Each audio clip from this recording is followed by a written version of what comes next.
In the Phantom Rickshaw and other ghost stories, Rudyard Kipling takes us on a chilling journey through the eerie landscapes of India.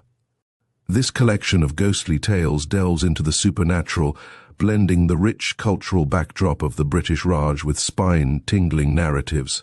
Kipling's masterful storytelling brings to life the spectral figures and haunting experiences that blur the line between reality and the uncanny, inviting readers to explore the mysteries that lie beneath the surface of everyday existence. Chapter 1. The Phantom. Rickshaw. May no ill dreams disturb my rest, nor powers of darkness me molest. Evening Hymn. One of the few advantages that India has over England is a great knowability.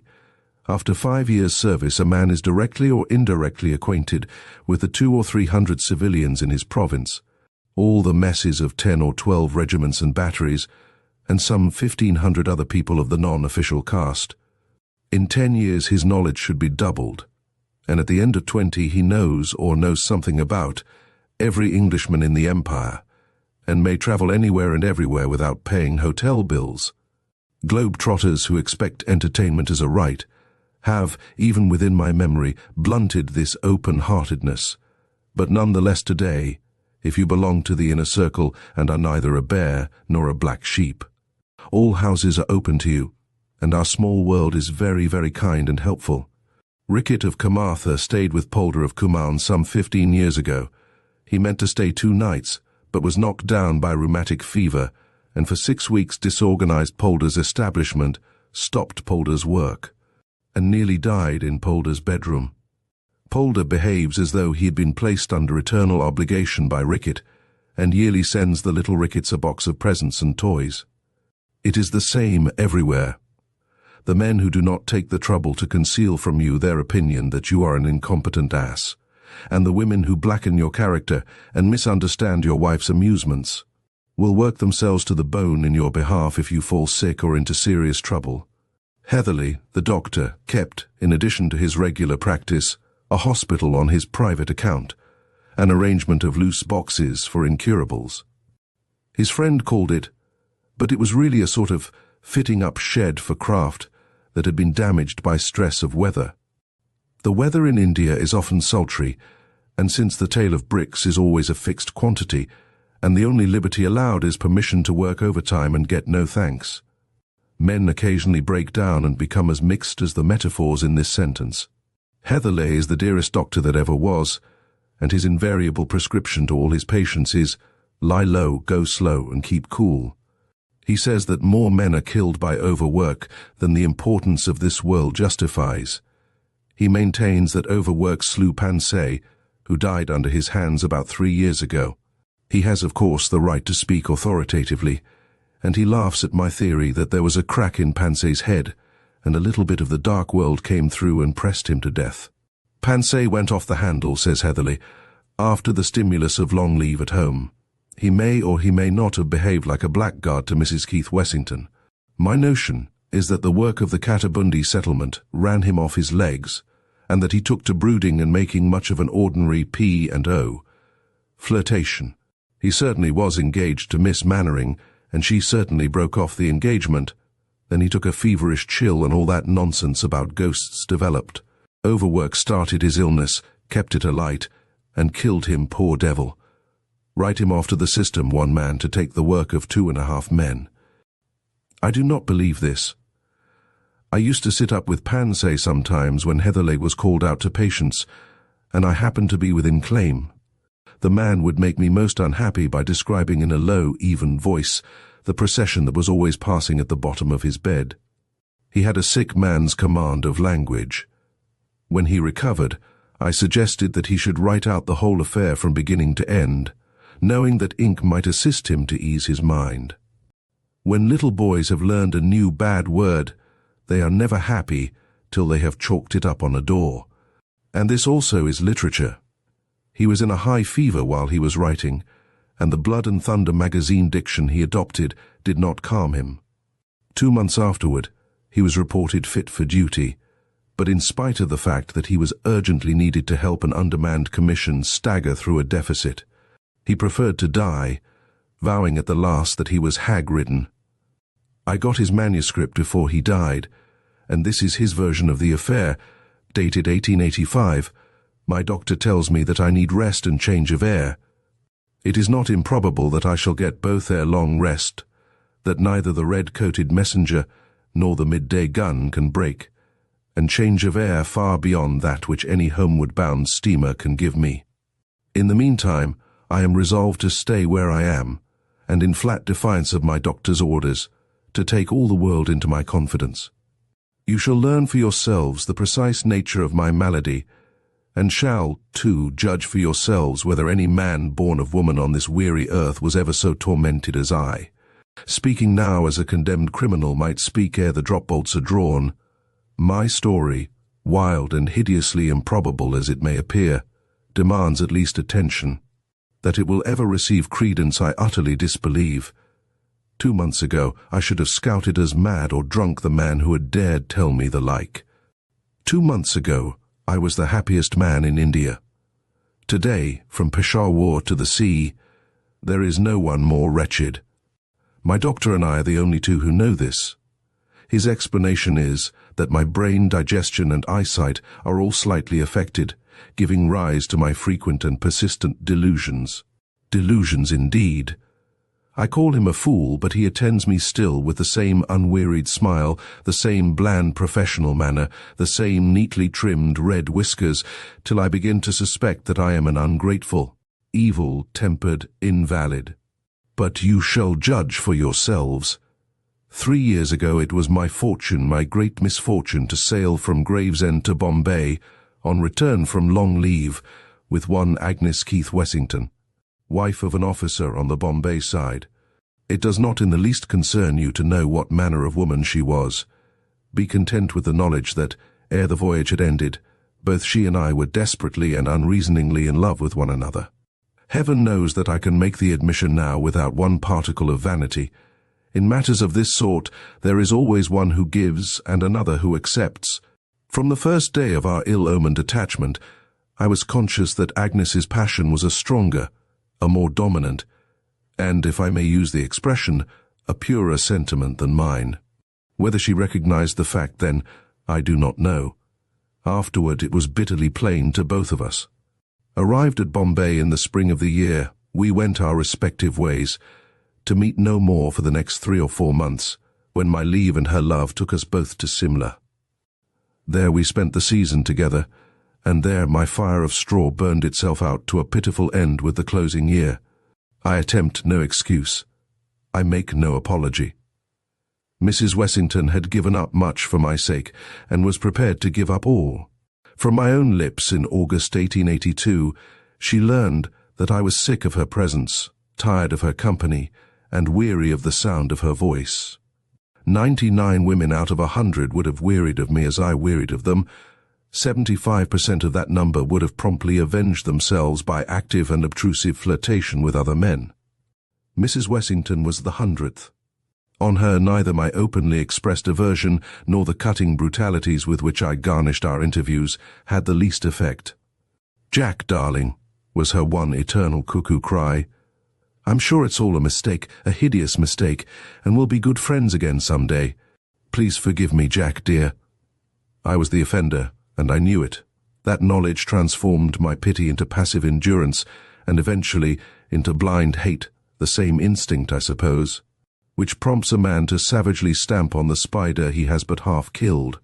And with this hate in my bosom the season of 1882 came to an end. Next year we met again at Simla, she with her monotonous face and timid attempts at reconciliation, and I with loathing of her in every fibre of my frame. Several times I could not avoid meeting her alone, and on each occasion her words were identically the same. Still the unreasoning wail that it was all a mistake, and still the hope of eventually making friends. I might have seen, had I cared to look, that hope only was keeping her alive. She grew more wan and thin month by month. You will agree with me, at least, that such conduct would have driven anyone to despair. It was uncalled for, childish, unwomanly. I maintain that she was much to blame, and again, sometimes, in the black, fever-stricken night watches, I have begun to think that I might have been a little kinder to her. But that really is a delusion. I could not have continued pretending to love her when I didn't, could I? It would have been unfair to us both. Last year we met again, on the same terms as before, the same weary appeal and the same curt answers from my lips. At least I would make her see how wholly wrong and hopeless were her attempts at resuming the old relationship. As the season wore on, we fell apart. That is to say, she found it difficult to meet me, for I had other and more absorbing interests to attend to. When I think it over quietly in my sick room, the season of 1884 seems a confused nightmare wherein light and shade were fantastically intermingled. My courtship of little Kitty Mannering, my hopes, doubts, and fears, our long rides together, my trembling avowal of attachment, her reply, and now and again a vision of a white face flitting by in the rickshaw with the black and white liveries I once watched for so earnestly, the wave of Mrs. Wessington's gloved hand, and when she met me alone, which was but seldom, the irksome monotony of her appeal. I loved Kitty Mannering, honestly, heartily loved her, and with my love for her grew my hatred for Agnes. In August, Kitty and I were engaged. The next day I met those accursed magpie jampanies at the back of Jacko, and, moved by some passing sentiment of pity, stopped to tell Mrs. Wessington everything. She knew it already. "So I hear you're engaged, Jack dear." Then, without a moment's pause, "I'm sure it's all a mistake, a hideous mistake. We shall be as good friends some day, Jack, as we ever were." My answer might have made even a man wince. It cut the dying woman before me like the blow of a whip. "Please forgive me, Jack, I didn't mean to make you angry, but it's true, it's true." And Mrs. Wessington broke down completely. I turned away and left her to finish her journey in peace, feeling, but only for a moment or two, that I had been an unutterably mean hound. I looked back and saw that she had turned her rickshaw with the idea, I suppose, of overtaking me. The scene and its surroundings were photographed on my memory. The rain-swept sky. We were at the end of the wet weather, the sodden, dingy pines, the muddy road, and the black powder-riven cliffs formed a gloomy background against which the black and white liveries of the Jampanies, the yellow-panelled rickshaw and Mrs. Wessington's down-bowed golden head stood out clearly. She was holding her handkerchief in her left hand and was leaning hack, exhausted against the rickshaw cushions. I turned my horse up a bypath near the Sanjoli Reservoir and literally ran away. Once I fancied I heard a faint call of "Jack." This may have been imagination. I never stopped to verify it. 10 minutes later I came across Kitty on horseback, and in the delight of a long ride with her, forgot all about the interview. A week later, Mrs. Wessington died, and the inexpressible burden of her existence was removed from my life. I went Plainswood perfectly happy. Before 3 months were over I had forgotten all about her, except that at times the discovery of some of her old letters reminded me unpleasantly of our bygone relationship. By January, I had disinterred what was left of our correspondence from among my scattered belongings and had burned it. At the beginning of April of this year, 1885, I was at Simla, semi-deserted Simla once more, and was deep in lovers' talks and walks with Kitty. It was decided that we should be married at the end of June. You will understand, therefore, that, loving Kitty as I did, I am not saying too much when I pronounce myself to have been, at that time, the happiest man in India. 14 delightful days passed almost before I noticed their flight. Then, aroused to the sense of what was proper among mortal circumstances we were, I pointed out to Kitty that an engagement ring was the outward and visible sign of her dignity as an engaged girl, and that she must forthwith come to Hamilton's to be measured for one. Up to that moment, I give you my word, we had completely forgotten so trivial a matter. To Hamilton's we accordingly went on the April 15th, 1885. Remember that, whatever my doctor may say to the contrary, I was then in perfect health, enjoying a well-balanced mind and an absolute tranquil spirit. Kitty and I entered Hamilton's shop together, and there, regardless of the order of affairs, I measured Kitty for the ring in the presence of the amused assistant. The ring was a sapphire with 2 diamonds. We then rode out down the slope that leads to the Combermere Bridge and Politi's shop. While my whaler was cautiously feeling his way over the loose shale, and Kitty was laughing and chattering at my side, while all Simla, that is to say as much of it as had then come from the plains, was grouped round the reading room and Politi's veranda, I was aware that someone, apparently at a vast distance, was calling me by my Christian name. It struck me that I had heard the voice before, but when and where I could not at once determine. In the short space it took to cover the road between the path from Hamilton's shop and the first plank of the Combermere Bridge, I had thought over half a dozen people who might have committed such a solecism, and had eventually decided that it must have been singing in my ears. Immediately opposite Politi's shop, my eye was arrested by the sight of 4 Jampanies in magpie livery pulling a yellow-panelled, cheap, bazaar rickshaw. In a moment, my mind flew back to the previous season, and Mrs. Wessington with a sense of irritation and disgust.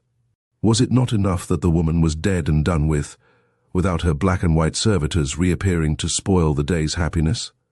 Whoever employed them now I thought I would call upon, and ask as a personal favour to change her Japanese livery. I would hire the men myself, and, if necessary, buy their coats from off their backs. It is impossible to say here what a flood of undesirable memories their presence evoked. "Kitty," I cried, "there are poor Mrs. Wessington's Jampanies turned up again. I wonder who has them now." Kitty had known Mrs. Wessington slightly last season and had always been interested in the sickly woman. "What? Where?" she asked. "I can't see them anywhere." Even as she spoke, her horse, swerving from a laden mule, threw himself directly in front of the advancing rickshaw. I had scarcely time to utter a word of warning when, to my unutterable horror, horse and rider passed through men and carriage as if they had been thin air.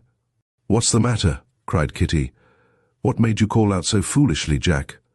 If I am engaged, I don't want all creation to know about it. There was lots of space between the mule and the veranda, and if you think I can't ride there—" Whereupon wilful Kitty set off, her dainty little head in the air, at a hand gallop in the direction of the bandstand, fully expecting, as she herself afterward told me, that I should follow her. What was the matter? Nothing indeed. Either that I was mad or drunk, or that Simla was haunted with devils. I reined in my impatient cob and turned round.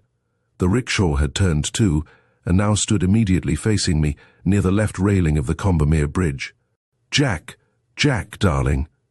There was no mistake about the words this time. They rang through my brain as if they had been shouted in my ear. "It's some hideous mistake, I'm sure. Please forgive me, Jack, and let's be friends again." The rickshaw hood had fallen back, and inside, as I hope and pray daily for the death I dread by night, sat Mrs. Keith Wessington, handkerchief in hand, and golden head bowed on her breast. How long I stared motionless I do not know. Finally, I was aroused by my Syce taking the whaler's bridle and asking whether I was ill. From the horrible to the commonplace is but a step. I tumbled off my horse and dashed, half fainting, into Politi's for a glass of cherry brandy. There 2 or 3 couples were gathered round the coffee tables discussing the gossip of the day. Their trivialities were more comforting to me just then than the consolations of religion could have been. I plunged into the midst of the conversation at once, chatted, laughed, and jested with a face, when I caught a glimpse of it in a mirror, as white and drawn as that of a corpse. 3 or 4 men noticed my condition, and, evidently setting it down to the results of over many pegs, charitably endeavoured to draw me apart from the rest of the loungers. But I refused to be led away. I wanted the company of my kind, as a child rushes into the midst of the dinner party after a fright in the dark. I must have talked for about 10 minutes or so, though it seemed an eternity to me, when I heard Kitty's clear voice outside inquiring for me. In another minute she had entered the shop, prepared to roundly upbraid me for failing so signally in my duties. Something in my face stopped her. "Why, Jack," she cried, "what have you been doing? What has happened? Are you ill?" Thus driven into a direct lie, I said that the sun had been a little too much for me. It was close upon 5 o'clock of a cloudy April afternoon, and the sun had been hidden all day. I saw my mistake as soon as the words were out of my mouth. Attempted to recover it, blundered hopelessly and followed Kitty in a regal rage, out of doors, amid the smiles of my acquaintances. I made some excuse, I have forgotten what, on the score of my feeling faint, and cantered away to my hotel, leaving Kitty to finish the ride by herself. In my room I sat down and tried calmly to reason out the matter. Here was I, Theobald Jack Pansay, a well-educated Bengal civilian in the year of grace, 1885, presumably sane, certainly healthy, driven in terror from my sweetheart's side by the apparition of a woman who had been dead and buried 8 months ago. These were facts that I could not blink. Nothing was further from my thought than any memory of Mrs. Wessington when Kitty and I left Hamilton's shop. Nothing was more utterly commonplace than the stretch of wall opposite Polites. It was broad daylight. The road was full of people, and yet here, look you, in defiance of every law of probability, in direct outrage of nature's ordinance, there had appeared to me a face from the grave. Kitty's Arab had gone through the rickshaw, so that my first hope that some woman marvellously like Mrs. Wessington had hired the carriage and the coolies with their old livery was lost.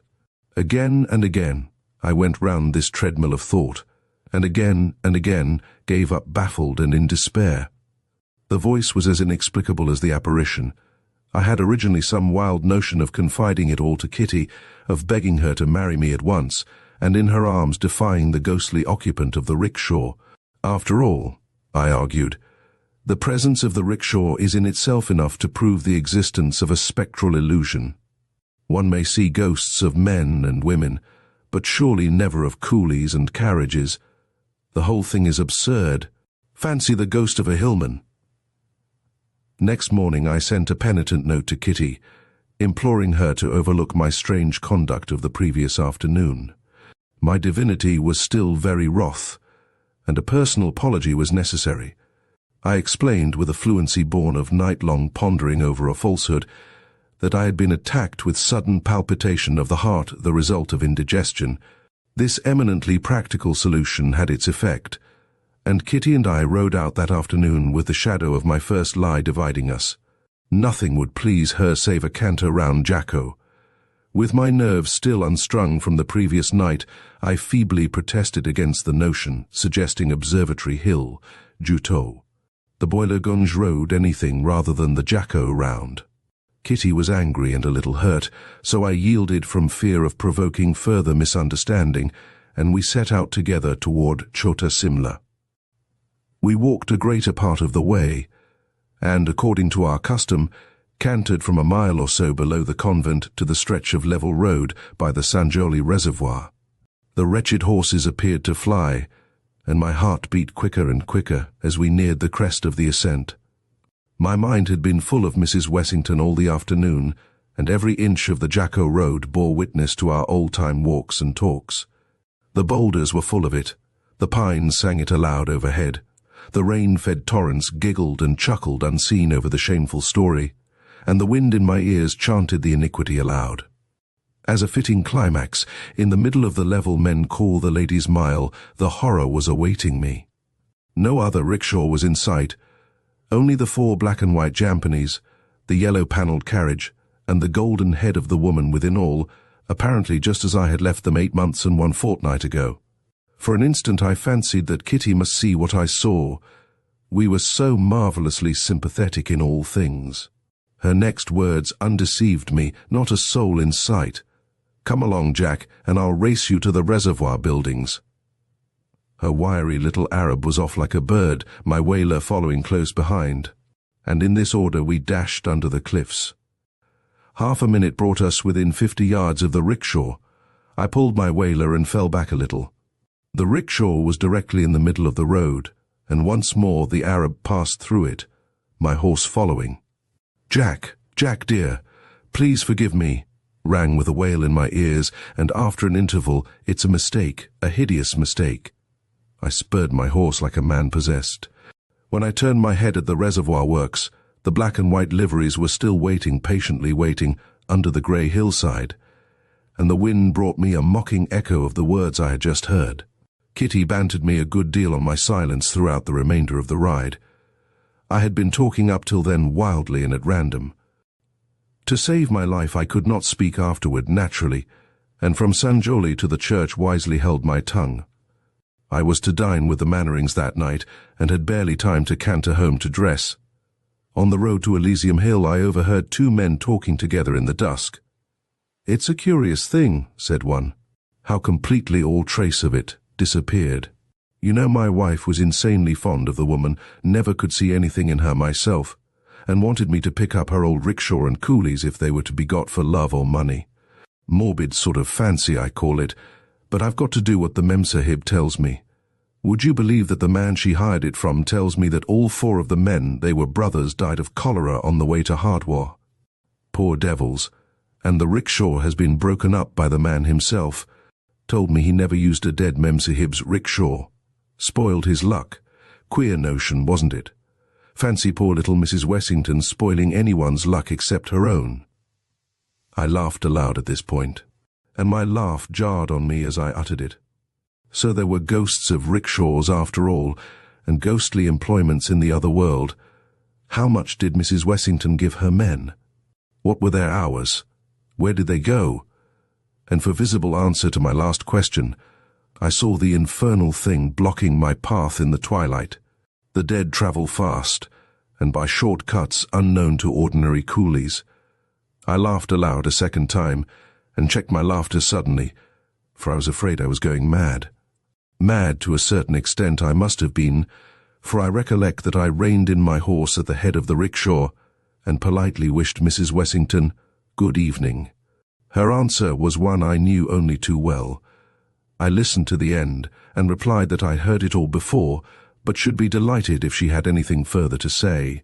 Some malignant devil stronger than I must have entered into me that evening, for I have a dim recollection of talking the commonplaces of the day for 5 minutes to the thing in front of me, mad as a hatter, poor devil or drunk. "Max, try and get him to come home." Surely that was not Mrs. Wessington's voice. The two men had overheard me speaking to the empty air, and had returned to look after me. They were very kind and considerate, and from their words evidently gathered that I was extremely drunk. I thanked them confusedly and cantered away to my hotel, there changed, and arrived at the Mannerings 10 minutes late. I pleaded the darkness of the night as an excuse, was rebuked by Kitty for my unlover-like tardiness, and sat down. The conversation had already become general, and under cover of it I was addressing some tender small talk to my sweetheart, when I was aware that at the further end of the table a short red-whiskered man was describing, with much broidery, his encounter with a mad unknown that evening. A few sentences convinced me that he was repeating the incident of half an hour ago. In the middle of the story he looked round for applause, as professional storytellers do, caught my eye, and straightway collapsed. There was a moment's awkward silence, and the red-whiskered man muttered something to the effect that he had forgotten the rest, thereby sacrificing a reputation as a good storyteller, which he had built up for 6 seasons past. I blessed him from the bottom of my heart, and went on with my fish. In the fullness of time that dinner came to an end, and with genuine regret I tore myself away from Kitty, as certain as I was of my own existence that it would be waiting for me outside the door.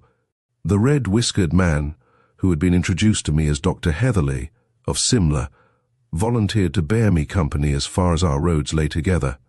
I accepted his offer with gratitude. My instinct had not deceived me. It lay in readiness in the mall, and, in what seemed devilish mockery of our ways, with a lighted headlamp. The red-whiskered man went to the point at once, in a manner that showed he had been thinking over it all dinner time. "I say, Pansy, what the deuce was the matter with you this evening on the Elysium Road?" The suddenness of the question wrenched an answer from me before I was aware. "That," said I, pointing to it, "that may be either DT or eyes for aught I know. Now you don't liquor. I saw as much at dinner, so it can't be DT. There's nothing whatever where you're pointing, though you're sweating and trembling with fright like a scared pony. Therefore, I conclude that it's eyes, and I ought to understand all about them. Come along home with me. I'm on the Blessington Lower Road." To my intense delight, the rickshaw, instead of waiting for us, kept about 20 yards ahead, and this too whether we walked, trotted, or cantered. In the course of that long night ride, I had told my companion almost as much as I have told you here. "Well, you've spoiled one of the best tales I've ever laid tongue to," said he, "but I'll forgive you for the sake of what you've gone through. Now come home and do what I tell you, and when I've cured you, young man, let this be a lesson to you to steer clear of women and indigestible food till the day of your death." The rickshaw kept steady in front, and my red-whiskered friend seemed to derive great pleasure from my account of its exact whereabouts. Eyes, Pansay, all eyes, brain, and stomach. And the greatest of these three is stomach. You've too much conceited brain, too little stomach, and thoroughly unhealthy eyes. Get your stomach straight and the rest follows. And all that's French for a liver pill. I'll take sole medical charge of you from this hour, for you're too interesting a phenomenon to be passed over. By this time we were deep in the shadow of the Blessington Lower Road, and the rickshaw came to a dead stop under a pine-clad overhanging shale cliff. Instinctively I halted too, giving my reason. Heatherly rapped out an oath. "Now, if you think I'm going to spend a cold night on the hillside for the sake of a stomach-cum-brain-cum-eye illusion, Lord ha' mercy, what's that?" There was a muffled report, a blinding smother of dust just in front of us, a crack, the noise of rent boughs, and about 10 yards of the cliff side pines undergrowth. And all slid down into the road below, completely blocking it up. The uprooted trees swayed and tottered for a moment like drunken giants in the gloom, and then fell prone among their fellows with a thunderous crash. Our 2 horses stood motionless and sweating with fear. As soon as the rattle of falling earth and stone had subsided, my companion muttered, "Man, if we'd gone forward, we should have been 10 feet deep in our graves by now. There are more things in heaven and earth. Come home, Pansay, and thank God. I want a peg badly." We retraced our way over the church ridge, and I arrived at Dr. Heatherly's house shortly after midnight. His attempts toward my cure commenced almost immediately, and for a week I never left his sight. Many a time in the course of that week did I bless the good fortune which had thrown me in contact with Simla's best and kindest. Doctor. Day by day my spirits grew lighter and more equable. Day by day, too, I became more and more inclined to fall in with Heatherly's spectral illusion theory, implicating eyes, brain, and stomach. I wrote to Kitty, telling her that a slight sprain caused by a fall from my horse kept me indoors for a few days, and that I should be recovered before she had time to regret my absence. Heatherly's treatment was simple to a degree. It consisted of liver pills, cold water baths, and strong exercise taken in the dusk or at early dawn for, as he sagely observed, "A man with a sprained ankle doesn't walk a dozen miles a day, and your young woman might be wondering if she saw you." At the end of the week, after much examination of pupil and pulse, and strict injunctions as to diet and pedestrianism, Heatherly dismissed me as brusquely as he had taken charge of me. Here is his parting benediction. "Man, I can certify to your mental cure, and that's as much as to say I've cured most of your bodily ailments. Now get your traps out of this as soon as you can, and be off to make love to Miss Kitty." I was endeavoring to express my thanks for his kindness. He cut me short. "Don't think I did this because I like you. I gather that you've behaved like a blackguard all through. But all the same, you're a phenomenon, and as queer a phenomenon as you are a blackguard. No, checking me a second time, not a rupee, please. Go out and see if you can find the eyes, brain, and stomach business again. I'll give you a lakh for each time you see it." Half an hour later, I was in the Mannerings' drawing room with Kitty drunk, with the intoxication of present happiness, and the foreknowledge that I should never more be troubled with its hideous presence. Strong in the sense of my newfound security, I proposed a ride at once, and, by preference, a canter round Jacko. Never had I felt so well, so overladen with vitality and mere animal spirits, as I did on the afternoon of the 30th of April. Kitty was delighted at the change in my appearance, and complimented me on it in her delightfully frank and outspoken manner. We left the Mannerings' house together, laughing and talking, and cantered along the Chota Simla road as of old. I was in haste to reach the Sanjoli reservoir, and there make my assurance doubly sure. The horses did their best, but seemed all too slow to my impatient mind. Kitty was astonished at my boisterousness.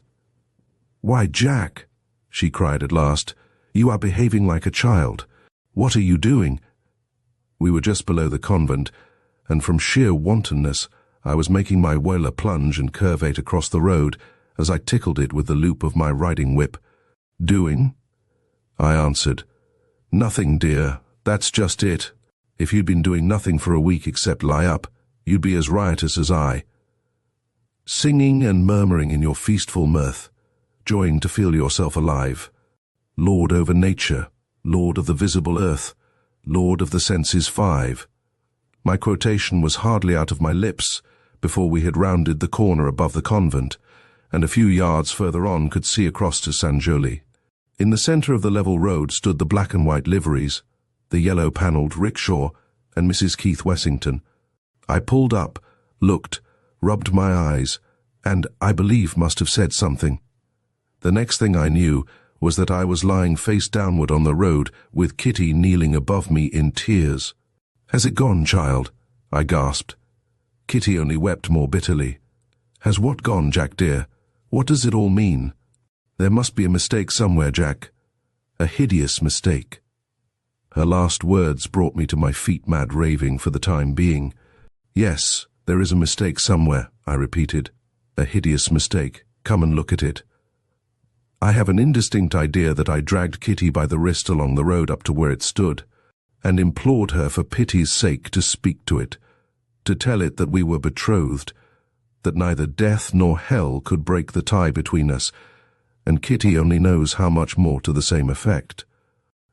Now and again I appealed passionately to the terror in the rickshaw to bear witness to all I had said, and to release me from a torture that was killing me. As I talked, I suppose I must have told Kitty of my old relations with Mrs. Wessington, for I saw her listen intently with white face and blazing eyes. "Thank you, Mr. Pansay," she said. "That's quite enough. Sais gore allow." The Saises, impassive as Orientals always are, had come up with the recaptured horses, and as Kitty sprang into her saddle, I caught hold of the bridle, entreating her to hear me out and forgive. My answer was the cut of her riding whip across my face from mouth to eye, and a word or two of farewell that even now I cannot write down. So I judged, and judged rightly, that Kitty knew all, and I staggered back to the side of the rickshaw. My face was cut and bleeding, and the blow of the riding whip had raised a livid blue wheal on it. I had no self-respect. Just then, Heatherly, who must have been following Kitty and me at a distance, cantered up. "Doctor," I said, pointing to my face, "here's Miss Mannering's signature to my order of dismissal, and I'll thank you for that luck as soon as convenient." Heatherly's face, even in my abject misery, moved me to laughter. "I'll stake my professional reputation," he began. "Don't be a fool," I whispered. "I've lost my life's happiness, and you'd better take me home." As I spoke, the rickshaw was gone. Then I lost all knowledge of what was passing. The crest of Jacko seemed to heave and roll like the crest of a cloud, and fall in upon me. 7 days later, on the 7th of May, that is to say, I was aware that I was lying in Heatherly's room as weak as a little child. Heatherly was watching me intently from behind the papers on his writing table. His first words were not encouraging, but I was too far spent to be much moved by them. "Here's Miss Kitty has sent back your letters. You corresponded a good deal, you young people. Here's a packet that looks like a ring, and a cheerful sort of a note from Mannering Papa, which I've taken the liberty of reading and burning. The old gentleman's not pleased with you." "And Kitty?" I asked dully. "Rather more drawn than her father from what she says. By the same token, you must have been letting out any number of queer reminiscences just before I met you. Says that a man who would have behaved to a woman as you did to Mrs. Wessington ought to kill himself out of sheer pity for his kind. She's a hot-headed little virago, your mash. We'll have it, too, that you were suffering from DT when that row on the Jacko Road turned up. Says she'll die before she ever speaks to you again." I groaned and turned over to the other side. "Now you've got your choice, my friend. This engagement has to be broken off, and the Mannerings don't want to be too hard on you. Was it broken through DT or epileptic fits? Sorry, I can't offer you a better exchange unless you prefer hereditary insanity. Say the word, and I'll tell 'em it's fits. All Simla knows about that scene on the Ladies' Mile. Come! I'll give you 5 minutes to think over it. During those 5 minutes, I believe that I explored thoroughly the lowest circles of the inferno, which it is permitted man to tread on earth. And at the same time, I myself was watching myself faltering through the dark labyrinths of doubt, misery, and utter despair. I wondered, as Heatherly in his chair might have wondered, which dreadful alternative I should adopt. Presently I heard myself answering in a voice that I hardly recognized. They're confoundedly particular about morality in these parts. Give 'em fits, Heatherly, and my love. Now let me sleep a bit longer. Then my two selves joined, and it was only I, half-crazed, devil-driven I, that tossed in my bed, tracing step by step the history of the past month. But I am in Simla, I kept repeating to myself. I, Jack Pansay, am in Simla, and there are no ghosts here. It's unreasonable of that woman to pretend there are. Why couldn't Agnes have left me alone? I never did her any harm. It might just as well have been me as Agnes. Only I'd never have come hack on purpose to kill her. Why can't I be left alone and happy? It was high noon when I first awoke, and the sun was low in the sky before I slept as the tortured criminal sleeps on his rack, too worn to feel further pain. Next day I could not leave my bed. Heatherly told me in the morning that he had received an answer from Mr. Mannering, and that, thanks to his Heatherly's friendly offices, the story of my affliction had travelled through the length and breadth of Simla, where I was on all sides much pitied. And that's rather more than you deserve, he concluded pleasantly, though the Lord knows you've been going through a pretty severe mill. Never mind, we'll cure you yet, you perverse phenomenon. I declined firmly to be cured. You've been much too good to me already, old man, said I, but I don't think I need trouble you further. In my heart, I knew that nothing Heatherly could do would lighten the burden that had been laid upon me. With that knowledge came also a sense of hopeless, impotent rebellion against the unreasonableness of it all. There were scores of men no better than I whose punishments had at least been reserved for another world, and I felt that it was bitterly, cruelly unfair that I alone should have been singled out for so hideous a fate. This mood would in time give place to another where it seemed that the rickshaw and I were the only realities in a world of shadows, that Kitty was a ghost.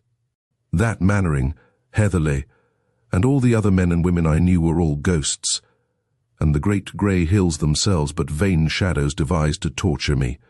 From mood to mood I tossed backward and forward for 7 weary days, my body growing daily stronger and stronger, until the bedroom looking-glass told me that I had returned to everyday life, and was as other men once more.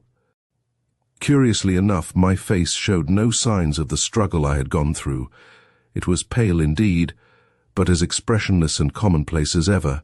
I had expected some permanent alteration, visible evidence of the disease that was eating me away. I found nothing. On the 15th of May, I left Heatherly's house at 11 o'clock in the morning, and the instinct of the bachelor drove me to the club. There I found that every man knew my story as told by Heatherly, and was, in clumsy fashion, abnormally kind and attentive. Nevertheless, I recognized that for the rest of my natural life I should be among but not of my fellows, and I envied very bitterly indeed the laughing coolies on the mall below. I lunched at the club, and at 4 o'clock wandered aimlessly down the mall in the vague hope of meeting Kitty. Close to the bandstand the black and white liveries joined me, and I heard Mrs. Wessington's old appeal at my side. I had been expecting this ever since I came out, and was only surprised at her delay. The Phantom Rickshaw and I went side by side along the Chota Simla road in silence. Close to the bazaar, Kitty and a man on horseback overtook and passed us.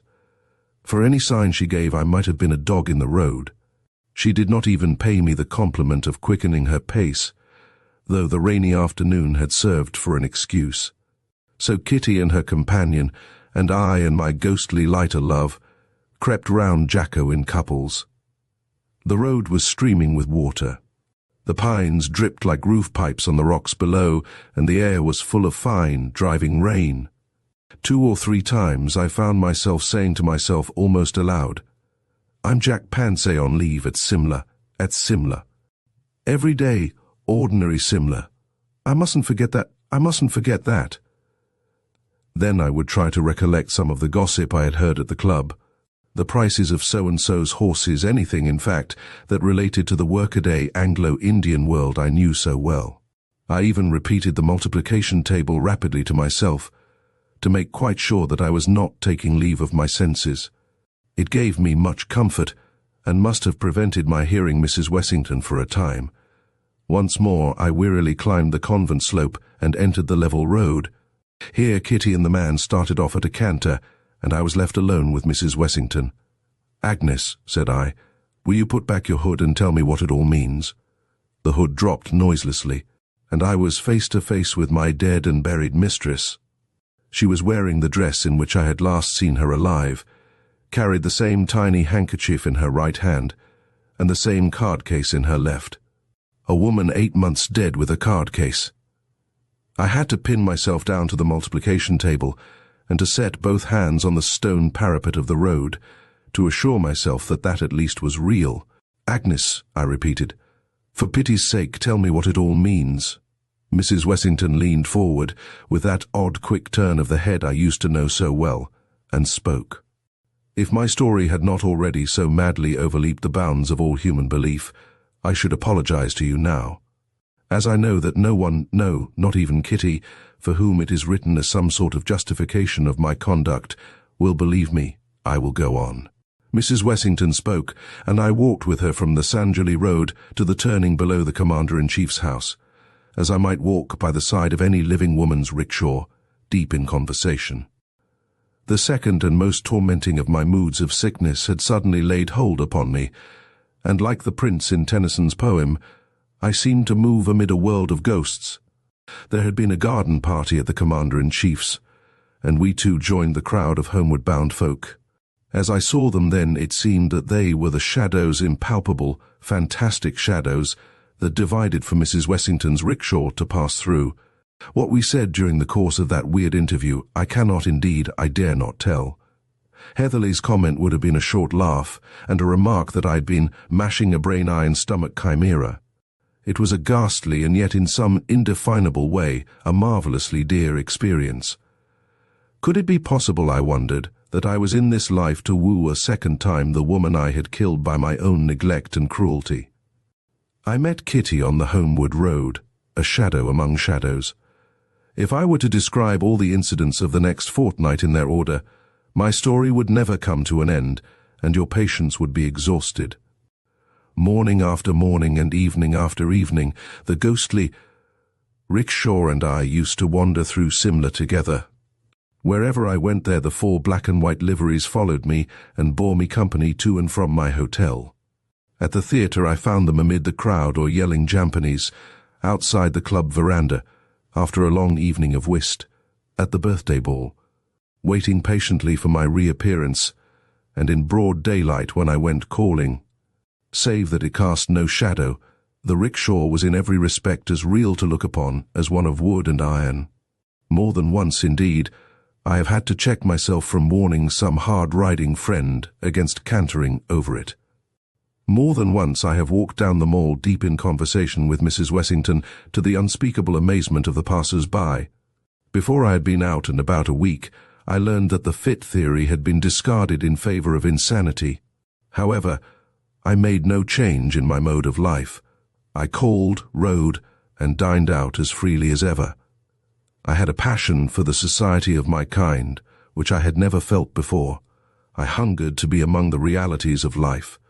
And at the same time I felt vaguely unhappy when I'd been separated too long from my ghostly companion. It would be almost impossible to describe my varying moods from the 15th of May up to today. The presence of the rickshaw filled me by turns with horror, blind fear, a dim sort of pleasure, and utter despair. I dared not leave Simla, and I knew that my stay there was killing me.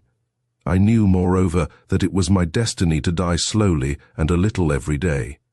My only anxiety was to get the penance over as quietly as might be. Alternately, I hungered for a sight of Kitty and watched her outrageous flirtations with my successor to speak more accurately. My successors with amused interest.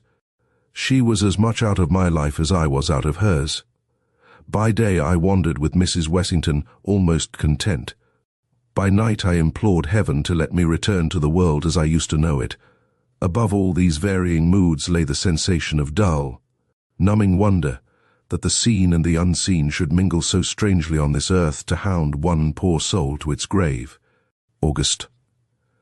Heatherley has been indefatigable in his attendance on me, and only yesterday told me that I ought to send in an application for sick leave, an application to escape the company of a phantom, a request that the government would graciously permit me to get rid of 5 ghosts and an eerie rickshaw by going to England.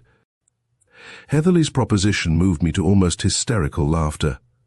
I told him that I should await the end quietly at Simla, and I am sure that the end is not far off. Believe me that I dread its advent more than any word can say, and I torture myself nightly with 1,000 speculations as to the manner of my death. Shall I die in my bed decently, and as an English gentleman should die, or in one last walk on the Mall? Will my soul be wrenched from me to take its place forever and ever by the side of that ghastly phantasm?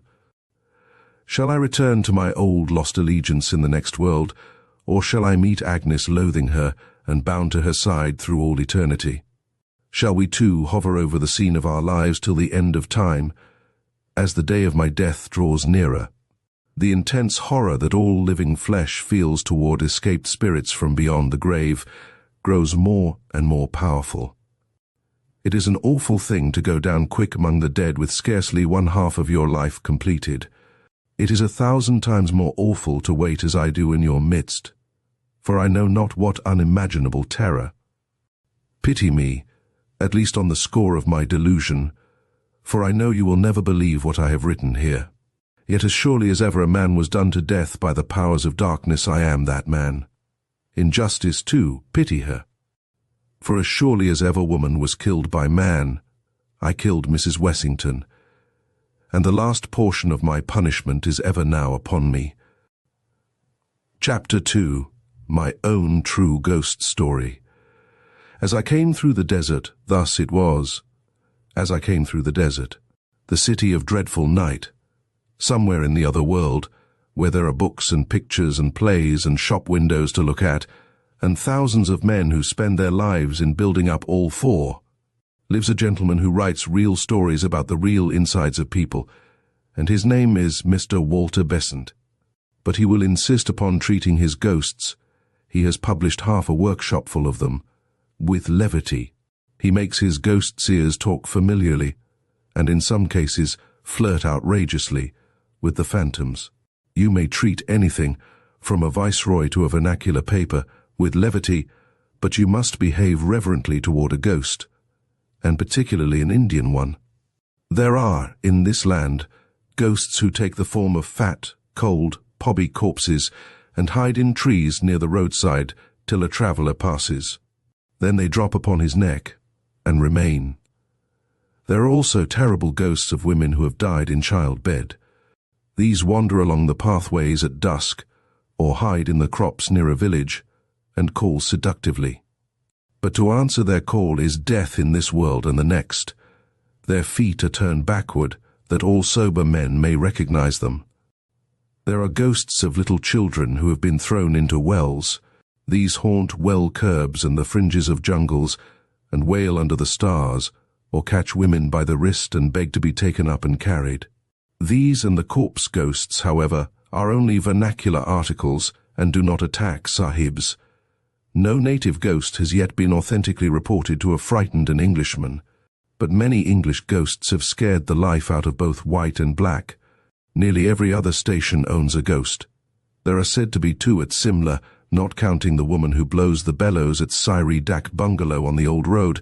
Mussoorie has a house haunted of a very lively thing.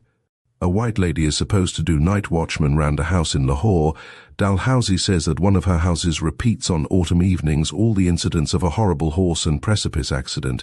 Murray has a merry ghost, and now that she has been swept by cholera, will have room for a sorrowful one. There are officers' quarters in Myanmar whose doors open without reason, and whose furniture is guaranteed to creak.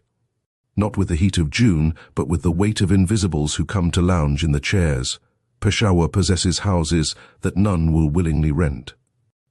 And there is something not fever wrong with a big bungalow in Allahabad.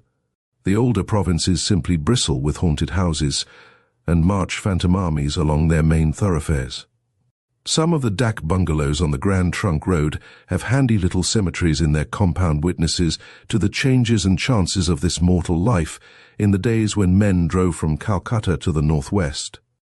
These bungalows are objectionable places to put up in. They are generally very old, always dirty, while the khansama is as ancient as the bungalow. He either chatters senilely or falls into the long trances of age. In both moods he is useless. If you get angry with him, he refers to some sahib dead and buried these 30 years, and says that when he was in that sahib's service, not a khansama in the province could touch him. Then he jabbers and mows and trembles and fidgets among the dishes, and you repent of your irritation. In these dak bungalows, ghosts are most likely to be found, and when found, they should be made a note of. Not long ago it was my business to live in dak bungalows. I never inhabited the same house for 3 nights running, and grew to be learned in the breed.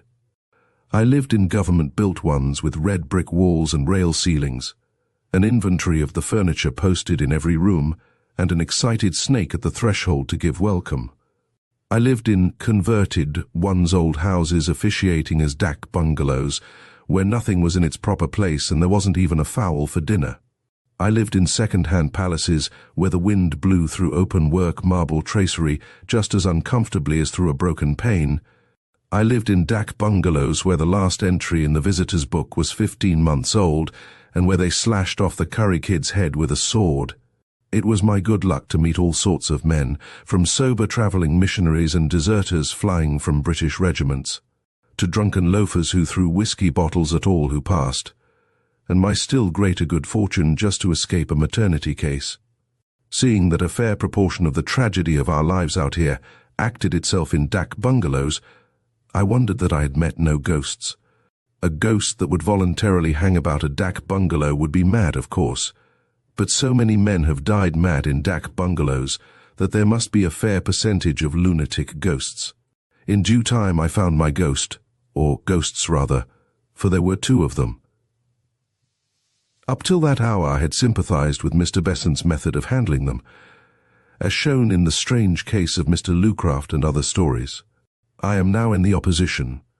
We will call the bungalow Katmal Dak Bungalow, but that was the smallest part of the horror. A man with a sensitive hide has no right to sleep in dak bungalows. He should marry.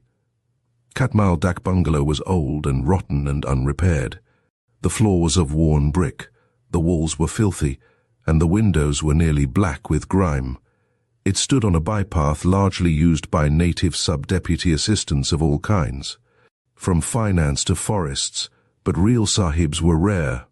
The khansama, who was nearly bent double with old age, said so. When I arrived, there was a fitful, undecided rain on the face of the land, accompanied by a restless wind, and every gust made a noise like the rattling of dry bones in the stiff, toddy palms outside. The khansama completely lost his head on my arrival. He had served a sahib once.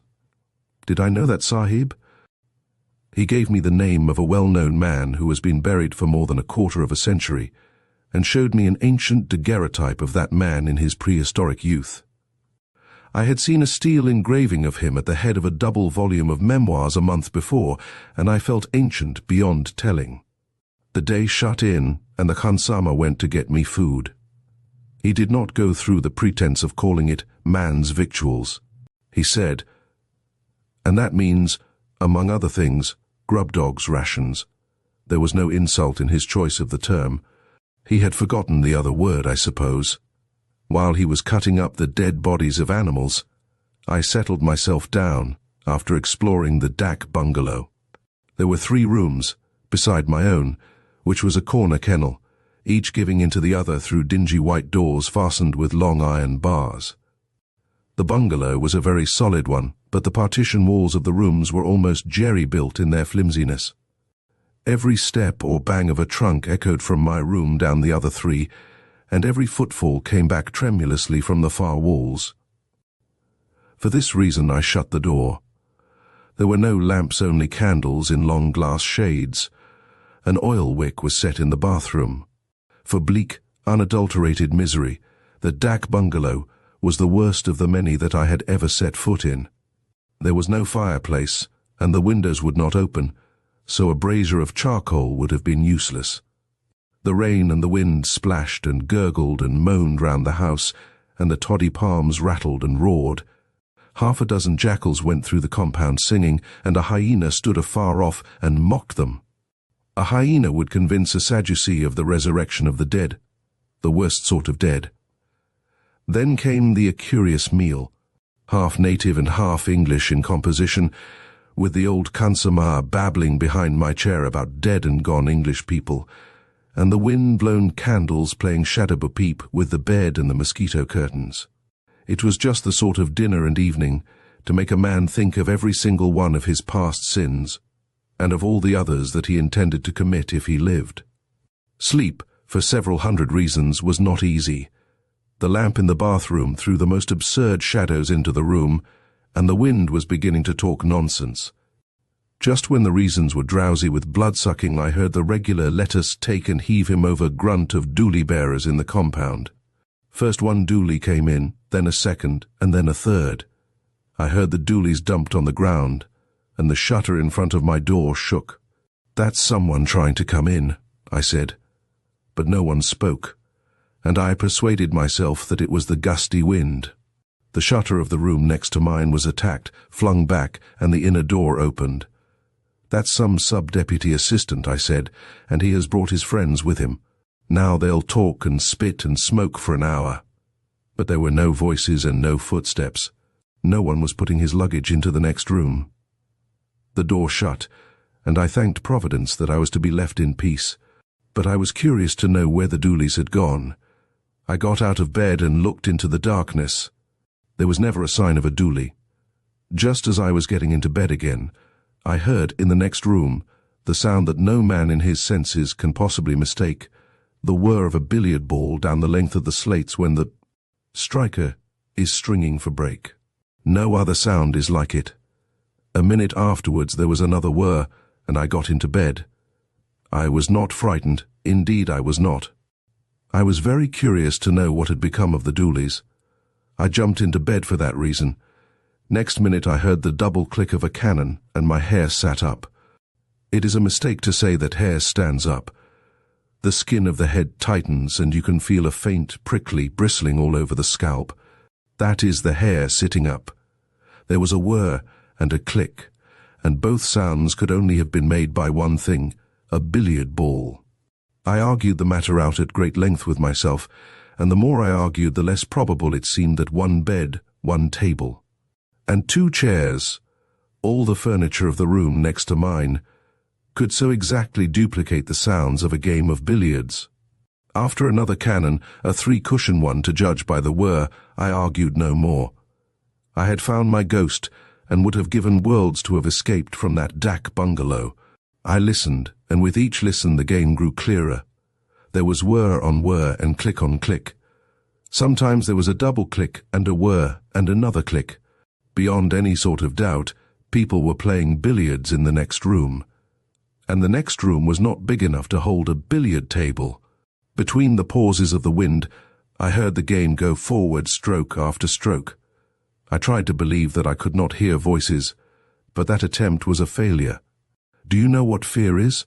Not ordinary fear of insult, injury, or death, but abject, quivering dread of something that you cannot see, fear that dries the inside of the mouth, and half of the throat fear that makes you sweat on the palms of the hands and gulp in order to keep the uvula at work. This is a fine fear, a great cowardice, and must be felt to be appreciated. The very improbability of billiards in a dak bungalow proved the reality of the thing. No man drunk or sober could imagine a game at billiards or invent the spitting crack of a screw cannon. A severe course of dak bungalows has this disadvantage. It breeds infinite credulity.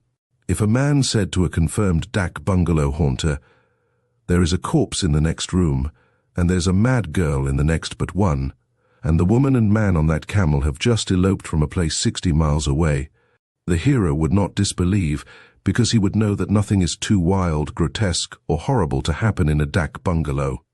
This credulity, unfortunately, extends to ghosts. A rational person fresh from his own house would have turned on his side and slept. I did not. So surely as I was given up as a bad carcass by the scores of things in the bed, because the bulk of my blood was in my heart, so surely did I hear every stroke of a long game at billiards played in the echoing room behind the iron-barred door. My dominant fear was that the players might want a marker. It was an absurd fear, because creatures who could play in the dark would be above such superfluities. I only know that that was my terror. And it was real. After a long, long while the game stopped, and the door banged. I slept because I was dead tired.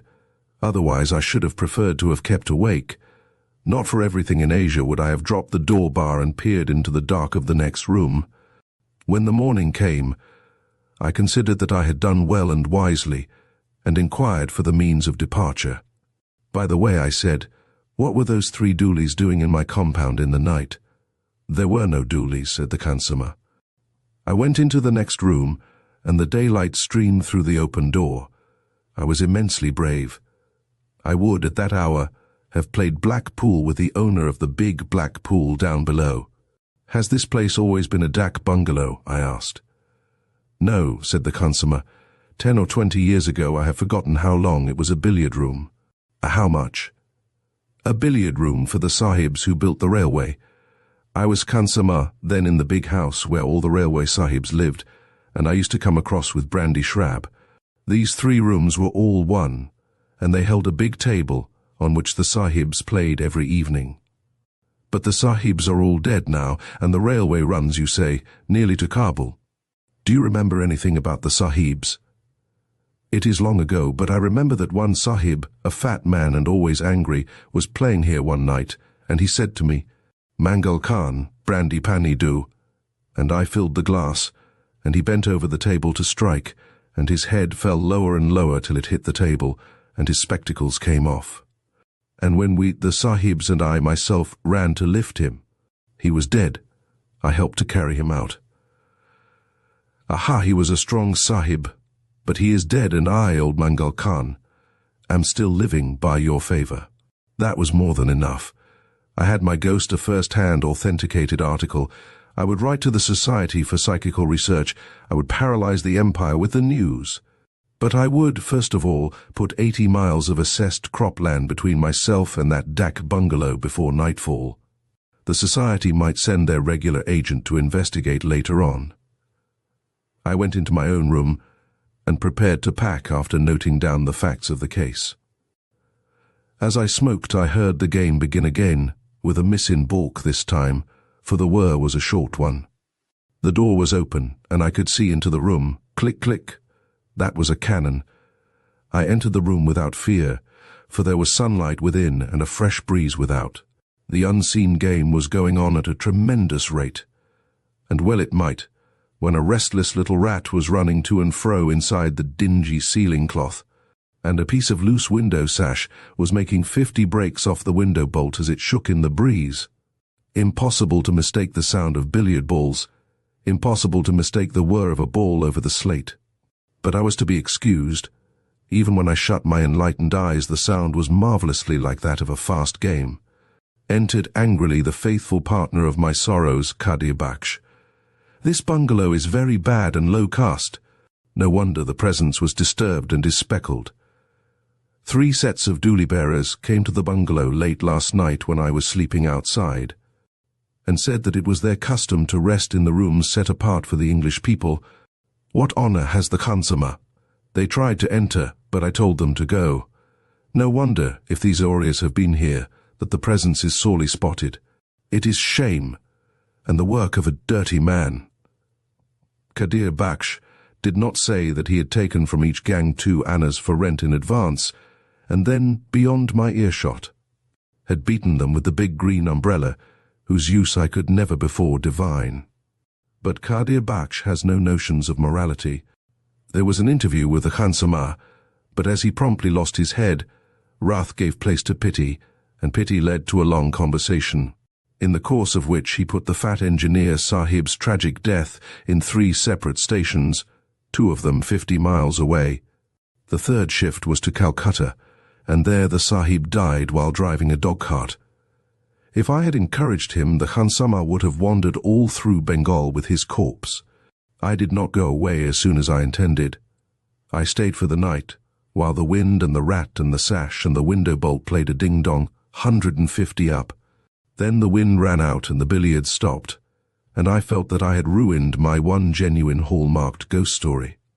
Had I only stopped at the proper time, I could have made anything out of it. That was the bitterest thought of all.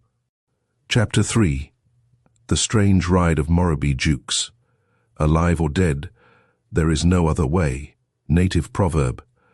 There is, as the conjurers say, no deception about this tale. Jukes by accident stumbled upon a village that is well known to exist, though he is the only Englishman who has been there. A somewhat similar institution used to flourish on the outskirts of Calcutta, and there is a story that if you go into the heart of Bikaner, which is in the heart of the great Indian desert, you shall come across not a village but a town where the dead who did not die but may not live have established their headquarters.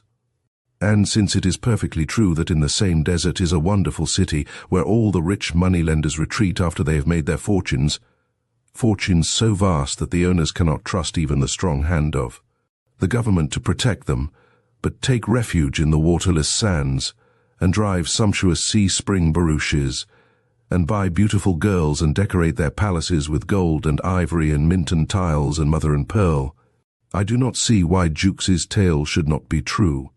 He is a civil engineer, with a head for plans and distances and things of that kind, and he certainly would not take the trouble to invent imaginary traps. He could earn more by doing his legitimate work. He never varies the tale in the telling, and grows very hot and indignant when he thinks of the disrespectful treatment he received. He wrote this quite straightforwardly at first, but he has since touched it up in places and introduced moral reflections. Thus, in the beginning it all arose from a slight attack of fever. My work necessitated my being in camp for some months between Pakpatan and Muharakpur, a desolate sandy stretch of country, as everyone who has had the misfortune to go there may know. My coolies were neither more nor less exasperating than other gangs, and my work demanded sufficient attention to keep me from moping had I been inclined to so unmanly a weakness. On the 23d December 1884, I felt a little feverish. There was a full moon at the time, and, in consequence, every dog near my tent was baying it. The brutes assembled in 2s and 3s and drove me frantic. A few days previously I had shot one loud-mouthed singer and suspended his carcass in terrorem about 50 yards from my tent door. But his friends fell upon, fought for, and ultimately devoured the body, and, as it seemed to me, sang their hymns of thanksgiving afterward with renewed energy. The light-heartedness which accompanies fever acts differently on different men. My irritation gave way, after a short time, to a fixed determination to slaughter one huge black-and-white beast who had been foremost in song and first in flight throughout the evening. Thanks to a shaking hand and a giddy head, I had already missed him twice with both barrels of my shotgun, when it struck me that my best plan would be to ride him down in the open and finish him off with a hog spear. This, of course, was merely the semi-delirious notion of a fever patient, but I remember that it struck me at the time as being eminently practical and feasible. I therefore ordered my groom to saddle Pornick and bring him round quietly to the rear of my tent. When the pony was ready, I stood at his head prepared to mount and dash out as soon as the dog should again lift up his voice. Pornick, by the way, had not been out of his pickets for a couple of days. The night air was crisp and chilly, and I was armed with a specially long and sharp pair of persuaders with which I had been rousing a sluggish cob that afternoon. You will easily believe, then, that when he was let go he went quickly. In one moment, for the brute bolted as straight as a die, the tent was left far behind, and we were flying over the smooth, sandy soil at racing speed. In another we had passed the wretched dog, and I had almost forgotten why it was that I had taken the horse and hog spear. The delirium of fever and the excitement of rapid motion through the air must have taken away the remnant of my senses. I have a faint recollection of standing upright in my stirrups, and of brandishing my hog spear at the great white moon that looked down so calmly on my mad gallop, and of shout-log challenges to the camel thorn bushes as they whizzed past. Once or twice, I believe, I swayed forward on Pornick's neck and literally hung on by my spurs, as the marks next morning showed. The wretched beast went forward like a thing possessed, over what seemed to be a limitless expanse of moonlit sand. Next, I remember, the ground rose suddenly in front of us, and as we topped the ascent I saw the waters of the Sutlej shining like a silver bar below. Then Pornick blundered heavily on his nose, and we rolled together down some unseen slope. I must have lost consciousness, for when I recovered I was lying on my stomach in a heap of soft white sand, and the dawn was beginning to break dimly over the edge of the slope down which I had fallen. As the light grew stronger, I saw that I was at the bottom of a horseshoe-shaped crater of sand, opening on one side directly onto the shoals of the Sutlej. My fever had altogether left me, and, with the exception of a slight dizziness in the head, I felt no had effects from the fall overnight. Pornick, who was standing a few yards away, was naturally a good deal exhausted, but had not hurt himself in the least. His saddle, a favourite polo one, was much knocked about, and had been twisted under his belly. It took me some time to put him to rights, and in the meantime I had ample opportunities of observing the spot into which I had so foolishly dropped. At the risk of being considered tedious, I must describe it at length, inasmuch as an accurate mental picture of its peculiarities will be of material assistance in enabling the reader to understand what follows. Imagine then, as I have said before, a horseshoe-shaped crater of sand with steeply graded sand walls about 35 feet high. The slope, I fancy, must have been about 65 degrees. This crater enclosed a level piece of ground about 50 yards long by 30 at its broadest part, with a crude well in the centre. Round the bottom of the crater, about 3 feet from the level of the ground proper, ran a series of 83 semicircular ovoid square and multilateral holes, all about 3 feet at the mouth. Each hole on inspection showed that it was carefully shored internally with driftwood and bamboos, and over the mouth a wooden dripboard projected, like the peak of a jockey's cap, for 2 feet. No sign of life was visible in these tunnels, but a most sickening stench pervaded the entire amphitheatre, a stench fouler than any which my wanderings in Indian villages have introduced me to. Having remounted Pornick, who was as anxious as I to get back to camp, I rode round the base of the horseshoe to find some place whence an exit would be practicable. The inhabitants, whoever they might be, had not thought fit to put in an appearance, so I was left to my own devices. My first attempt to rush Pornick up the steep sandbanks showed me that I had fallen into a trap exactly on the same model as that which the antlion sets for its prey. At each step the shifting sand poured down from above in tons and rattled on the dripboards of the holes like small shot. A couple of ineffectual charges sent us both rolling down to the bottom, half choked with the torrents of sand, and I was constrained to turn my attention to the river bank. Here everything seemed easy enough. The sand hills ran down to the river edge, it is true, but there were plenty of shoals and shallows across which I could gallop Pornick, and find my way back to terra firma by turning sharply to the right or left. As I led Pornick over the sands, I was startled by the faint pop of a rifle across the river, and at the same moment a bullet dropped with a sharp whit close to Pornick's head. There was no mistaking the nature of the Missile regulation Martini Henry Pickett. About 500 yards away a country boat was anchored in midstream, and a jet of smoke drifting away from its bows in the still morning air showed me whence the delicate attention had come. Was ever a respectable gentleman in such an impasse?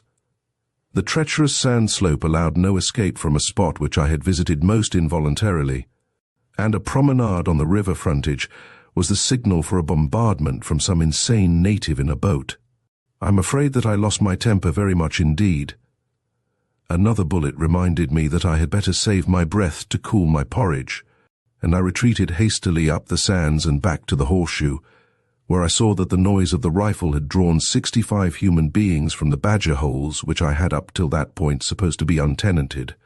I found myself in the midst of a crowd of spectators, about 40 men, 20 women, and one child who could not have been more than 5 years old.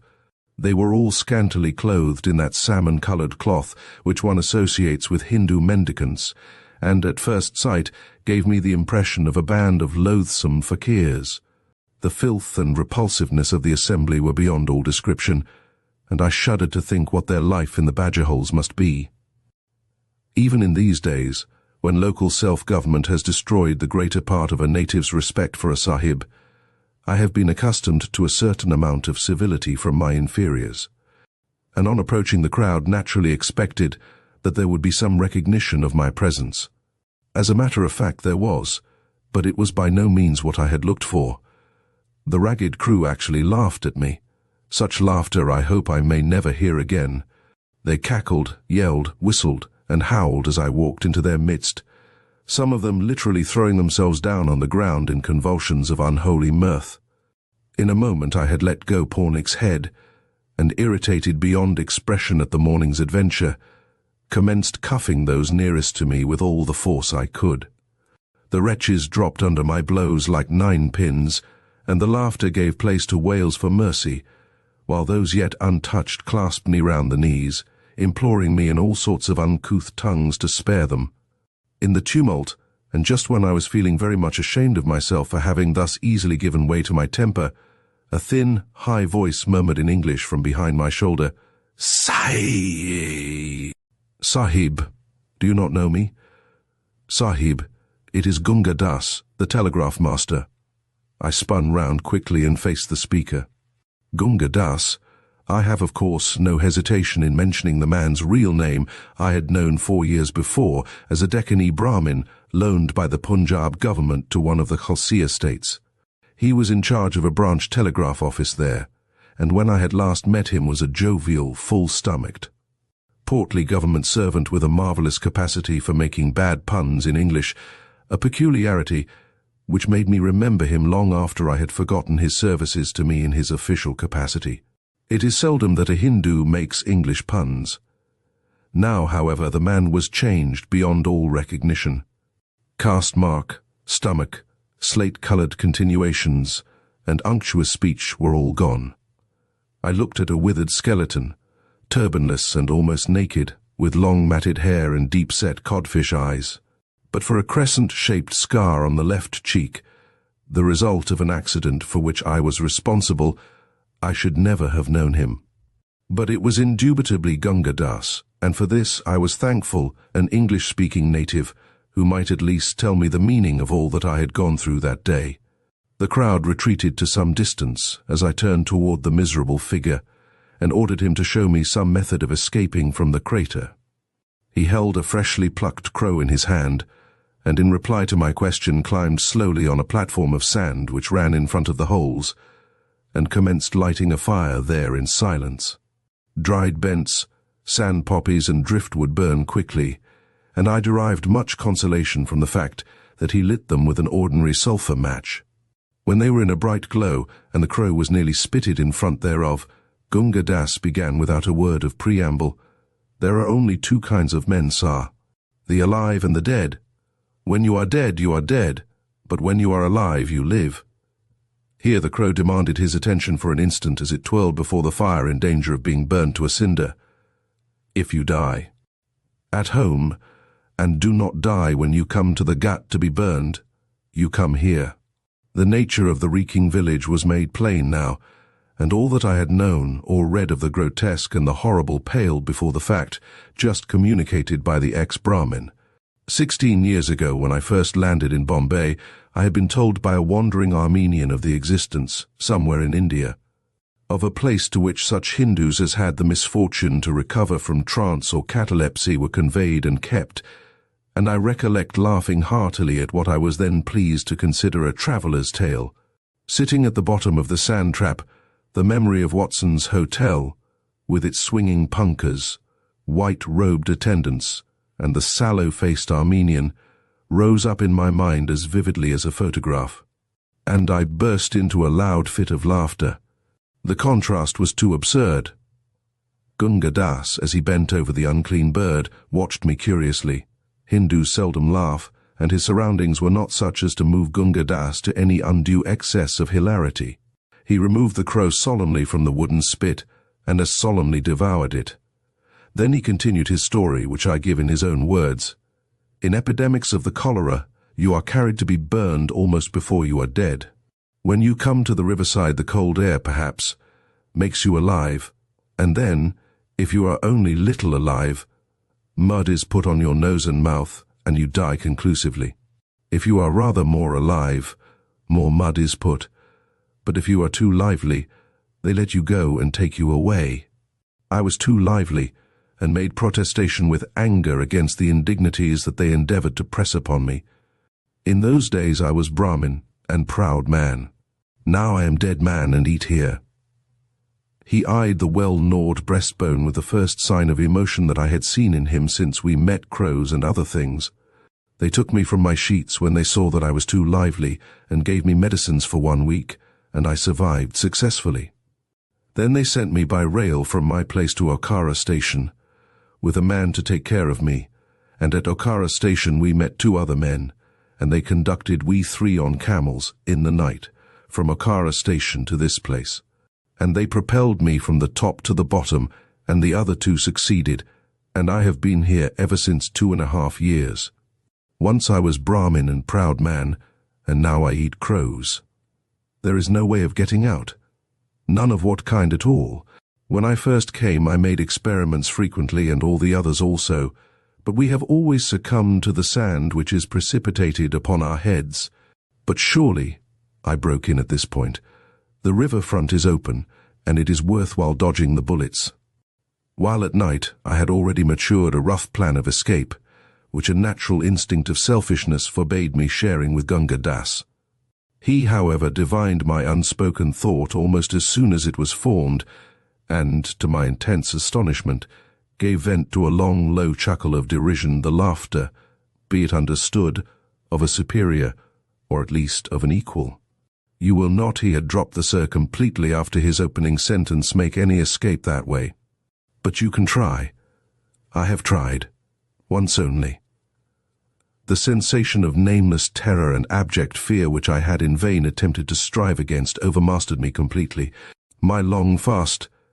It was now close upon 10 o'clock, and I had eaten nothing since tiffin on the previous day, combined with the violent and unnatural agitation of the ride, had exhausted me, and I verily believe that. For a few minutes I acted as one mad. I hurled myself against the pitiless sand slope. I ran round the base of the crater, blaspheming and praying by turns. I crawled out among the sedges of the riverfront, only to be driven back each time in an agony of nervous dread by the rifle bullets which cut up the sand round me, for I dared not face the death of a mad dog among that hideous crowd, and finally fell, spent and raving, at the curb of the well. No one had taken the slightest notion of an exhibition, which makes me blush hotly even when I think of it now. 2 or 3 men trod on my panting body as they drew water, but they were evidently used to this sort of thing, and had no time to waste upon me. The situation was humiliating. Gunga Das, indeed, when he had banked the embers of his fire with sand, was at some pains to throw half a cupful of fetid water over my head, an attention for which I could have fallen on my knees and thanked him, but he was laughing all the while in the same mirthless, wheezy key that greeted me on my first attempt to force the shoals. And so, in a semi-comatose condition, I lay till noon. Then, being only a man after all, I felt hungry, and intimated as much to Gunga Das, whom I had begun to regard as my natural protector.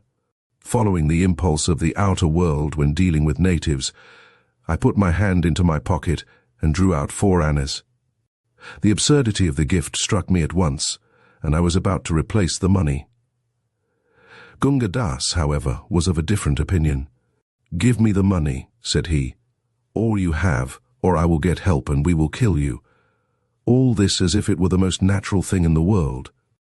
A Briton's first impulse, I believe, is to guard the contents of his pockets, but a moment's reflection convinced me of the futility of differing with the one man who had it in his power to make me comfortable, and with whose help it was possible that I might eventually escape from the crater. I gave him all the money in my possession, Rs. 9 to 8 minus 5, 9 rupees 8 annas and 5 pi, for I always keep small change as bakshish when I am in camp. Gunga Das clutched the coins and hid them at once in his ragged loincloth, his expression changing to something diabolical as he looked round to assure himself that no one had observed us. "Now I will give you something to eat," said he. What pleasure the possession of my money could have afforded him I am unable to say, but inasmuch as it did give him evident delight, I was not sorry that I had parted with it so readily, for I had no doubt that he would have had me killed if I had refused.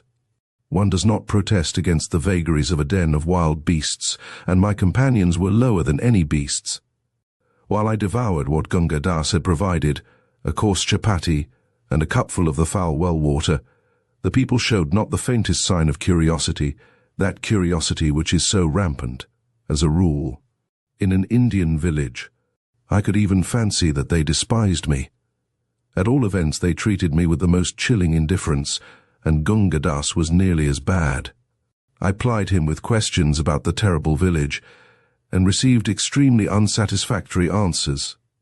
So far as I could gather, it had been in existence from time immemorial, whence I concluded that it was at least a century old, and during that time no one had ever been known to escape from it. I had to control myself here with both hands, lest the blind terror should lay hold of me a second time and drive me raving round the crater. Gunga Das took a malicious pleasure in emphasizing this point and in watching me wince. Nothing that I could do would induce him to tell me who the mysterious they were. "It is so ordered," he would reply, "and I do not yet know anyone who has disobeyed the orders." "Only wait till my servants find that I am missing," I retorted, "and I promise you that this place shall be cleared off the face of the earth, and I'll give you a lesson in civility too, my friend. Your servants would be torn in pieces before they came near this place, and besides, you are dead, my dear friend. It is not your fault, of course, but nonetheless you are dead and buried." At irregular intervals, supplies of food, I was told, were dropped down from the land side into the amphitheatre, and the inhabitants fought for them like wild beasts. When a man felt his death coming on, he retreated to his lair and died there. The body was sometimes dragged out of the hole and thrown onto the sand, or allowed to rot where it lay. The phrase "thrown onto the sand" caught my attention, and I asked Gunga Das whether this sort of thing was not likely to breed a pestilence. "That," said he with another of his wheezy chuckles, "you may see for yourself subsequently. You will have much time to make observations." Whereat, to his great delight, I winced once more and hastily continued the conversation. "And how do you live here from day to day? What do you do?"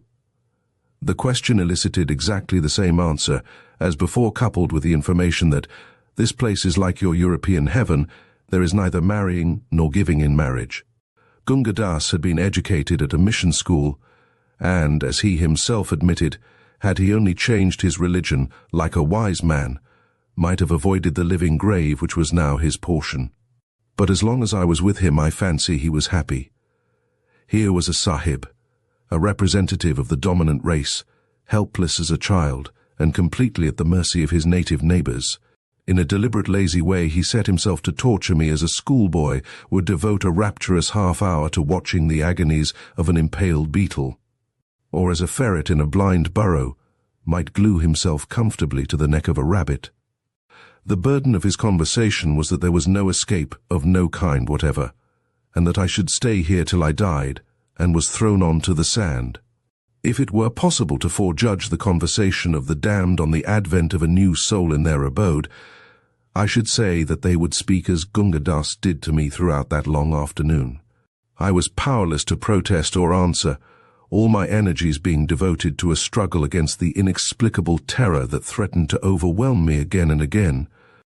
I can compare the feeling to nothing except the struggles of a man against the overpowering nausea of the Channel passage.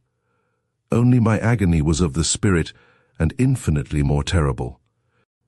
As the day wore on, the inhabitants began to appear in full strength to catch the rays of the afternoon sun, which were now sloping in at the mouth of the crater. They assembled in little knots and talked among themselves without even throwing a glance in my direction. About 4 o'clock, as far as I could judge, Gunga Das rose and dived into his lair for a moment, emerging with a live crow in his hands. The wretched bird was in a most draggled and deplorable condition, but seemed to be in no way afraid of its master.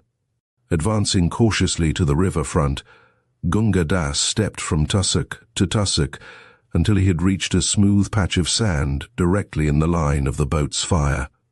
The occupants of the boat took no notice. Here he stopped, and with a couple of dexterous turns of the wrist, pegged the bird on its back with outstretched wings. As was only natural, the crow began to shriek at once and beat the air with its claws. In a few seconds the clamour had attracted the attention of a bevy of wild crows on a shoal a few hundred yards away, where they were discussing something that looked like a corpse. Half a dozen crows flew over at once to see what was going on, and also, as it proved, to attack the pinioned bird. Gunga Das, who had lain down on a tussock, motioned to me to be quiet, though I fancy this was a needless precaution. In a moment, and before I could see how it happened, a wild crow, who had grappled with the shrieking and helpless bird, was entangled in the latter's claws, swiftly disengaged by Gunga Das, and pegged down beside its companion in adversity. Curiosity, it seemed, overpowered the rest of the flock, and almost before Gunga Das and I had time to withdraw to the tussock, 2 more captives were struggling in the upturned claws of the decoys. So the chase, if I can give it so dignified a name, continued until Gunga Das had captured 7 crows. 5 of them he throttled at once, reserving 2 for further operations another day. I was a good deal impressed by this, to me, novel method of securing food, and complimented Gunga Das on his skill. "It is nothing to do," said he. "Tomorrow you must do it for me. You are stronger than I am." This calm assumption of superiority upset me not a little, and I answered peremptorily, "Indeed, you old ruffian, what do you think I have given you money for?" "Very well," was the unmoved reply. "Perhaps not tomorrow, nor the day after, nor subsequently, but in the end, and for many years, you will catch crows and eat crows, and you will thank your European God that you have crows to catch and eat." I could have cheerfully strangled him for this, but judged it best under the circumstances to smother my resentment. An hour later, I was eating one of the crows, and, as Gunga Das had said, thanking my God that I had a crow to eat. Never as long as I live shall I forget that evening meal. The whole population was squatting on the hard sand platform opposite their dens, huddled over tiny fires of refuse and dried rushes. Death, having once laid his hand upon these men and forborne to strike, seemed to stand aloof from them now. For most of our company were old men, bent and worn and twisted with years, and women aged to all appearance as the fates themselves. They sat together in knots and talked. God only knows what they found to discuss, in low, equable tones, curiously in contrast to the strident babble with which natives are accustomed to make day hideous. Now and then, an access of that sudden fury which had possessed me in the morning would lay hold on a man or woman, and with yells and imprecations the sufferer would attack the steep slope until, baffled and bleeding, he fell back on the platform, incapable of moving a limb. The others would never even raise their eyes when this happened, as men too well aware of the futility of their fellows' attempts and wearied with their useless repetition. I saw 4 such outbursts in the course of the evening. Gunga Das took an eminently business-like view of my situation, and while we were dining, I can afford to laugh at the recollection now. But it was painful enough at the time, propounded the terms on which he would consent to do for me. My 9 rupees 8 annas, he argued, at the rate of 3 annas a day, would provide me with food for 51 days, or about 7 weeks, that is to say. He would be willing to cater for me for that length of time. At the end of it, I was to look after myself. For a further consideration, viz. My boots. He would be willing to allow me to occupy the den next to his own, and would supply me with as much dried grass for bedding as he could spare. Very well, Gunga Das, I replied. To the first terms I cheerfully agree, but as there is nothing on earth to prevent my killing you as you sit here and taking everything that you have. I thought of the two invaluable crows at the time. I flatly refuse to give you my boots and shall take whichever den I please. The stroke was a bold one, and I was glad when I saw that it had succeeded. Gunga Das changed his tone immediately and disavowed all intention of asking for my boots. At the time it did not strike me as at all strange that I, a civil engineer, a man of 13 years standing in the service, and I trust, an average Englishman, should thus calmly threaten murder and violence against the man who had, for a consideration it is true, taken me under his wing. I had left the world, it seemed, for centuries. I was as certain then as I am now of my own existence, that in the accursed settlement there was no law save that of the strongest, that the living dead men had thrown behind them every cannon of the world which had cast them out, and that I had to depend for my own life on my strength and vigilance alone. The crew of the ill-fated mignonette are the only men who would understand my frame of mind. At present, I argue to myself, I am strong and a match for 6 of these wretches. It is imperatively necessary that I should, for my own sake, keep both health and strength until the hour of my release comes, if it ever does. Fortified with these resolutions, I ate and drank as much as I could, and made Gunga Das understand that I intended to be his master, and that the least sign of insubordination on his part would be visited with the only punishment I had it in my power to inflict sudden and violent death. Shortly after this I went to bed. That is to say, Gunga Das gave me a double armful of dried bents which I thrust down the mouth of the lair to the right of his, and followed myself, feet foremost, the whole running about 9 feet into the sand with a slight downward inclination, and being neatly shored with timbers. From my den, which faced the river front, I was able to watch the waters of the Sutlej flowing past under the light of a young moon, and compose myself to sleep as best I might. The horrors of that night I shall never forget. My den was nearly as narrow as a coffin, and the sides had been worn smooth and greasy by the contact of innumerable naked bodies, added to which it smelled abominably. Sleep was altogether out of question to one in my excited frame of mind. As the night wore on, it seemed that the entire amphitheatre was filled with legions of unclean devils that, trooping up from the shoals below, mocked the unfortunates in their lairs. Personally, I am not of an imaginative temperament. Very few engineers are, but on that occasion, I was as completely prostrated with nervous terror as any woman. After half an hour or so, however, I was able once more to calmly review my chances of escape. Any exit by the steep sand walls was, of course, impracticable. I had been thoroughly convinced of this some time before. It was possible, just possible, that I might, in the uncertain moonlight, safely run the gauntlet of the rifle shots. The place was so full of terror for me that I was prepared to undergo any risk in leaving it. Imagine my delight, then, when after creeping stealthily to the riverfront, I found that the infernal boat was not there. My freedom lay before me in the next few steps. By walking out to the first shallow pool that lay at the foot of the projecting left horn of the horseshoe, I could wade across, turn the flank of the crater, and make my way inland. Without a moment's hesitation, I marched briskly past the tussocks where Gunga Das had snared the crows, and out in the direction of the smooth white sand beyond. My first step from the tufts of dried grass showed me how utterly futile was any hope of escape, for, as I put my foot down, I felt an indescribable drawing, sucking motion of the sand below. Another moment, and my leg was swallowed up nearly to the knee. In the moonlight, the whole surface of the sand seemed to be shaken with devilish delight at my disappointment. I struggled clear, sweating with terror and exertion, back to the tussocks behind me and fell on my face. My only means of escape from the semicircle was protected with a quicksand. How long I lay I have not the faintest idea. but I was roused at last by the malevolent chuckle of Gunga Das at my ear. "I would advise you, protector of the poor," the ruffian was speaking English, "to return to your house. It is unhealthy to lie down here. Moreover, when the boat returns, you will most certainly be rifled at." He stood over me in the dim light of the dawn, chuckling and laughing to himself. Suppressing my first impulse to catch the man by the neck and throw him onto the quicksand, I rose sullenly and followed him to the platform below the burrows. Suddenly, and futilely as I thought while I spoke, I asked, "Gunga Das, what is the good of the boat if I can't get out?"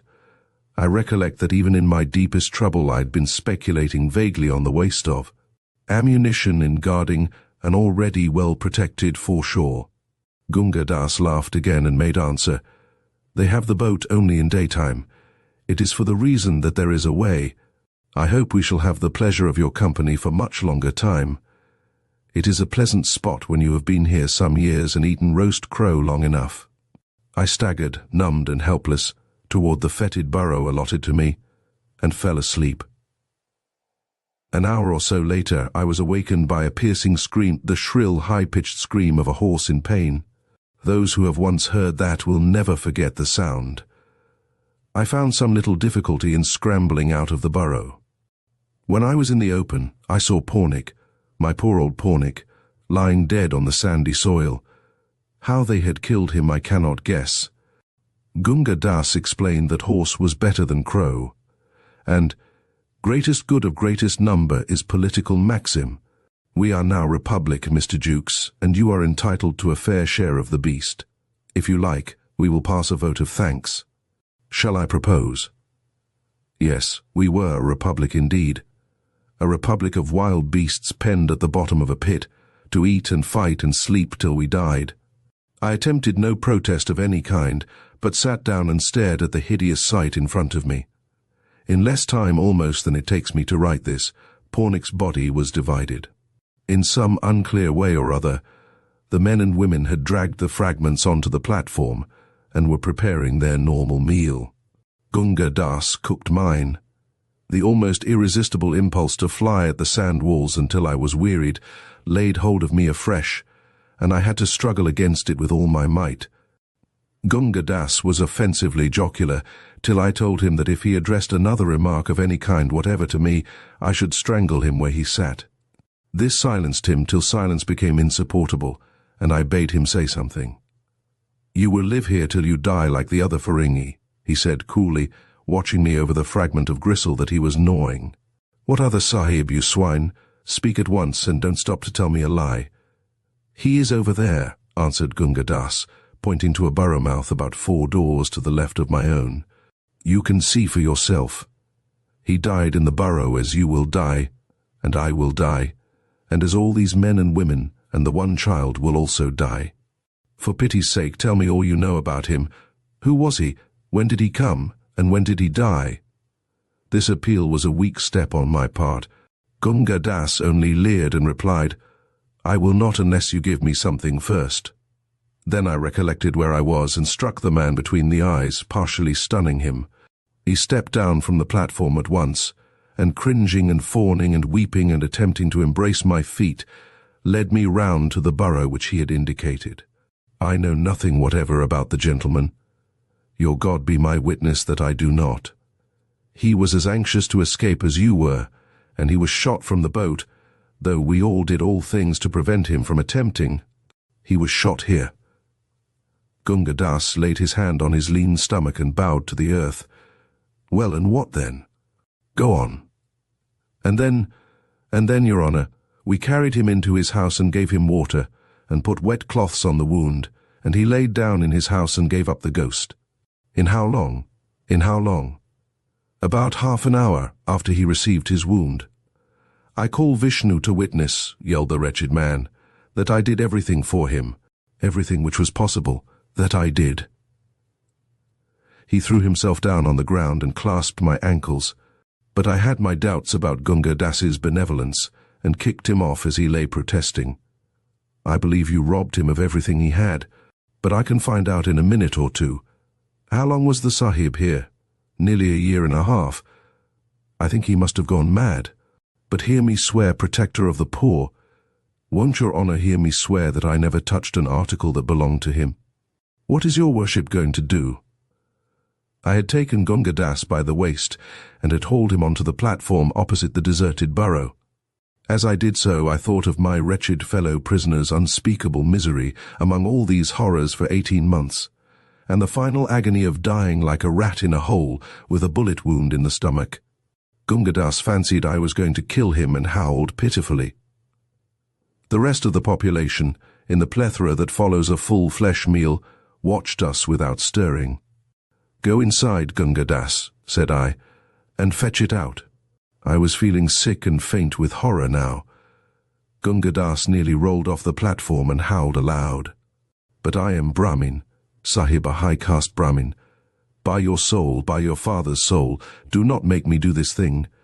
Brahmin or no Brahmin, by my soul and my father's soul, in you go," I said, and seizing him by the shoulders, I crammed his head into the mouth of the burrow, kicked the rest of him in, and, sitting down, covered my face with my hands. At the end of a few minutes I heard a rustle and a creak, then Gunga Das in a sobbing, choking whisper speaking to himself, then a soft thud, and I uncovered my eyes. The dry sand had turned the corpse entrusted to its keeping into a yellow-brown mummy. I told Gunga Das to stand off while I examined it. The body, clad in an olive-green hunting suit, much stained and worn, with leather pads on the shoulders, was that of a man between 30 and 40, above middle height, with light, sandy hair, long moustache, and a rough, unkempt beard. The left canine of the upper jaw was missing, and a portion of the lobe of the right ear was gone. On the second finger of the left hand was a ring, a shield-shaped bloodstone set in gold, with a monogram that might have been either BK or BL. On the third finger of the right hand was a silver ring in the shape of a coiled cobra, much worn and tarnished. Gunga Das deposited a handful of trifles he had picked out of the burrow at my feet, and, covering the face of the body with my handkerchief, I turned to examine these. I give the full list in the hope that it may lead to the identification of the unfortunate man. 1. Bowl of a briarwood pipe, serrated at the edge, much worn and blackened, bound with string at the crew. 2. 2 pattern lever keys, wards of both broken. 3. Tortoise-shell-handled penknife, silver or nickel, nameplate, marked with monogram BK. 4. Envelope, postmark undecipherable, bearing a Victorian stamp, addressed to Miss Mon, rest illegible Hammond. 5. Imitation crocodile skin notebook with pencil. First 45 pages blank, 4.5 illegible, 15 others filled with private memoranda relating chiefly to 3 persons, a Miss Ezel. Singleton, abbreviated several times to Lot Single, Mrs. S. May, and Garmison, referred to in places as Jerry or Jack. 6. Handle of small-sized hunting knife, blade snapped short, buck's horn, diamond cut, with swivel and ring on the butt, fragment of cotton cord attached. It must not be supposed that I inventoried all these things on the spot as fully as I have here written them down. The notebook first attracted my attention, and I put it in my pocket with a view of studying it later on. The rest of the articles I conveyed to my burrow for safety's sake, and there being a methodical man, I inventoried them. I then returned to the corpse and ordered Gunga Das to help me to carry it out to the riverfront. While we were engaged in this, the exploded shell of an old brown cartridge dropped out of one of the pockets and rolled at my feet. Gunga Das had not seen it, and I fell to thinking that a man does not carry exploded cartridge cases, especially browns, which will not bear loading twice, about with him when shooting. In other words, that cartridge case had been fired inside the crater. Consequently, there must be a gun somewhere. I was on the verge of asking Gunga Das, but checked myself, knowing that he would lie. We laid the body down on the edge of the quicksand by the tussocks. It was my intention to push it out and let it be swallowed up, the only possible mode of burial that I could think of. I ordered Gunga Das to go away. Then I gingerly put the corpse out on the quicksand. In doing so, it was lying face downward, I tore the frail and rotten khaki shooting coat open, disclosing a hideous cavity in the back. I have already told you that the dry sand had, as it were, mummified the body. A moment's glance showed that the gaping hole had been caused by a gunshot wound. The gun must have been fired with the muzzle almost touching the back. The shooting coat, being intact, had been drawn over the body after death, which must have been instantaneous. The secret of the poor wretch's death was plain to me in a flash. Someone of the crater, presumably Gunga Das, must have shot him with his own gun, the gun that fitted the brown cartridges. He had never attempted to escape in the face of the rifle fire from the boat. I pushed the corpse out hastily and saw it sink from sight literally in a few seconds. I shuddered as I watched. In a dazed, half-conscious way, I turned to peruse the notebook. A stained and discolored slip of paper had been inserted between the binding and the back and dropped out as I opened the pages. This is what it contained: 4 out from Crow Clump, 3 left, 9 out, 2 right, 3 back, 2 left, 14 out, 2 left, 7 out, 1 left, 9 back, 2 right, 6 back, 4 right. 7 back. The paper had been burned and charred at the edges. What it meant I could not understand. I sat down on the dried bents, turning it over and over between my fingers, until I was aware of Gunga Das standing immediately behind me, with glowing eyes and outstretched hands. "Have you got it?" he panted. "Will you not let me look at it also? I swear that I will return it." "Got what?" "Return what?" asked. "That which you have in your hands. It will help us both." He stretched out his long bird-like talons, trembling with eagerness. "I could never find it," he continued. "He had secreted it about his person. Therefore I shot him, but nevertheless I was unable to obtain it." Gunga Das had quite forgotten his little fiction about the rifle bullet. I received the information perfectly calmly. Morality is blunted by consorting with the dead who are alive. "What on earth are you raving about? What is it you want me to give you?" "The piece of paper in the notebook. It will help us both." "Oh, you fool! You fool! Can you not see what it will do for us? We shall escape." His voice rose almost to a scream, and he danced with excitement before me. I own I was moved at the chance of my getting away. "Don't skip. Explain yourself. Do you mean to say that this slip of paper will help us? What does it mean?" "Read it aloud. Read it aloud. I beg and I pray you to read it aloud." I did so. Gunga Das listened delightedly and drew an irregular line in the sand with his fingers. "See now." It was the length of his gun barrels without the stock. "I have those barrels. 4 gun barrels out from the place where I caught crows. Straight out, do you follow me? Then 3 left. Ah, how well I remember when that man worked it out night after night. Then 9 out, and so on. Out is always straight before you across the quicksand. He told me so before I killed him. But if you knew all this, why didn't you get out before?" "I did not know it. He told me that he was working it out a year and a half ago, and how he was working it out night after night when the boat had gone away, and he could get out near the quicksand safely. Then he said that we would get away together. But I was afraid that he would leave me behind one night when he had worked it all out, and so I shot him. Besides, it is not advisable that the men who once get in here should escape. Only I, and I am a Brahmin." The prospect of escape had brought Gunga Das's caste back to him. He stood up, walked about, and gesticulated violently. Eventually I managed to make him talk soberly, and he told me how this Englishman had spent 6 months night after night in exploring, inch by inch.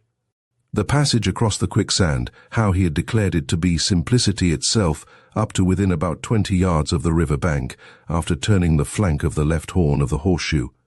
This much he had evidently not completed when Gunga Das shot him with his own gun. In my frenzy of delight at the possibilities of escape, I recollect shaking hands effusively with Gunga Das. After we had decided that we were to make an attempt to get away that very night. It was weary work waiting throughout the afternoon. About 10 o'clock, as far as I could judge, when the moon had just risen above the lip of the crater, Gunga Das made a move for his burrow to bring out the gun barrels whereby to measure our path. All the other wretched inhabitants had retired to their lairs long ago. The guardian boat drifted downstream some hours before, and we were utterly alone by the crow clump. Gunga Das, while carrying the gun barrels, let slip the piece of paper which was to be our guide. I stooped down hastily to recover it, and, as I did so, I was aware that the diabolical Brahmin was aiming a violent blow at the back of my head with the gun barrels. It was too late to turn round. I must have received the blow somewhere on the nape of my neck. 100,000 fiery stars danced before my eyes, and I fell forward senseless at the edge of the quicksand. When I recovered consciousness, the moon was going down, and I was sensible of intolerable pain in the back of my head. Gunga Das had disappeared, and my mouth was full of blood. I lay down again and prayed that I might die without more ado. Then the unreasoning fury which I had before mentioned laid hold upon me, and I staggered inland toward the walls of the crater. It seemed that someone was calling to me in a whisper, "Sahib! Sahib! Sahib!" Exactly as my bearer used to call me in the morning. I fancied that I was delirious until a handful of sand fell at my feet. Then I looked up and saw a head peering down into the amphitheater, the head of Dunu, my dog boy, who attended to my collies. As soon as he had attracted my attention, he held up his hand and showed a rope. I motioned, staggering to and fro for the while, that he should throw it down. It was a couple of leather punka ropes knotted together, with a loop at one end. I slipped the loop over my head and under my arms, heard Dunu urge something forward, was conscious that I was being dragged, face downward, up the steep sand slope, and the next instant found myself choked and half fainting on the sand hills overlooking the crater. Dunu, with his face ashy grey in the moonlight, implored me not to stay but to get back to my tent at once. It seems that he had tracked Pornick's footprints 14 miles across the sands to the crater, had returned and told my servants, who flatly refused to meddle with anyone, white or black. Once fallen into the hideous village of the dead, whereupon Dunu had taken one of my ponies and a couple of punka ropes, returned to the crater and hauled me out as I have described.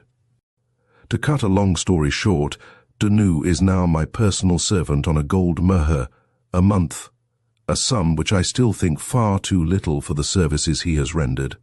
Nothing on earth will induce me to go near that devilish spot again, or to reveal its whereabouts more clearly than I have done. Of Gunga Das I have never found a trace, nor do I wish to do. My sole motive in giving this to be published is the hope that someone may possibly identify, from the details and the inventory which I have given above, the corpse of the man in the olive-green hunting suit. Chapter 4. The Man Who Would Be King. Brother to a prince and fellow to a beggar, if he be found worthy. The law, as quoted, lays down a fair conduct of life, and one not easy to follow. I have been fellow to a beggar again and again, under circumstances which prevented either of us finding out whether the other was worthy. I have still to be brother to a prince, though I once came near to kinship with what might have been a veritable king, and was promised the reversion of a kingdom army, law courts, revenue and policy all complete. But today, I greatly fear that my king is dead, and if I want a crown I must go hunt it for myself. The beginning of everything was in a railway train upon the road to Mhal from Ajmer. There had been a deficit in the budget, which necessitated travelling, not second class, which is only half as dear as first class, but by intermediate, which is very awful indeed. There are no cushions in the intermediate class, and the population are either intermediate, which is Eurasian or native, which for a long night journey is nasty, or loafer, which is amusing though intoxicated. Intermediates do not buy from refreshment rooms. They carry their food in bundles and pots, and buy sweets from the native sweetmeat sellers, and drink the roadside water. This is why, in hot weather, intermediates are taken out of the carriages dead, and in all weathers are most properly looked down upon. My particular intermediate happened to be empty till I reached Nasirabad, when the big black-browed gentleman in shirt-sleeves entered, and, following the custom of intermediates, passed the time of day. He was a wanderer and a vagabond like myself, but with an educated taste for whiskey. He told tales of things he had seen and done, of out-of-the-way corners of the empire into which he had penetrated, and of adventures in which he risked his life for a few days' food. If India was filled with men like you and me, not knowing more than the crows where they'd get their next day's rations, it isn't 70 millions of revenue the land would be paying, it's 700 millions, said he, and as I looked at his mouth and chin I was disposed to agree with him. We talked politics, the politics of loaferdom that sees things from the underside where the lath and plaster is not smoothed off. And we talked postal arrangements, because my friend wanted to send a telegram back from the next station to Ajmer, the turning-off place from the Bombay to the Mihao line as you travel westward. My friend had no money beyond 8 annas which he wanted for dinner, and I had no money at all, owing to the hitch in the budget before mentioned. Further, I was going into a wilderness where, though I should resume touch with the Treasury, there were no telegraph offices. I was, therefore, unable to help him in any way. "We might threaten a station master and make him send a wire on tick," said my friend. "But that'd mean inquiries for you and for me, and I've got my hands full these days." "Did you say you were travelling back along this line within any days?" "Within 10, I said. "Can't you make it 8, said he. "Mine is rather urgent business." "I can send your telegrams within 10 days if that will serve you," I said. I couldn't trust the wire to fetch him, now I think of it. It's this way. He leaves Delhi on the 23rd for Bombay. That means he'll be running through Ajmer about the night of the 23rd. "But I'm going into the Indian desert," I explained. "Well and good," said he. "You'll be changing at Marwar Junction to get into Jodhpur territory. You must do that, and he'll be coming through Marwar Junction in the early morning of the 24th by the Bombay mail. Can you be at Marwar Junction on that time?" "It won't be inconveniencing you, because I know that there's precious few pickings to be got out of these central India states, even though you pretend to be correspondent of the backwoodsman." "Have you ever tried that trick?" I asked. "Again and again, but the residents find you out, and then you get escorted to the border before you've time to get your knife into them. But about my friend here, I must give him a word of mouth to tell him what's come to me, or else he won't know where to go. I would take it more than kind of you if you was to come out of central India in time to catch him at Marwar Junction, and say to him, he has gone south for the week. He'll know what that means. He's a big man with a red beard, and a great swell he is. You'll find him sleeping like a gentleman with all his luggage round him in a second-class apartment. But don't you be afraid. Slip down the window and say, he has gone south for the week, and he'll tumble. It's only cutting your time of stay in those parts by 2 days. I ask you as a stranger going to the west," he said with emphasis. "Where have you come from?" said I. "From the east," said he, "and I am hoping that you will give him the message on the square for the sake of my mother, as well as your own. Englishmen are not usually softened by appeals to the memory of their mothers, but for certain reasons, which will be fully apparent, I saw fit to agree." "It's more than a little matter," said he, "and that's why I asked you to do it, and now I know that I can depend on you doing it. A second-class carriage at Marwar Junction, and a red-haired man asleep in it. You'll be sure to remember. I get out at the next station, and I must hold on there till he comes or sends me what I want." "I'll give the message if I catch him," I said, "and for the sake of your mother as well as mine, I'll give you a word of advice. Don't try to run the Central India states just now as the correspondent of the backwoodsman. There's a real one knocking about here, and it might lead to trouble." "Thank you," said he simply. "And when will the swine be gone? I can't starve because he's ruining my work. I wanted to get hold of the Digumba Raja down here about his father's widow, and give him a jump." "What did he do to his father's widow, then?" "Filled her up with red pepper and slippered her to death as she hung from a beam. I found that out myself, and I'm the only man that would dare going into the state to get hush money for it. They'll try to poison me, same as they did in Chotumna when I went on the loot there. But you'll give the man at Marwar Junction my message." He got out at a little roadside station, and I reflected. I had heard, more than once, of men personating correspondents of newspapers and bleeding small native states with threats of exposure, but I had never met any of the cast before. They lead a hard life, and generally die with great suddenness. The native states have a wholesome horror of English newspapers, which may throw light on their peculiar methods of government, and do their best to choke correspondents with champagne, or drive them out of their mind with four-in-hand barouches. They do not understand that nobody cares a straw for the internal administration of native states, so long as oppression and crime are kept within decent limits, and the ruler is not drugged, drunk, or diseased from one end of the year to the other. They are the dark places of the earth, full of unimaginable cruelty, touching the railway and the telegraph on one side, and on the other, the days of Harun al-Rashid. When I left the train, I did business with divers kings, and in 8 days passed through many changes of life. Sometimes I wore dress clothes and consorted with princes and politicals, drinking from crystal and eating from silver. Sometimes I lay out upon the ground and devoured what I could get from a plate made of leaves, and drank the running water, and slept under the same rug as my servant. It was all in the day's work. Then I headed for the great Indian desert upon the proper date, as I had promised, and the night mail set me down at Marwar Junction, where a funny little, happy-go-lucky, native-managed railway runs to Jodhpur. The Bombay mail from Delhi makes a short halt at Marwar. She arrived just as I got in, and I had just time to hurry to her platform and go down the carriages. There was only one second class on the train. I slipped the window and looked down upon a flaming red beard, half covered by a railway rug. That was my man, fast asleep, and I dug him gently in the ribs. He woke with a grunt, and I saw his face in the light of the lamps. It was a great and shining face. "Tickets again?" said he. "No," said I. "I'm to tell you that he has gone south for the week. He has gone south for the week." The train had begun to move out. The red man rubbed his eyes. "He has gone south for the week," he repeated. "Now that's just like his impudence. Did he say that I was to give you anything?" "'Cause I won't."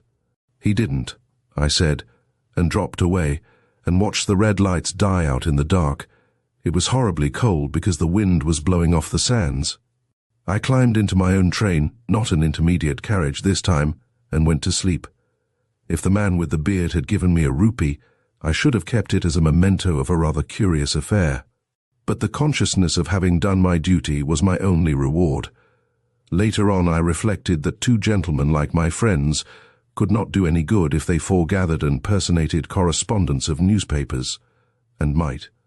If they blackmailed one of the little rat-trap states of central India or southern Rajputana, get themselves into serious difficulties.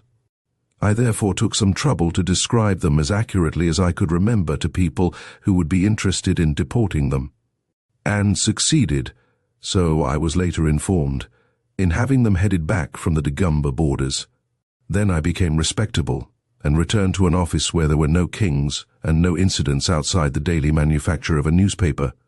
A newspaper office seems to attract every conceivable sort of person, to the prejudice of discipline. Zenana mission ladies arrive, and beg that the editor will instantly abandon all his duties to describe a Christian prize giving in a back slum of a perfectly inaccessible village. Colonels who have been overpassed for command sit down and sketch the outline of a series of 10, 12, or 24 leading articles on seniority versus selection.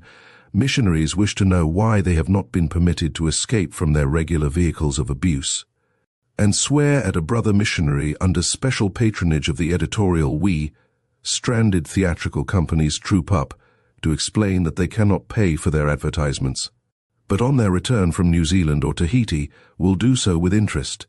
Inventors of patent punker pulling machines, carriage couplings, and unbreakable swords and axletrees call with specifications in their pockets and hours at their disposal. Tea companies enter and elaborate their prospectuses with the office pens. Secretaries of ball committees clamour to have the glories of their last dance more fully described.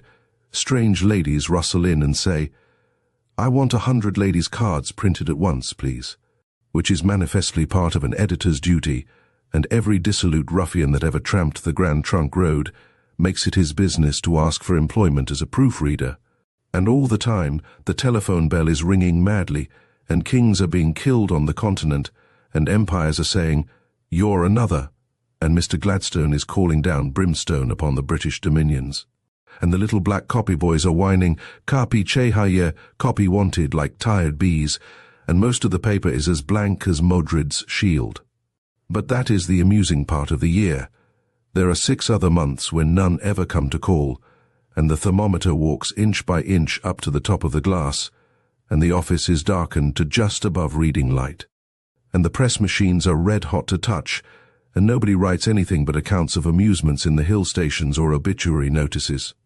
Then the telephone becomes a tinkling terror, because it tells you of the sudden deaths of men and women that you knew intimately, and the prickly heat covers you with a garment. And you sit down and write, "A slight increase of sickness is reported from the Khuda Janta Khan district.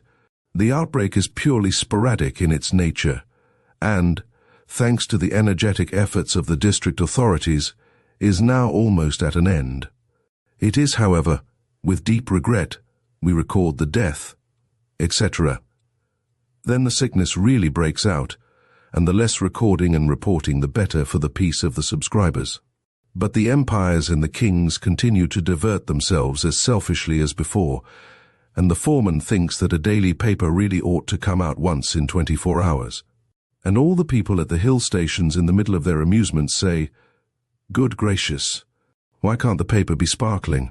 I'm sure there's plenty going on up here." That is the dark half of the moon, and, as the advertisements say, must be experienced to be appreciated. It was in that season, and a remarkably evil season, that the paper began running the last issue of the week on Saturday night, which is to say Sunday morning, after the custom of a London paper. This was a great convenience, for immediately after the paper was put to bed, the dawn would lower the thermometer from 96 degrees to almost 84 degrees for half an hour. And in that chill, you have no idea how cold is 84 degrees on the grass until you begin to pray for it. A very tired man could get off to sleep ere the heat roused him. One Saturday night it was my pleasant duty to put the paper to bed alone. A king, or courtier, or a courtesan, or a community was going to die, or get a new constitution, or do something that was important on the other side of the world. And the paper was to be held open till the latest possible minute in order to catch the telegram. It was a pitchy black night, as stifling as a June night can be, and the loo, the red-hot wind from the westward, was booming among the tinder-dry trees and pretending that the rain was on its heels. Now and again a spot of almost boiling water would fall on the dust with the flop of a frog. But all our weary world knew that was only pretense. It was a shade cooler in the press room than the office, so I sat there, while the type ticked and clicked, and the nightjars hooted at the windows, and the all-but-naked compositors wiped the sweat from their foreheads and called for water. The thing that was keeping us back, whatever it was, would not come off, though the loo dropped and the last type was set, and the whole round earth stood still in the choking heat, with its finger on its lip, to wait the event. I drowsed, and wondered whether the telegraph was a blessing, and whether this dying man or struggling people might be aware of the inconvenience the delay was causing. There was no special reason beyond the heat and worry to make tension, but, as the clock hands crept up to 3 o'clock, and the machines spun their flywheels 2 and 3 times to see that all was in order, before I said the word that would set them off, I could have shrieked aloud. Then the roar and rattle of the wheels shivered the quiet into little bits. I rose to go away, but 2 men in white clothes stood in front of me. The first one said, "It's him." The second said, "So it is," and they both laughed almost as loudly as the machinery roared and mopped their foreheads. We see there was a light burning across the road, and we were sleeping in that ditch there for coolness, and I said to my friend here, "The office is open. Let's come along and speak to him as turned us back from Digumba State," said the smaller of the 2. He was the man I had met in the Mimhao train, and his fellow was the red-bearded man of Marwa Junction. There was no mistaking the eyebrows of the one or the beard of the other. I was not pleased, because I wished to go to sleep, not to squabble with loafers. "What do you want?" I asked. "Half an hour's talk with you, cool and comfortable, in the office." said the red-bearded man. "We'd like some drink. The contract doesn't begin yet, Peachy, so you needn't look. But what we really want is advice. We don't want money. We ask you as a favor, because we found out you did us a bad turn about Digumba State." I led from the press room to the stifling office with the maps on the walls, and the red-haired man rubbed his hands. "That's something like," said he. "This was the proper shop to come to. Now, sir, let me introduce you to Brother Peachy Carnahan, that's him, and Brother Daniel Dravot, that is me. And the less said about our professions, the better, for we have been most things in our time: soldier, sailor, compositor, photographer, proofreader, street preacher, and correspondents of the backwoodsman, when we thought the paper wanted one. Carnahan is sober, and so am I. Look at us first and see that's sure. It will save you cutting into my talk. We'll take one of your cigars apiece, and you shall see us light up." I watched the test.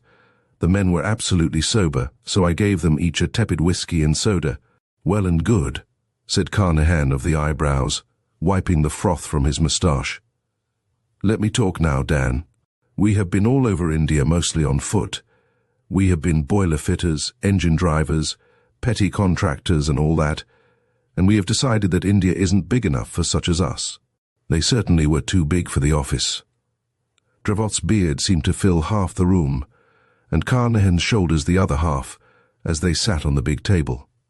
Carnahan continued, "The country isn't half worked out because they that governs it won't let you touch it.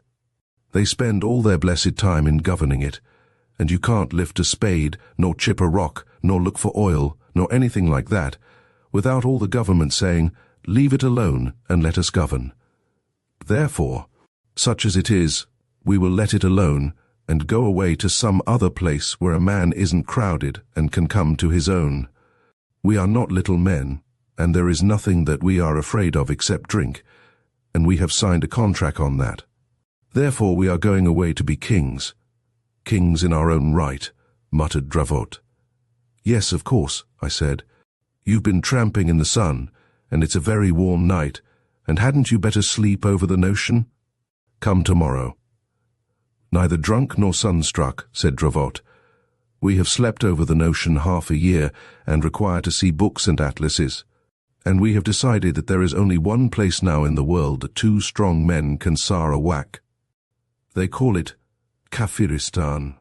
By my reckoning, it's the top right-hand corner of Afghanistan, not more than 300 miles from Peshawar. They have 32 heathen idols there, and will be the 33rd and 4th. It's a mountainous country. The women of those parts are very beautiful. But that is provided against in the contract," said Carnahan. "Neither women nor lick or Daniel.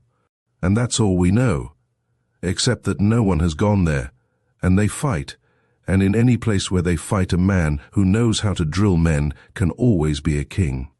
We shall go to those parts and say to any king we find, 'Do you want to vanquish your foes?' And we will show him how to drill men, for that we know better than anything else. Then we will subvert that king and seize his throne and establish a dynasty. You'll be cut to pieces before you're 50 miles across the border," I said. "You have to travel through Afghanistan to get to that country. It's one mass of mountains and peaks and glaciers, and no Englishman has been through it. The people are utter brutes, and even if you reached them, you couldn't do anything." "That's more like," said Carnan. "If you could think us a little more mad, we would be more pleased. We have come to you to know about this country, to read a book about it, and to be shown maps. We want you to tell us that we are fools and to show us your books."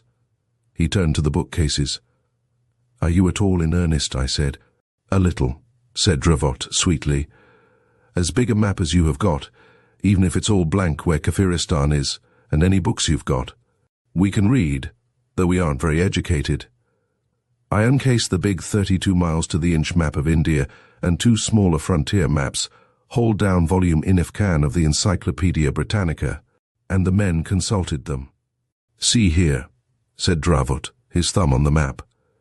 "Up to Jagdalak, Peachy and me know the road. We was there with Robert's army. We'll have to turn off to the right at Jagdalak through Lachman territory, Then we get among the hills, 14,000 feet, 15,000. It will be cold work there, but it don't look very far on the map. I handed him wood on the sources of the Oxus. Carnahan was deep in the encyclopedia. They're a mixed lot, said Dravot reflectively, and it won't help us to know the names of their tribes. The more tribes, the more they'll fight, and the better for us, from Jagdalak to Ashang. But all the information about the country is as sketchy and inaccurate as can be, I protested. No one knows anything about it, really. Here's the file of the United Services Institute. Read what Bellew says. Blow Bellew, said Carnahan. Dan, they're a stinking lot of heathens, but this book here says they think they're related to us English. I smoked while the men pored over Ravity, wood, the maps, and the encyclopedia. There is no use your waiting, said Dravot politely. It's about 4 o'clock now. We'll go before 6 o'clock if you want to sleep, and we won't steal any of the papers. Don't you sit up. We're two harmless lunatics, and if you come tomorrow evening down to the Serai, we'll say goodbye to you. You are two fools, I answered. You'll be turned back at the frontier or cut up the minute you set foot in Afghanistan. Do you want any money or a recommendation down country? I can help you to the chance of work next week. Next week we shall be hard at work ourselves, thank you, said Dravot. It isn't so easy being a king as it looks. When we've got our kingdom in going order, we'll let you know, and you can come up and help us govern it. Would two lunatics make a contract like that? Said Carnahan, with subdued pride, showing me a greasy half-sheet of notepaper on which was written the following. I copied it, then and there, as a curiosity. This contract between me and you pursuing witnesseth in the name of God, amen, and so forth, one that me and you will settle this matter together, i.e. to be kings of Kafiristan. Two, that you and me will not, while this matter is being settled, look at any liquor, nor any woman, black, white, or brown, so as to get mixed up with one or the other, harmful. 3, that we conduct ourselves with dignity and discretion, and if one of us gets into trouble, the other will stay by him. Signed by you and me this day. Peachy Taliaferro Carnahan, Daniel Dravot, both gentlemen at large. There was no need for the last article, said Carnahan, blushing modestly, but it looks regular. Now you know the sort of men that loafers are. We are loafers, Dan, until we get out of India.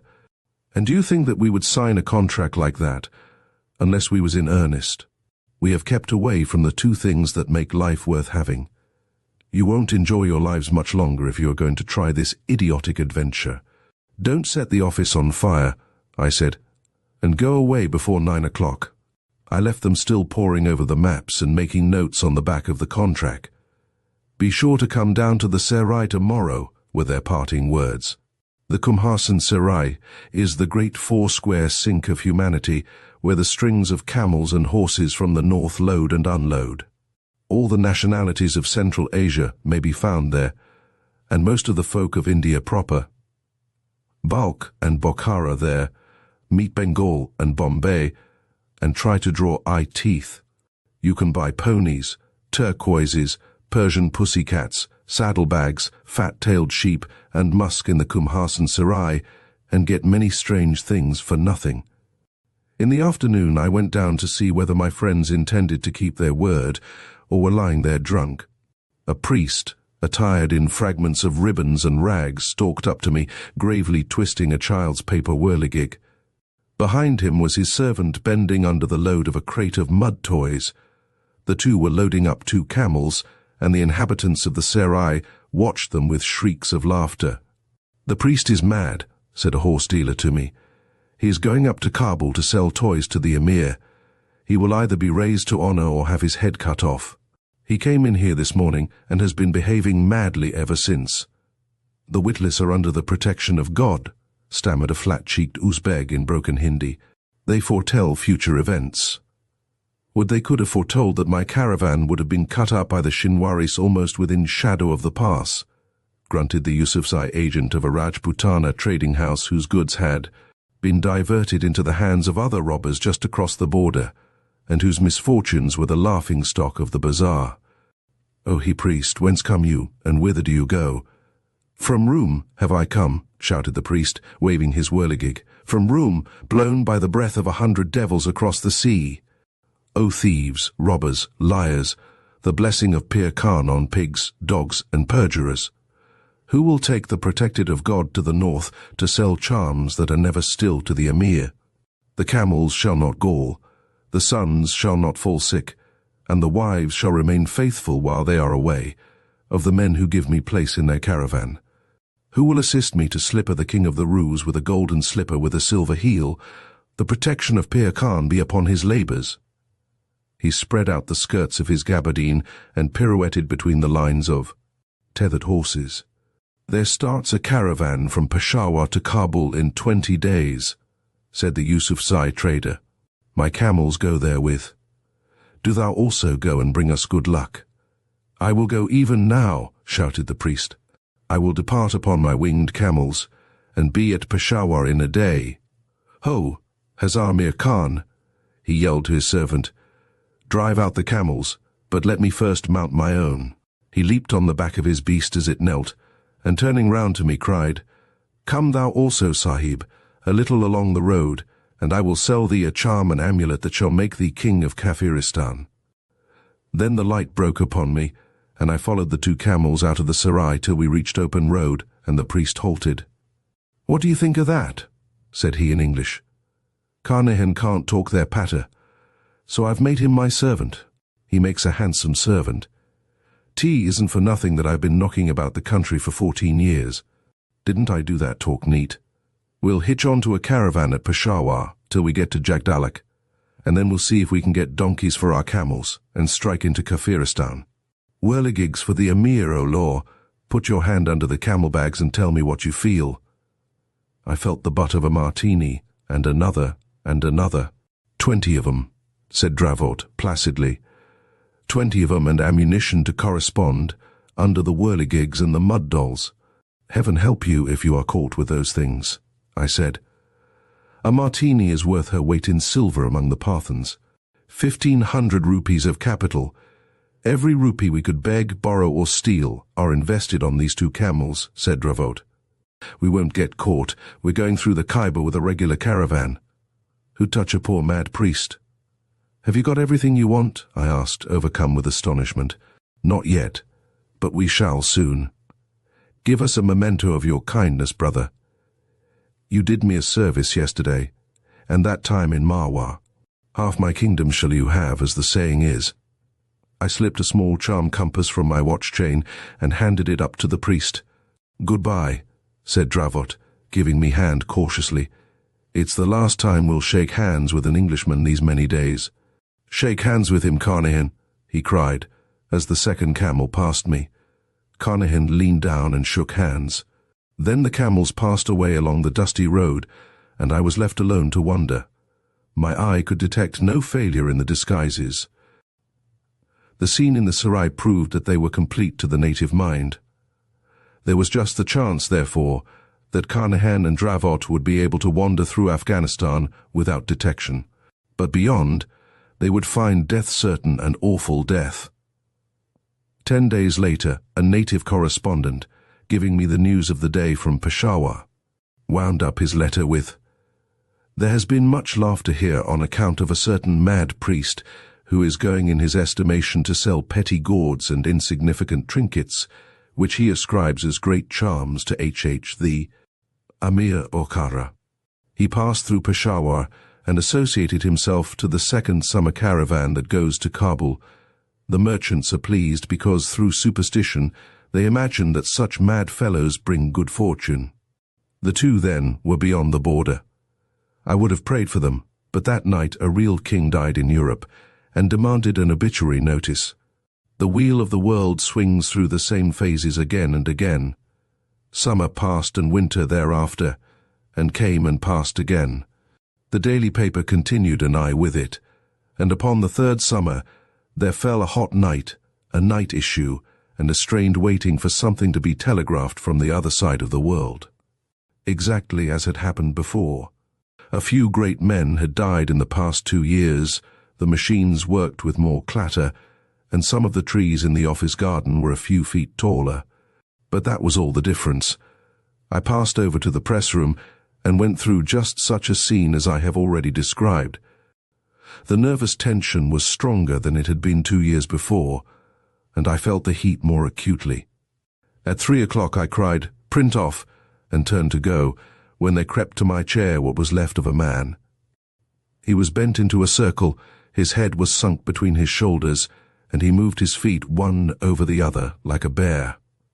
I could hardly see whether he walked or crawled, this rag-wrapped, whining cripple who addressed me by name, crying that he was come back. "Can you give me a drink?" he whimpered. "For the Lord's sake, give me a drink." I went back to the office, the man following with groans of pain, and I turned up the lamp. "Don't you know me?" he gasped, dropping into a chair, and he turned his drawn face, surmounted by a shock of grey hair, to the light. I looked at him intently. Once before had I seen eyebrows that met over the nose in an inch-broad black band, but for the life of me I could not tell where. "I don't know you," I said, handing him the whiskey. "What can I do for you?" He took a gulp of the spirit raw and shivered in spite of the suffocating heat. "I've come back," he repeated, "and I was the king of Kafiristan, me, and Dravot crowned kings we was. In this office we settled it, you setting there and giving us the books. I am Peachy Taliaferro Carnahan, and you've been setting here ever since, oh Lord!" I was more than a little astonished, and expressed my feelings accordingly. "It's true," said Carnahan, with a dry cackle, nursing his feet, which were wrapped in rags true as gospel. "Kings we were, with crowns upon our heads, me, and Dravot poor Dan. Oh, poor Dan, that would never take advice, not though I begged of him. 'Take the whiskey,' I said, 'and take your own time. Tell me all you can recollect of everything from beginning to end. You got across the border on your camels, Dravot dressed as a mad priest and you his servant. Do you remember that?' 'I ain't mad yet, but I shall be that way soon. Of course I remember. Keep looking at me, or maybe my words will go all to pieces. Keep looking at me in my eyes and don't say anything." I leaned forward and looked into his face as steadily as I could. He dropped one hand upon the table, and I grasped it by the wrist. It was twisted like a bird's claw, and upon the back was a ragged, red, diamond-shaped scar. "No, don't look there. Look at said Carnahan. That comes afterward, but for the Lord's sake don't distract me. We left with that caravan, me and Dravot playing all sorts of antics to amuse the people we were with. Dravot used to make us laugh in the evenings when all the people was cooking their dinners, and what did they do then? They lit little fires with sparks that went into Dravot's beard, and we all laughed fit to die. Little red fires they was, going into Dravot's big red beard so funny. His eyes left mine, and he smiled foolishly. "You went as far as Jagdalek with that caravan," I said at a venture, "after you had lit those fires. To Jagdalek, where you turned off to try to get into Kafiristan." "No, we didn't neither. What are you talking about?" "We turned off before Jagdalek because we heard the roads was good. But they wasn't good enough for our 2 camels, mine and Dravot's. When we left the caravan, Dravot took off all his clothes and mine too, and said we would be heathen, because the Kafirs didn't allow Mohammedans to talk to them. So we dressed betwixt and between, and such a sight as Daniel Dravot I never saw yet, nor expect to see again. He burned half his beard, and slung a sheepskin over his shoulder, and shaved his head into patterns. He shaved mine too, and made me wear outrageous things to look like a heathen. That was in a most mountainous country, and our camels couldn't go along any more because of the mountains. They were tall and black, and coming home I saw them fight like wild goats. There are lots of goats in Kafiristan. And these mountains, they never keep still, no more than the goats. Always fighting they are, and don't let you sleep at night. "Take some more whiskey," I said very slowly. "What did you and Daniel Dravot do when the camels could go no farther because of the rough roads that led into Kafiristan? What did which do?" "There was a party called Peachy Taliaferro Carnahan that was with Dravot. Shall I tell you about him? He died out there in the cold. Slapped from the bridge fell old Peachy, turning and twisting in the air like a penny whirligig that you can sell to the emir. No, they was 2 for 3 ha'pence, those whirligigs, or I am much mistaken and woeful sore. And then these camels were no use, and Pishi said to Dravot, "For the Lord's sake, let's get out of this before our heads are chopped off." And with that they killed the camels all among the mountains, not having anything in particular to eat. But first they took off the boxes with the guns and the ammunition, till 2 men came along driving 4 mules. Dravot up and dances in front of them, singing, "Sell me 4 mules." Says the first man, "If you are rich enough to buy, you are rich enough to rob." But before ever he could put his hand to his knife, Dravot breaks his neck over his knee, and the other party runs away. So Carnehan loaded the mules with the rifles that was taken off the camels, and together we starts forward into those bitter cold mountainous parts, and never a road broader than the back of your hand. He paused for a moment, while I asked him if he could remember the nature of the country through which he had journeyed. "I am telling you as straight as I can, but my head isn't as good as it might be. They drove nails through it to make me hear better how Dravot died. The country was mountainous, and the mules were most contrary, and the inhabitants was dispersed and solitary. They went up and up and down, and that other party, Carnehan, was imploring of Dravot not to sing and whistle so loud, for fear of bringing down the tremendous avalanches. But Dravot says that if a king couldn't sing it wasn't worth being king, and whacked the mules over the rump, and never took no heed for 10 cold days. We came to a big level valley all among the mountains, and the mules were near dead, so we killed them, not having anything in special for them or us to eat. We sat upon the boxes and played odd and even with the cartridges that was jolted out. Then 10 men with bows and arrows ran down that valley chasing 20 men with bows and arrows, and the row was tremendous. They was fair men, fairer than you or me, with yellow hair and remarkable well built. Says Dravot, unpacking the guns, "This is the beginning of the business. We'll fight for the 10 men. And with that he fires 2 rifles at the 20 men, and drops one of them at 200 yards from the rock where he was sitting. The other men began to run, but Carnehan and Dravot sits on the boxes picking them off at all ranges, up and down the valley. Then we goes up to the 10 men that had run across the snow too, and they fires a footy little arrow at us. Dravot he shoots above their heads, and they all falls down flat. Then he walks over them and kicks them, and then he lifts them up and shakes hands all round to make them friendly-like.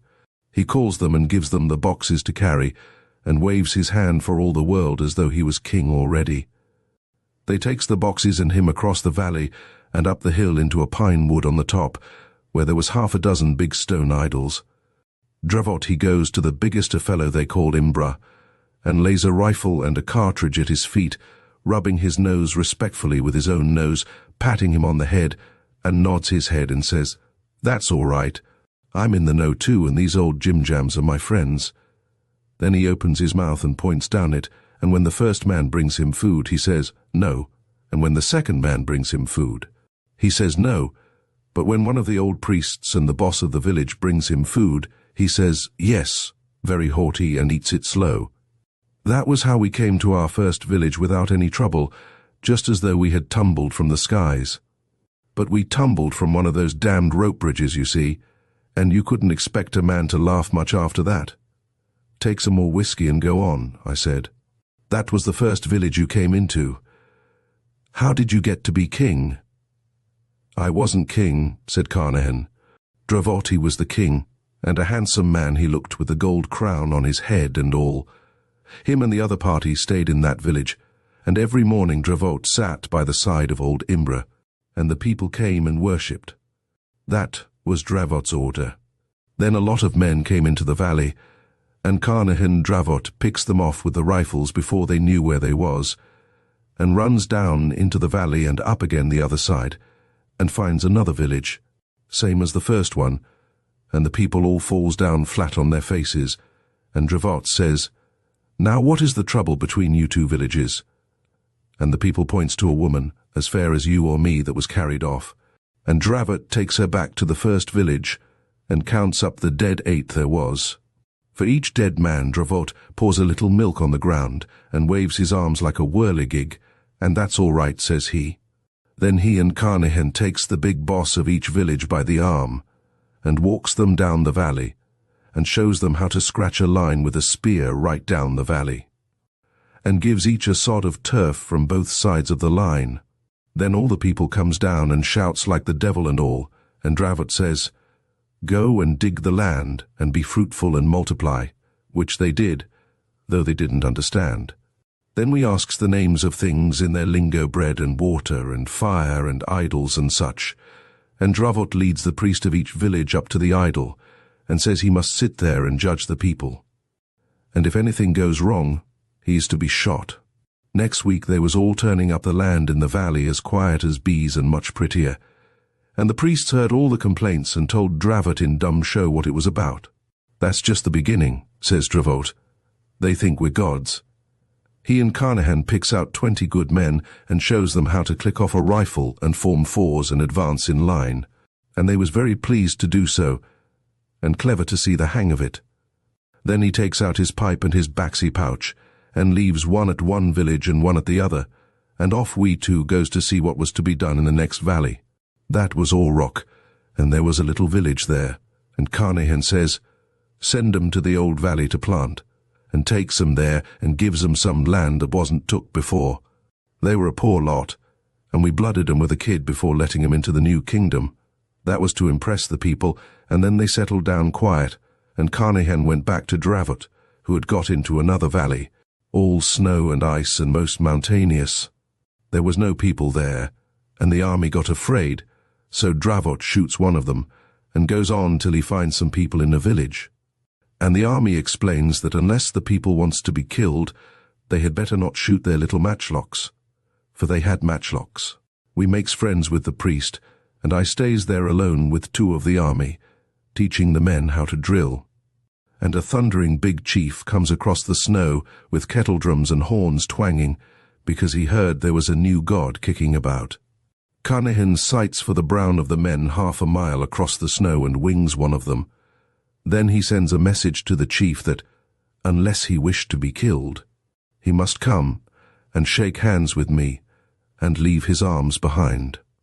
The chief comes alone first, and Carnahan shakes hands with him and whirls his arms about, same as Dravot used, and very much surprised that chief was, and strokes my eyebrows. Then Carnahan goes alone to the chief and asks him in dumb show if he had an enemy he hated. "I have," says the chief. So Carnahan weeds out the pick of his men and sets the 2 of the army to show them drill, and at the end of 2 weeks the men can maneuver about as well as volunteers. So he marches with the chief to a great big plain on the top of a mountain, and the chief's men rushes into a village and takes it, we 3 martinis firing into the brown of the enemy. So we took that village too, and I gives the chief a rag from my coat and says, "Occupy till I come," which was scriptural. By way of a reminder, when me and the army was 1,800 yards away, I drops a bullet near him standing on the snow, and all the people falls flat on their faces. Then I sends a letter to Dravot wherever he be by land or by sea. At the risk of throwing the creature out of train, I interrupted, "How could you write a letter up yonder?" "The letter? Oh, the letter. Keep looking at me between the eyes, please." It was a string talk letter, that we'd learned the way of it from a blind beggar in the Punjab. I remember that there had once come to the office a blind man with a knotted twig, and a piece of string which he wound round the twig according to some cipher of his own. He could, after the lapse of days or hours, repeat the sentence which he had reeled up. He had reduced the alphabet to 11 primitive sounds, and tried to teach me his method, but I could not understand. "I sent that letter to Dravot," said Carnahan, "and told him to come back because this kingdom was growing too big for me to handle, and then I struck for the first valley to see how the priests were working." They called the village we took along with the chief, Bashkai, and the first village we took, Erheb. The priests at Erheb was doing all right, but they had a lot of pending cases about land to show me, and some men from another village had been firing arrows at night. I went out and looked for that village, and fired 4 rounds at it from 1,000 yards.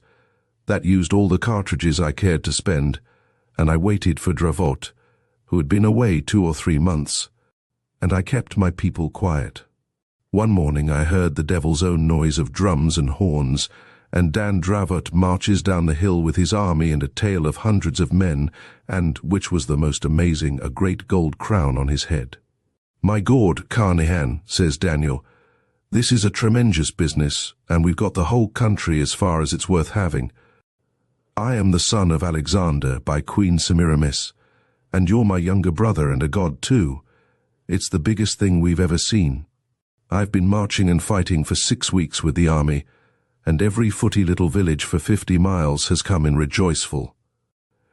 And more than that, I've got the key of the whole show, as you'll see, and I've got a crown for you.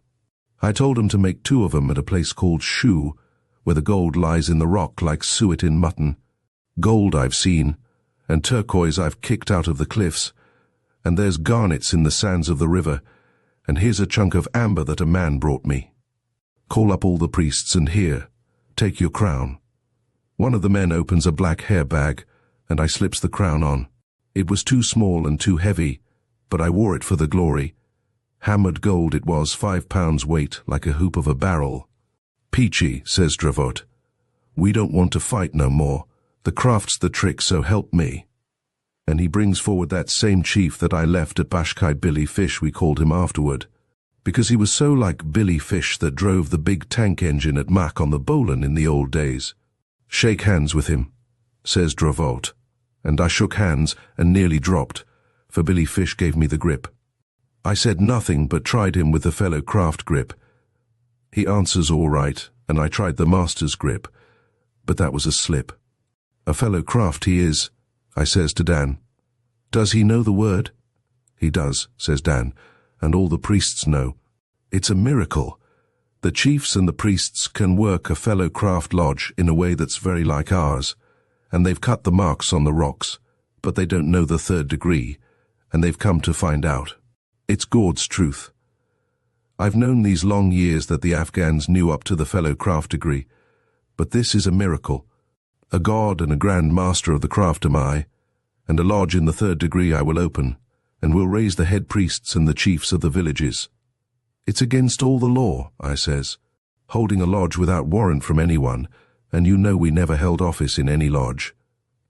"It's a master stroker policy," says Dravot. "It means running the country as easy as a 4-wheeled bogey on a downgrade. We can't stop to inquire now, or they'll turn against us.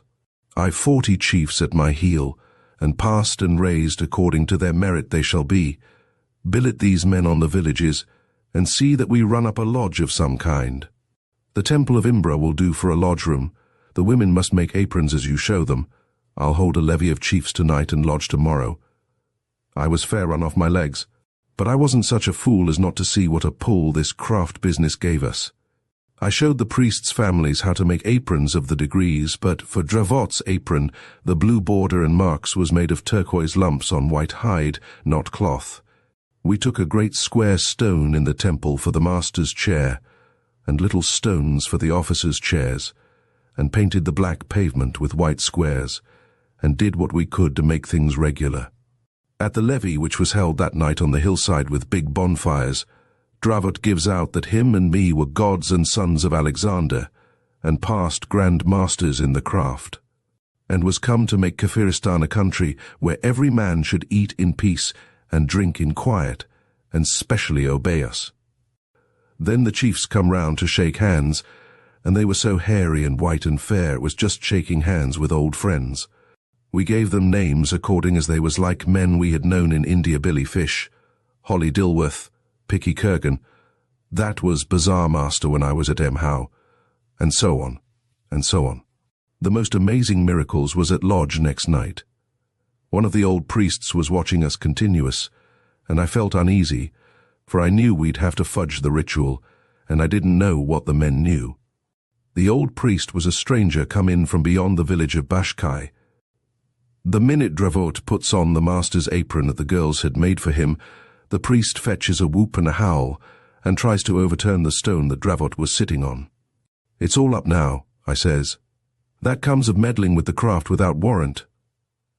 Dravot never winked an eye, Not when 10 priests took and tilted over the Grand Master's chair, which was to say the stone of Imbra.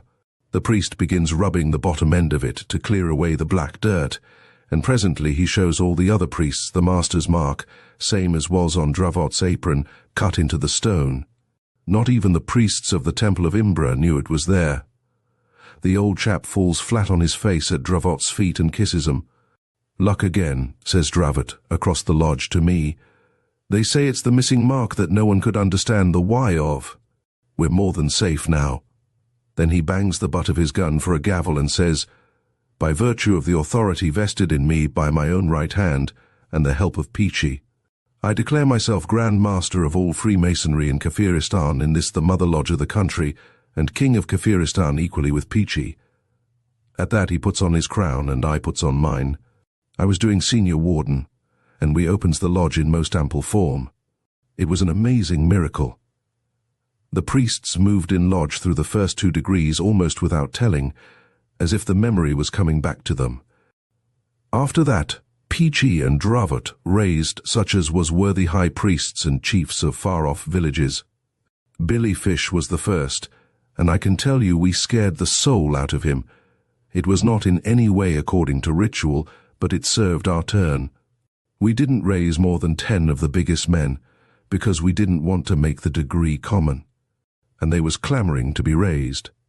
"In another 6 months," says Dravot, "we'll hold another communication and see how you are working."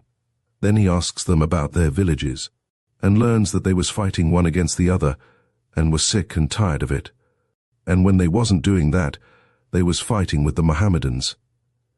"You can fight those when they come into our country," says Dravot. "Tell off every 10th man of your tribes for a frontier guard, and send 200 at a time to this valley to be drilled. Nobody is going to be shot or speared any more so long as he does well, and I know that you won't cheat me, because you're white people sons of Alexander, and not like common black Mohammedans.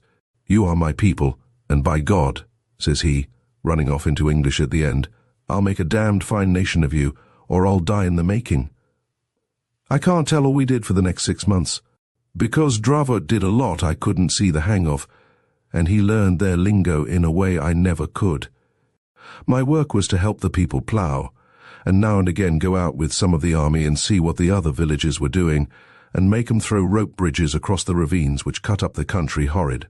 Dravot was very kind to me, but when he walked up and down in the pine wood pulling that bloody red beard of his with both fists, I knew he was thinking plans I could not advise about, and I just waited for orders. But Dravot never showed me disrespect before the people. They were afraid of me and the army, but they loved Dan. He was the best of friends with the priests and the chiefs, but anyone could come across the hills with a complaint, and Dravot would hear him out fair, and call 4 priests together, and say what was to be done. He used to call in Billy Fish from Bashkai, and Picky Kurgan from Shu, and an old chief we called Kafusilum. It was like enough to his real name. And hold councils with them when there was any fighting to be done in small villages. That was his council of war, and the 4 priests of Bashkai, Shu, Kawak, and Medora was his privy council. Between the lot of 'em they sent me, with 40 men and 20 rifles, and 60 men carrying turquoises, into the Gorban country to buy those hand-made martini rifles that come out of the Emir's workshops at Kabul, from one of the Emir's Herati regiments that would have sold the very teeth out of their mouths for turquoises. I stayed in Gorband a month, and gave the governor there the pick of my baskets for hush money, and bribed the colonel of the regiment some more, and between the 2 and the tribespeople, we got more than 100 hand-made martinis, 100 good Kohat Jezzails that will throw to 600 yards, and 40 man-loads of very bad ammunition for the rifles. I came back with what I had, and distributed them among the men that the chief sent in to me to drill. Dravot was too busy to attend to those things, but the old army that we first made helped me, and we turned out 500 men that could drill, and 200 that knew how to hold arms pretty straight. Even those cork-screwed hand-made guns was a miracle to them. Dravot talked big about powder shops and factories, walking up and down in the pine wood when the winter was coming on. "I won't make a nation," says he. "I'll make an empire. These men aren't slaves, they're English, Look at their eyes, look at their mouths. Look at the way they stand up. They sit on chairs in their own houses. They're the lost tribes or something like it, and they've grown to be English. I'll take a census in the spring if the priests don't get frightened. There must be a fair 2 million of them in these hills. The villages are full of little children. 2 million people, 250,000 fighting men, and all English. They only want the rifles and a little drilling. 250,000 men, ready to cut in on Russia's right flank when she tries for India. Peachy, man, he says, chewing his beard in great hunks. We shall be emperors of the earth. Raja Brooke will be a suckling to us. I'll treat with the Viceroy on equal terms. I'll ask him to send me 12 picked English 12 that I know of to help us govern a bit. There's Macri, Surgeon Pensioner at Segoli money's the good dinner he's given me, and his wife a pair of trousers. There's Donkin, the warder of Townhoo Jail. There's hundreds that I could lay my hand on if I was in India. The Viceroy shall do it for me. I'll send a man through in the spring for those men, and I'll write for a dispensation from the Grand Lodge for what I've done as Grand Master. That and all the Sniders that'll be thrown out when the native troops in India take up the Martini. They'll be worn smooth, but they'll do for fighting in these hills. 12 English, 100,000 Sniders run through the Emir's country in driblets. I'd be content with 20,000 in 1 year. And we'd be an empire. When everything was shipshape, I'd hand over the crown, this crown I'm wearing now, to Queen Victoria on my knees, and she'd say, "Rise up, Sir Daniel Dravot. Oh, it's big, I tell you. But there's so much to be done in every place, Bashkai, Kawak, Shu, and everywhere else." "What is it?" I says. "There are no more men coming in to be drilled this autumn. Look at those fat black clouds. They're bringing the snow." "It isn't that," says Daniel, putting his hand very hard on my shoulder. "And I don't wish to say anything that's against you, for no other living man would have followed me and made me what I am as you have done. You're a first-class commander-in-chief, and the people know you, but it's a big country, and somehow you can't help me, Peachy, in the way I want to be helped." "Go to your blasted priests, then," I said, and I was sorry when I made that remark, but it did hurt me sore to find Daniel talking so superior, when I'd drilled all the men and done all he told me. "Don't let's quarrel, Peachy," says Daniel without cursing. "You're a king too, and the half of this kingdom is yours. But can't you see, Peachy, we want cleverer men than us now, 3 or 4 of them, that we can scatter about for our deputies. It's a hugest great state, and I can't always tell the right thing to do, and I haven't time for all I want to do, and here's the winter coming on and all." He put half his beard into his mouth, all red like the gold of his crown. "I'm sorry, Daniel," says I. "I've done all I could. I've drilled the men and shown the people how to stack their oats better, and I've brought in those tinware rifles from Gorband, but I know what you're driving at. I take it kings always feel oppressed that way." "There's another thing too," says Dravot, walking up and down. "The winter's coming, and these people won't be giving much trouble, and if they do we can't move about. I want a wife." "For Gord's sake leave the women alone," I says. "We've both got all the work we can, though I am a fool. Remember the contract, and keep clear of women." "The contract only lasted till such time as we was kings, and kings we have been these months past," says Dravot, weighing his crown in his hand.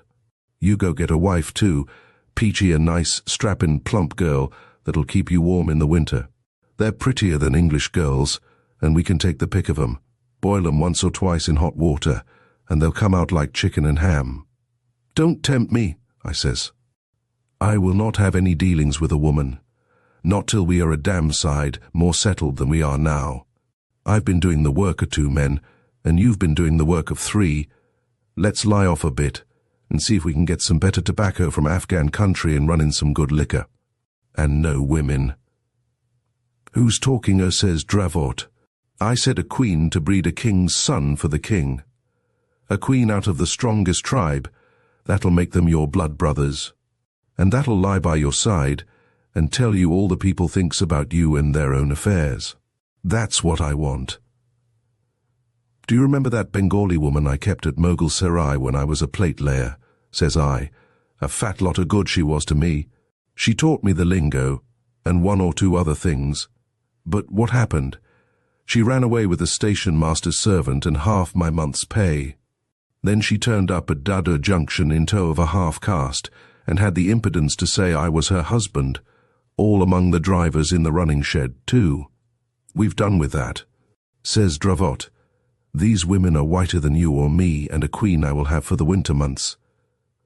For the last time I'm asking Dan, do I says, it'll only bring us harm. The Bible says that kings ain't to waste their strength on women, especially when they've got a new raw kingdom to work over. For the last time of answering, I will, said Dravot, and he went away through the pine trees looking like a big red devil, the sun being on his crown and beard and all. But getting a wife was not as easy as Dan thought. He put it before the council, and there was no answer till Billy Fish said that he'd better ask the girls. Dravot damned them all round. What's wrong with me? He shouts, standing by the idle Imbra. Am I a dog, or am I not enough of a man for your wenches? Haven't I put the shadow of my hand over this country? Who stopped the last Afghan raid? It was me, really, but Dravot was too angry to remember. Who bought your guns? Who repaired the bridges? Who's the Grand Master of the sign cut in the stone? Says he, and he thumped his hand on the block that he used to sit on in lodge and at council, which opened like lodge always. Billy Fish said nothing, and no more did the others. Keep your hair on, Dan, said I, and ask the girls. That's how it's done at home, and these people are quite English. The marriage of the king is a matter of state, says Dan in a white-hot rage, for he could feel, I hope, that he was going against his better mind. He walked out of the council room, and the others sat still, looking at the ground. Billy Fish, says I to the chief of Bashkai, what's the difficulty here? A straight answer to a true friend. You know, says Billy Fish. How should a man tell you who knows everything? How can daughters of men marry gods or devils? It's not proper. I remembered something like that in the Bible, but if after seeing us as long as they had, they still believed we were gods, it wasn't for me to undeceive them. A god can do anything, says I. If the king is fond of a girl, he'll not let her die. She'll have to, said Billy Fish.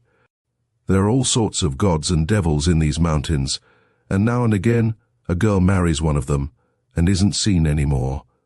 Besides, you two know the mark cut in the stone. Only the gods know that.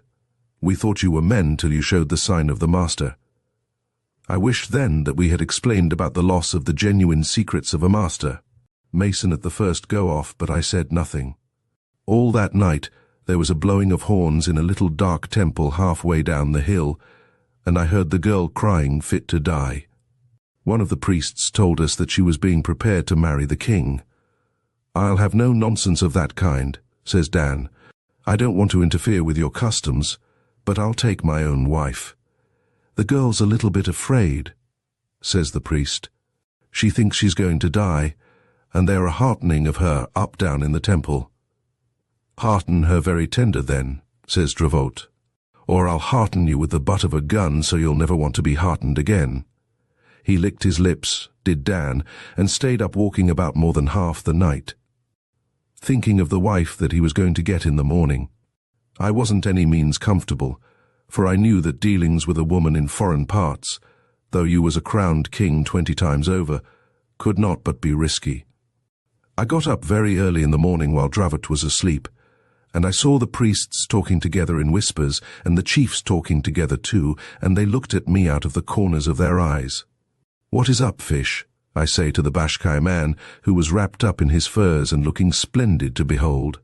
I can't rightly say, says he, but if you can make the king drop all this nonsense about marriage, you'll be doing him and me and yourself a great service. That I do believe, says I.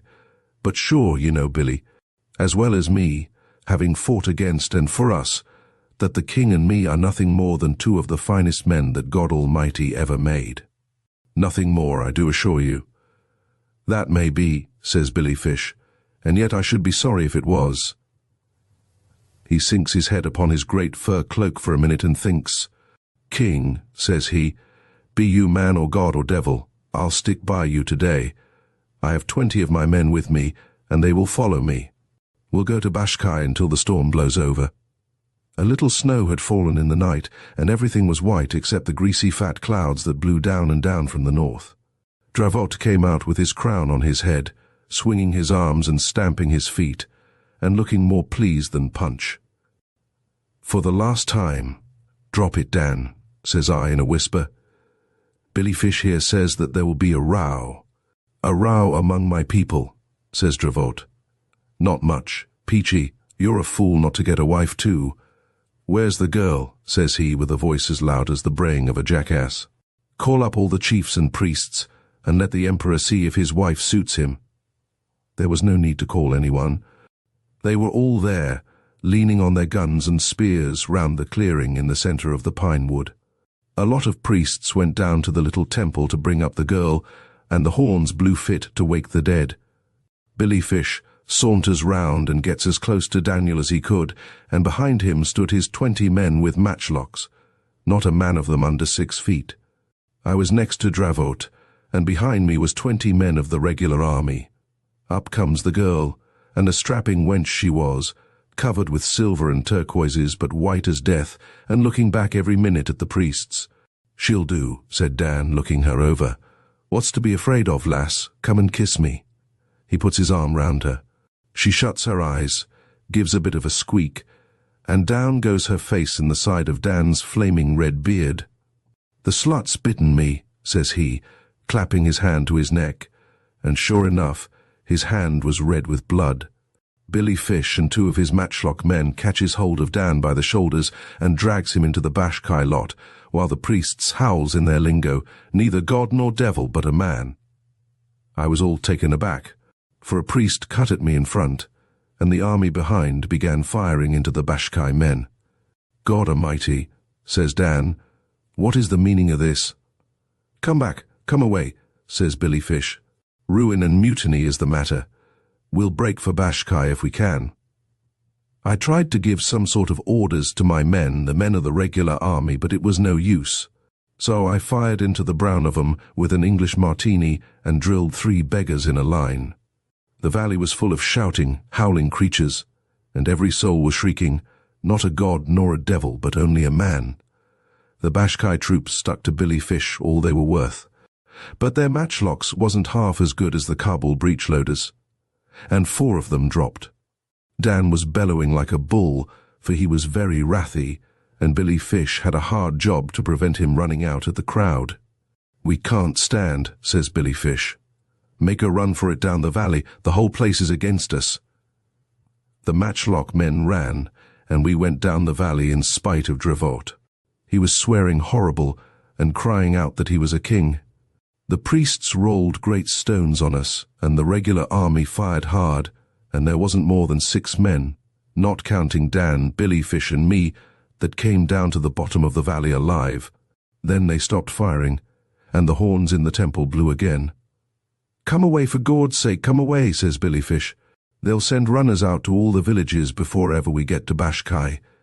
I can protect you there, but I can't do anything now." My own notion is that Dan began to go mad in his head from that hour. He stared up and down like a stuck pig. Then he was all for walking back alone and killing the priests with his bare hands, which he could have done. "An emperor am I," says Daniel, "and next year I shall be a knight of the Queen." "All right, Dan," says I, "but come along now while there's time." "It's your fault," says he, "for not looking after your army better. There was mutiny in the midst, and you didn't know, you damned engine-driving, plate-laying missionary's pass-hunting hound." He sat upon a rock and called me every foul name he could lay tongue to. I was too heartsick to care, though it was all his foolishness that brought the smash. "I'm sorry, Dan," says I, "but there's no accounting for natives. This business is our 57. Maybe we'll make something out of it yet, when we've got to Bashkai." "Let's get to Bashkai then," says Dan, "and by God, when I come back here again I'll sweep the valley so there isn't a bug in a blanket left." We walked all that day, and all that night Dan was stumping up and down on the snow, chewing his beard and muttering to himself. "There's no hope of getting clear," said Billy Fish. "The priests have sent runners to the villages to say that you are only men." Why didn't you stick on as gods till things was more settled?" "I'm a dead man," says Billy Fish, and he throws himself down on the snow and begins to pray to his gods.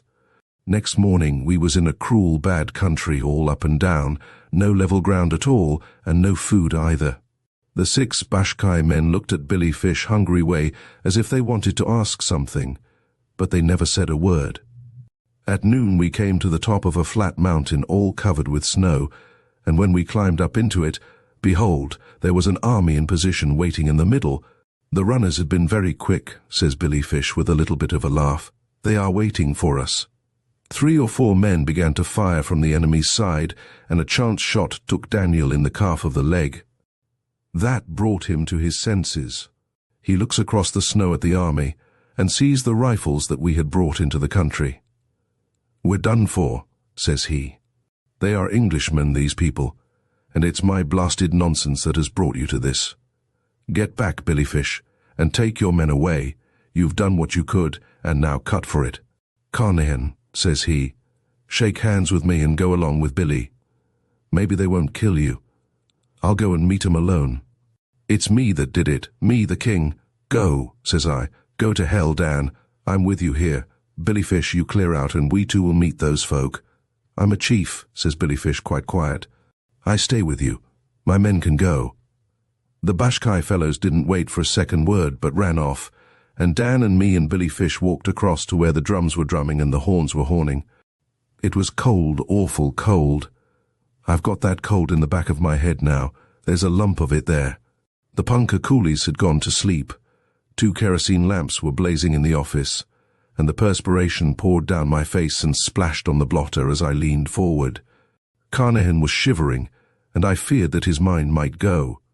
I wiped my face, took a fresh grip of the piteously mangled hands, and said, "What happened after that?" The momentary shift of my eyes had broken the clear current. "What was you pleased to say?" whined Carnahan. "They took them without any sound, not a little whisper all along the snow. Not though the king knocked down the first man that set hand on him. Not though old Peachy fired his last cartridge into the brown of 'em. Not a single solitary sound did those swines make. They just closed up tight, and I tell you their furs stunk. There was a man called Billy Fish, a good friend of us all, and they cut his throat, sir, then and there, like a pig, and the king kicks up the bloody snow and says, 'We've had a dashed fine run for our money. What's coming next?' But Peachy Taliaferro, I tell you, sir, in confidence as betwixt 2 friends, he lost his head, sir. No, he didn't neither. The king lost his head, so he did, all along one of those cunning rope bridges. Kindly let me have the paper cutter, sir. It tilted this way. They marched him a mile across that snow to a rope bridge over a ravine with a river at the bottom. You may have seen such. They prodded him behind like an ox. 'Damn your eyes,' says the king. 'Do you suppose I can't die like a gentleman?' He turns to Peachy that was crying like a child. 'I've brought you to this, Peachy,' says he. 'Brought you out of your happy life to be killed in Kafiristan, where you was late commander-in-chief of the emperor's forces. Say you forgive me, Peachy.' 'I do,' says Peachy. 'Fully and freely do I forgive you, Dan.' 'Shake hands, Peachy,' says he. 'I'm going now.' Out he goes, looking neither right nor left, and when he was plumb in the middle of those dizzy dancing ropes, 'Cut, you beggars,' he shouts. And they cut, and old Dan fell, turning round and round and round, 20,000 miles, for he took half an hour to fall till he struck the water. And I could see his body caught on a rock with the gold crown close beside. But do you know what they did to Peachy between 2 pine trees? They crucified him, sir, as Peachy's hand will show. They used wooden pegs for his hands and feet, but he didn't die. He hung there and screamed, and they took him down next day and said it was a miracle that he wasn't dead. They took him down, poor old Peachy that hadn't done them any harm, that hadn't done them any. He rocked to and fro and wept bitterly, wiping his eyes with the back of his scarred hands and moaning like a child for some 10 minutes. They was cruel enough to feed him up in the temple because they said he was more of a god than old Daniel that was a man. Then they turned him out on the snow and told him to go home. and Peachy came home in about a year, begging along the roads quite safe. For Daniel Dravot he walked before and said, "Come along, Peachy. It's a big thing we're doing." The mountains they danced at night, and the mountains they tried to fall on Peachy's head, but Dan, he held up his hand, and Peachy came along bent double. He never let go of Dan's hand, and he never let go of Dan's head. They gave it to him as a present in the temple, to remind him not to come again. And though the crown was pure gold and Peachy was starving, never would Peachy sell the same. "You know Dravot, sir. You knew right worshipful brother Dravot. Look at him now." He fumbled in the mass of rags round his bent waist, brought out a black horsehair bag embroidered with silver thread, and shook therefrom onto my table the dried, withered head of Daniel Dravot. The morning sun, that had long been paling the lamps, struck the red beard and blind sunken eyes, struck, too, a heavy circlet of gold studded with raw turquoises that Carnahan placed tenderly on the battered temples. "You be old now," said Carnahan, the emperor in his abbot as he lived, the king of Kafiristan with his crown upon his head. Poor old Daniel, that was a monarch once. I shuddered, for in spite of defacements manifold, I recognized the head of the man of Marwa Junction. Carnahan rose to go.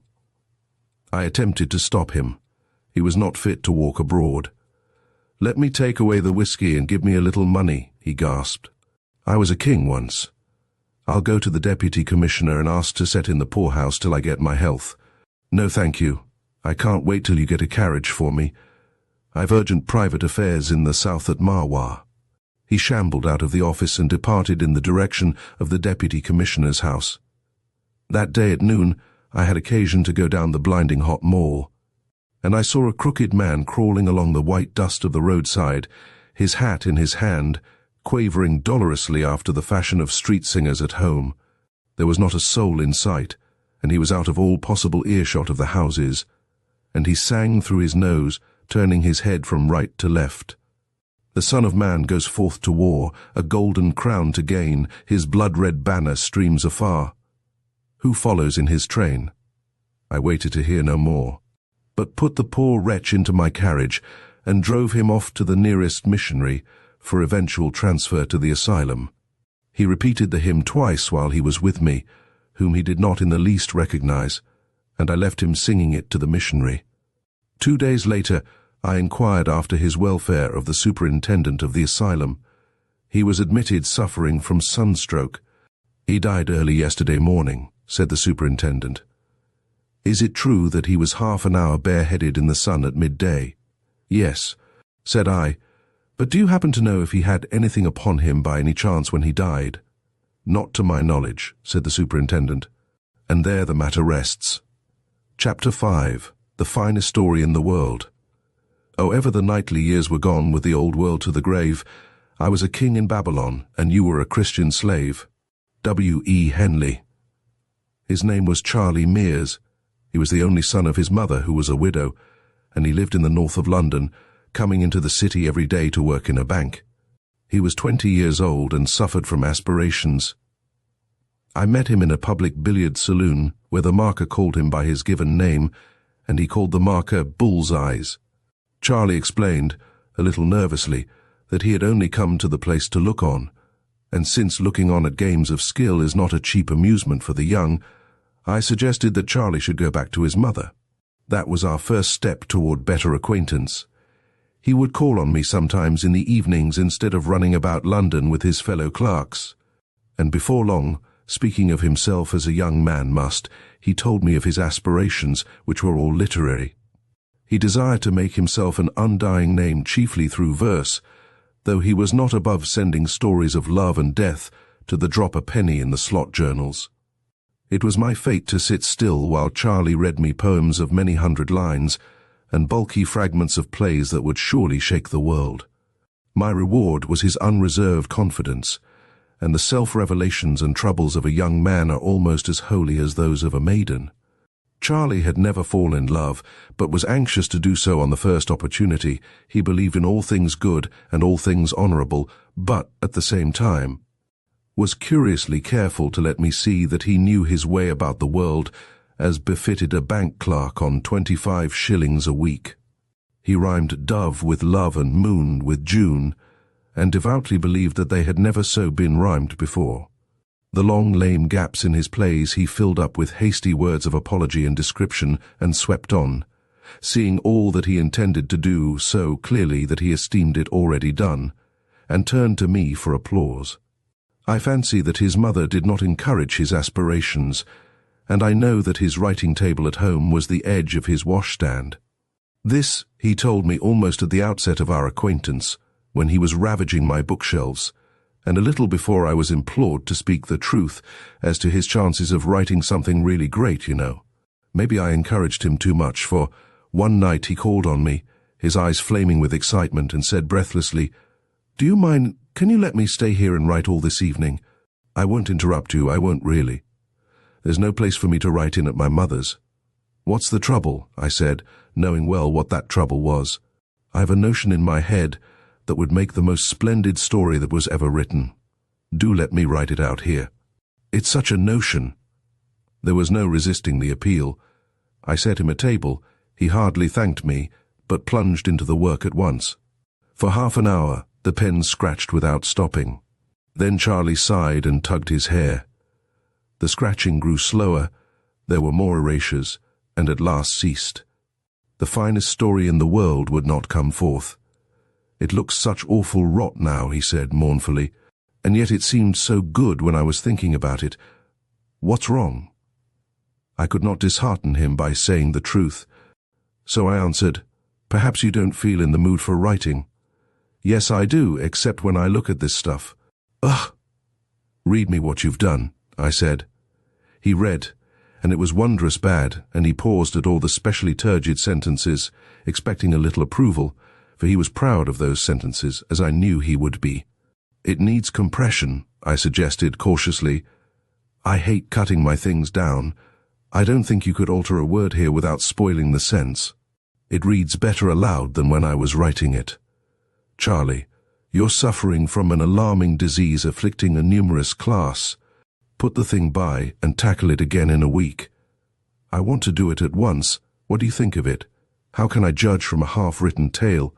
"Tell me the story as it lies in your head." Charlie told, and in the telling there was everything that his ignorance had so carefully prevented from escaping into the written word. I looked at him, and wondering whether it were possible that he did not know the originality, the power of the notion that had come in his way. It was distinctly a notion among notions. Men had been puffed up with pride by notions not a tithe as excellent and practicable. But Charlie babbled on serenely, interrupting the current of pure fancy with samples of horrible sentences that he purposed to use. I heard him out to the end. It would be folly to allow his idea to remain in his own inept hands, when I could do so much with it. Not all that could be done indeed, but oh so much. "What do you think?" he said at last. "I fancy I shall call it The Story of a Ship. I think the idea's pretty good, but you won't be able to handle it for ever so long. Now would it be of any use to you? Would you care to take it?" "I should be proud," said Charlie promptly. "There are few things sweeter in this world than the guileless, hot-headed, intemperate, open admiration of a junior. Even a woman in her blindest devotion does not fall into the gait of the man she adores, tilt her bonnet to the angle at which he wears his hat, or interlard her speech with his pet oaths. And Charlie did all these things. Still, it was necessary to salve my conscience before I possessed myself of Charlie's thoughts. "Let's make a bargain. I'll give you a $5 for the notion," I said. Charlie became a bank clerk at once. "Oh, that's impossible. Between two pals, you know, if I may call you so, and speaking as a man of the world, I couldn't. Take the notion if it's any use to you. I've heaps more." He had. None knew this better than I, but they were the notions of other men. "Look at it as a matter of business between men of the world," I returned. £5 will buy you any number of poetry books. Business is business, and you may be sure I shouldn't give that price unless— "Oh, if you put it that way," said Charlie, visibly moved by the thought of the books. The bargain was clinched with an agreement that he should, at unstated intervals, come to me with all the notions that he possessed, should have a table of his own to write at, and unquestioned right to inflict upon me all his poems and fragments of poems. Then I said, "Now tell me how you came by this idea." "It came by itself." Charlie's eyes opened a little. "Yes, but you told me a great deal about the hero that you must have read before somewhere." "I haven't any time for reading, except when you let me sit here, and on Sundays I'm on my bicycle or down the river all day." "There's nothing wrong about the hero, is there?" "Tell me again, and I shall understand clearly. You say that your hero went pirating. How did he live?" "He was on the lower deck of this ship thing that I was telling you about." "What sort of ship?" "It was the kind rowed with oars, and the sea spurts through the oar holes, and the men row sitting up to their knees in water. Then there's a bench running down between the two lines of oars, and an overseer with a whip walks up and down the bench to make the men work." "How do you know that?" "It's in the tale. There's a rope running overhead, looped to the upper deck, for the overseer to catch hold of when the ship rolls. When the overseer misses the rope once and falls among the rowers, remember the hero laughs at him and gets licked for it. He's chained to his oar, of course." "The hero? How is he chained?" "With an iron band round his waist fixed to the bench he sits on, and a sort of handcuff on his left wrist chaining him to the oar. He's on the lower deck where the worst men are sent, and the only light comes from the hatchways and through the oar holes. Can't you imagine the sunlight just squeezing through between the handle and the hole and wobbling about as the ship moves?" "I can, but I can't imagine you're imagining it. How could it be any other way? Now you listen to me. The long oars on the upper deck are managed by 4 men to each bench, the lower ones by 3, and the lowest of all by 2. Remember, it's quite dark on the lowest deck, and all the men there go mad. When a man dies at his oar on that deck, he isn't thrown overboard, but cut up in his chains and stuffed through the oar hole in little pieces." "Why?" I demanded, amazed, not so much at the information as the tone of command in which it was flung out. "To save trouble, and to frighten the others. It needs 2 overseers to drag a man's body up to the top deck, and if the men at the lower deck oars were left alone, of course they'd stop rowing and try to pull up the benches by all standing up together in their chains. You've a most provident imagination. Where have you been reading about galleys and galley slaves?" "Nowhere that I remember. I row a little when I get the chance, but perhaps, if you say so, I may have read something." He went away shortly afterward to deal with booksellers, and I wondered how a bank clerk aged 20 could put into my hands with a profligate abundance of detail, all given with absolute assurance, the story of extravagant and bloodthirsty adventure, riot, piracy, and death in unnamed seas. He had led his hero a desperate dance through revolt against the overseas, to command of a ship of his own, and ultimate establishment of a kingdom on an island, somewhere in the sea, you know, and delighted with my paltry £5, had gone out to buy the notions of other men, that these might teach him how to write. I had the consolation of knowing that this notion was mine by right of purchase, and I thought that I could make something of it. When next he came to me, he was drunk, royally drunk on many poets for the first time revealed to him. His pupils were dilated, his words tumbled over each other, and he wrapped himself in quotations. Most of all was he drunk with Longfellow. "Isn't it splendid? Isn't it superb?" he cried, after hasty greetings. "Listen to this. Wouldst thou," so the helmsman answered, "know the secret of the sea? Only those who brave its dangers comprehend its mystery. By gum, only those who brave its dangers comprehend its mystery," he repeated 20 times, walking up and down the room and forgetting me. "But I can understand it too," he said to himself. "I don't know how to thank you for that £5. And this, listen. I remember the black wharves and the ships and the sea tides tossing free, and the Spanish sailors with bearded lips, and the beauty and mystery of the ships, and the magic of the sea.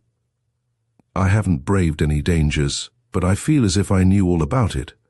You certainly seem to have a grip of the sea. Have you ever seen it?" "When I was a little chap, I went to Brighton once. We used to live in Coventry, though, before we came to London. I never saw it. when descends on the Atlantic the gigantic storm wind of the equinox. He shook me by the shoulder to make me understand the passion that was shaking himself. When that storm comes, he continued, I think that all the oars in the ship that I was talking about get broken, and the rowers have their chests smashed in by the bucking oar heads. By the way, have you done anything with that notion of mine yet? No. I was waiting to hear more of it from you. Tell me how in the world you are so certain about the fittings of the ship. You know nothing of ships. I don't know. It's as real as anything to me until I try to write it down. I was thinking about it only last night in bed. After you had loaned me Treasure Island, and I made up a whole lot of new things to go into the story.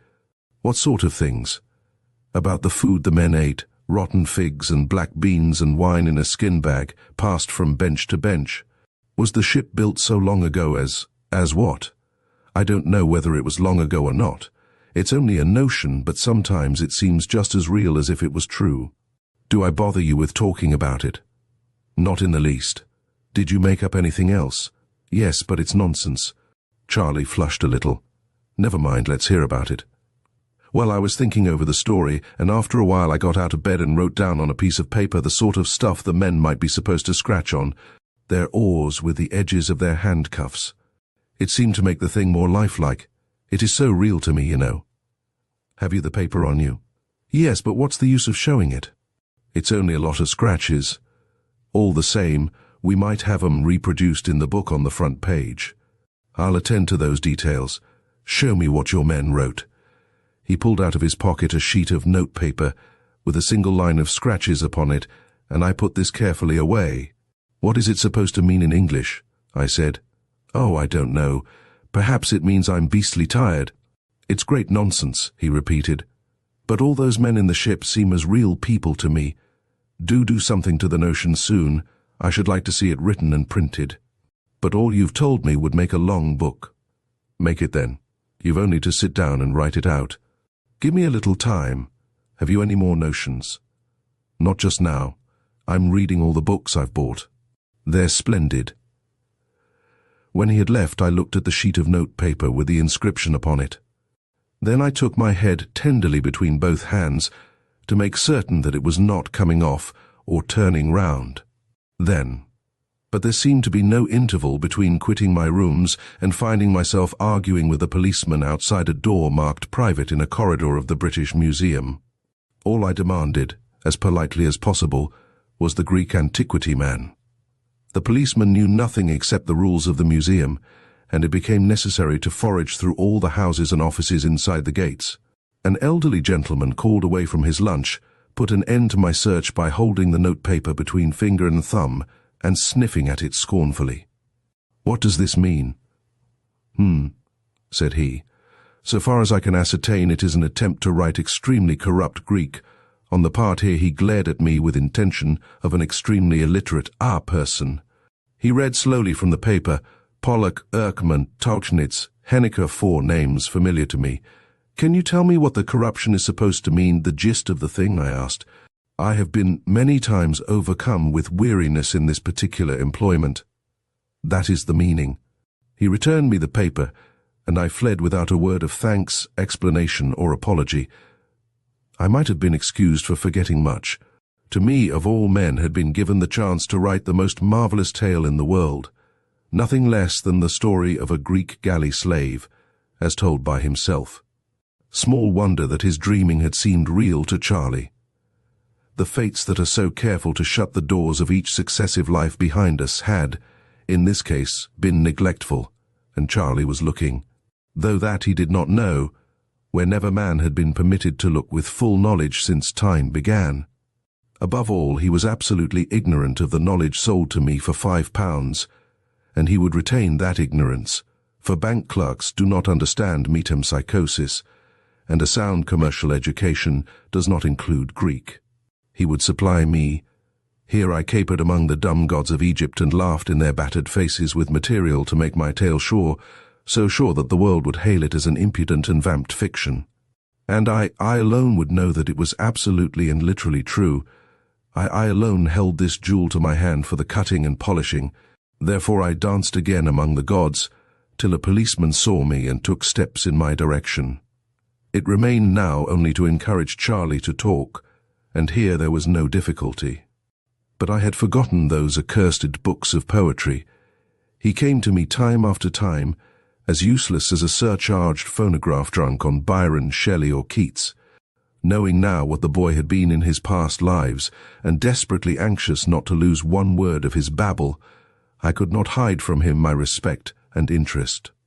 He misconstrued both into respect for the present soul of Charlie Mears, to whom life was as new as it was to Adam, and interest in his readings, and stretched my patience to breaking point by reciting poetry, not his own now, but that of others. I wished every English poet blotted out of the memory of mankind. I blasphemed the mightiest names of song because they had drawn Charlie from the path of direct narrative, and would, later, spur him to imitate them, but I choked down my impatience until the first flood of enthusiasm should have spent itself, and the boy returned to his dreams. What's the use of my telling you what I think, when these chaps wrote things for the angels to read? He growled one evening. Why don't you write something like theirs? I don't think you're treating me quite fairly, I said, speaking under strong restraint. I've given you the story, he said, shortly replunging into Lara. But I want the details. The things I make up about that damned ship that you call a galley, they're quite easy. You can just make 'em up yourself. Turn up the gas a little. I want to go on reading. I could have broken the gas globe over his head for his amazing stupidity. I could indeed make up things for myself did I only know what Charlie did not know that he knew. But since the doors were shut behind me, I could only wait his youthful pleasure and strive to keep him in good temper. 1 minute's want of guard might spoil a priceless revelation. Now and again he would toss his books aside. He kept them in my rooms. For his mother would have been shocked at the waste of good money had she seen them, and launched into his sea dreams. Again I cursed all the poets of England. The plastic mind of the bank clerk had been overlaid, coloured, and distorted by that which he had read. And the result, as delivered, was a confused tangle of other voices, most like the muttered song through a city telephone in the busiest part of the day. He talked of the galley, his own galley had he but known it, with illustrations borrowed from the Bride of Abydos. He pointed the experiences of his hero with quotations from the Corsair, and threw in deep and desperate moral reflections from Cain and Manfred, expecting me to use them all. Only when the talk turned on Longfellow were the jarring cross-currents dumb, and I knew that Charlie was speaking the truth as he remembered it. "What do you think of this?" I said one evening, as soon as I understood the medium in which his memory worked best, and before he could expostulate, read him the whole of the saga of King Olaf.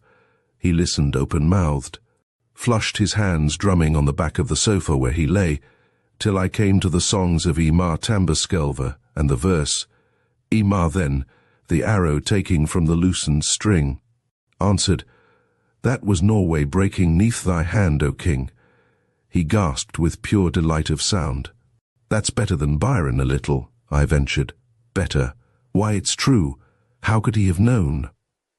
I went back and repeated. "What was that?" said Olaf, standing on the quarterdeck. "Something heard I like the stranding of a shattered wreck. How could he have known how the ships crash and the oars rip out and go zizzipee all along the line? Why, only the other night. But go back, please, and read the Scary of Shrieks again." "No, I'm tired. Let's talk. What happened the other night?" "I had an awful nightmare about that galley of ours. I dreamed I was drowned in a fight. You see, we ran alongside another ship in harbour. The water was dead still except where our oars whipped it up. You know where I always sit in the galley." He spoke haltingly at first, under a fine English fear of being laughed at. "No, that's news to me," I answered meekly, my heart beginning to beat. "On the fourth oar from the bow on the right side on the upper deck. There were 4 of us at the oar, all chained. I remember watching the water and trying to get my handcuffs off before the row began. Then we closed up on the other ship, and all their fighting men jumped over our bulwarks, and my bench broke and I was pinned down with the 3 other fellows on top of me, and the big oar jammed across our backs." "Well?" Charlie's eyes were alive and alight. He was looking at the wall behind my chair. I don't know how we fought. The men were trampling all over my back and I lay low. Then our rowers on the left side tied to their oars, began to yell and back water. I could hear the water sizzle, and we spun round like a cockchafer, and I knew, lying where I was, that there was a galley coming up bow on to ram us on the left side. I could just lift up my head and see her sail over the bulwarks. We wanted to meet her boat a bow, but it was too late. We could only turn a little bit because the galley on our right had hooked herself onto us and stopped our moving. Then, by gum, there was a crash.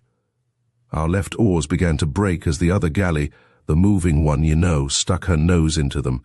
Then the lower deck oars shot up through the deck planking. But first, and one of them jumped clean up into the air and came down again close to my head. How was that managed? The moving galley's bow was plunking them back through their own oar holes, and I could hear the devil of a shindy in the decks below. Then her nose caught us nearly in the middle, and we tilted sideways, and the fellows in the right-hand galley unhitched their hooks and ropes, and threw things onto our upper deck arrows, and hot pitch or something that stung, and we went up and up and up on the left side, and the right side dipped, and I twisted my head round, and saw the water stand still as it topped the right bulwarks. And then it curled over and crashed down on the whole lot of us on the right side, and I felt it hit my back, and I woke. 1 minute, Charlie. When the sea topped the bulwarks, what did it look like? I had my reasons for asking. A man of my acquaintance had once gone down with a leaking ship in a still sea, and had seen the water level pause for an instant ere it fell on the deck. It looked just like a banjo string drawn tight, and it seemed to stay there for years, said Charlie. Exactly. The other man had said, it looked like a silver wire laid down along the bulwarks, and I thought it was never going to break. He had paid everything except the bare life for this little valueless piece of knowledge, and I had travelled 10,000 weary miles to meet him and take his knowledge at second hand. But Charlie, the bank clerk, on 25 shillings a week, he who had never been out of sight of a London omnibus, knew it all. It was no consolation to me that once in his lives he had been forced to die for his gains. I also must have died scores of times, but behind me, because I could have used my knowledge. The doors were shut. And then, I said, trying to put away the devil of envy. The funny thing was, though, in all the mess I didn't feel a bit astonished or frightened. It seemed as if I'd been in a good many fights, because I told my next man so when the row began. But that cad of an overseer on my deck wouldn't unloose our chains and give us a chance. He always said that we'd all be set free after a battle, but we never were. We never were. Charlie shook his head mournfully. What a scoundrel. I should say he was. He never gave us enough to eat, and sometimes we were so thirsty that we used to drink salt water. I can taste that salt water still. Now tell me something about the harbour where the fight was fought. I didn't dream about that. I know it was a harbour, though, because we were tied up to a ring on a white wall, and all the face of the stone under water was covered with wood to prevent our ram getting chipped when the tide made us rock. That's curious. Our hero commanded the galley, didn't he? Didn't he just? He stood by the bows and shouted like a good 'un. He was the man who killed the overseer. But you were all drowned together, Charlie, weren't you? I can't make that fit quite, he said with a puzzled look. The galley must have gone down with all hands, and yet I fancy that the hero went on living afterward. Perhaps he climbed into the attacking ship. I wouldn't see that, of course. I was dead, you know. He shivered slightly and protested that he could remember no more. I did not press him further, but to satisfy myself that he lay in ignorance of the workings of his own mind, deliberately introduced him to Mortimer Collins's Transmigration, and gave him a sketch of the plot before he opened the pages. What rot it all is, he said frankly at the end of an hour. I don't understand his nonsense about the red planet Mars and the king and the rest of it. Chuck me the Longfellow again. I handed him the book and wrote out as much as I could remember of his description of the sea fight, appealing to him from time to time for confirmation of fact or detail. He would answer without raising his eyes from the book, as assuredly as though all his knowledge lay before Flint on the printed page.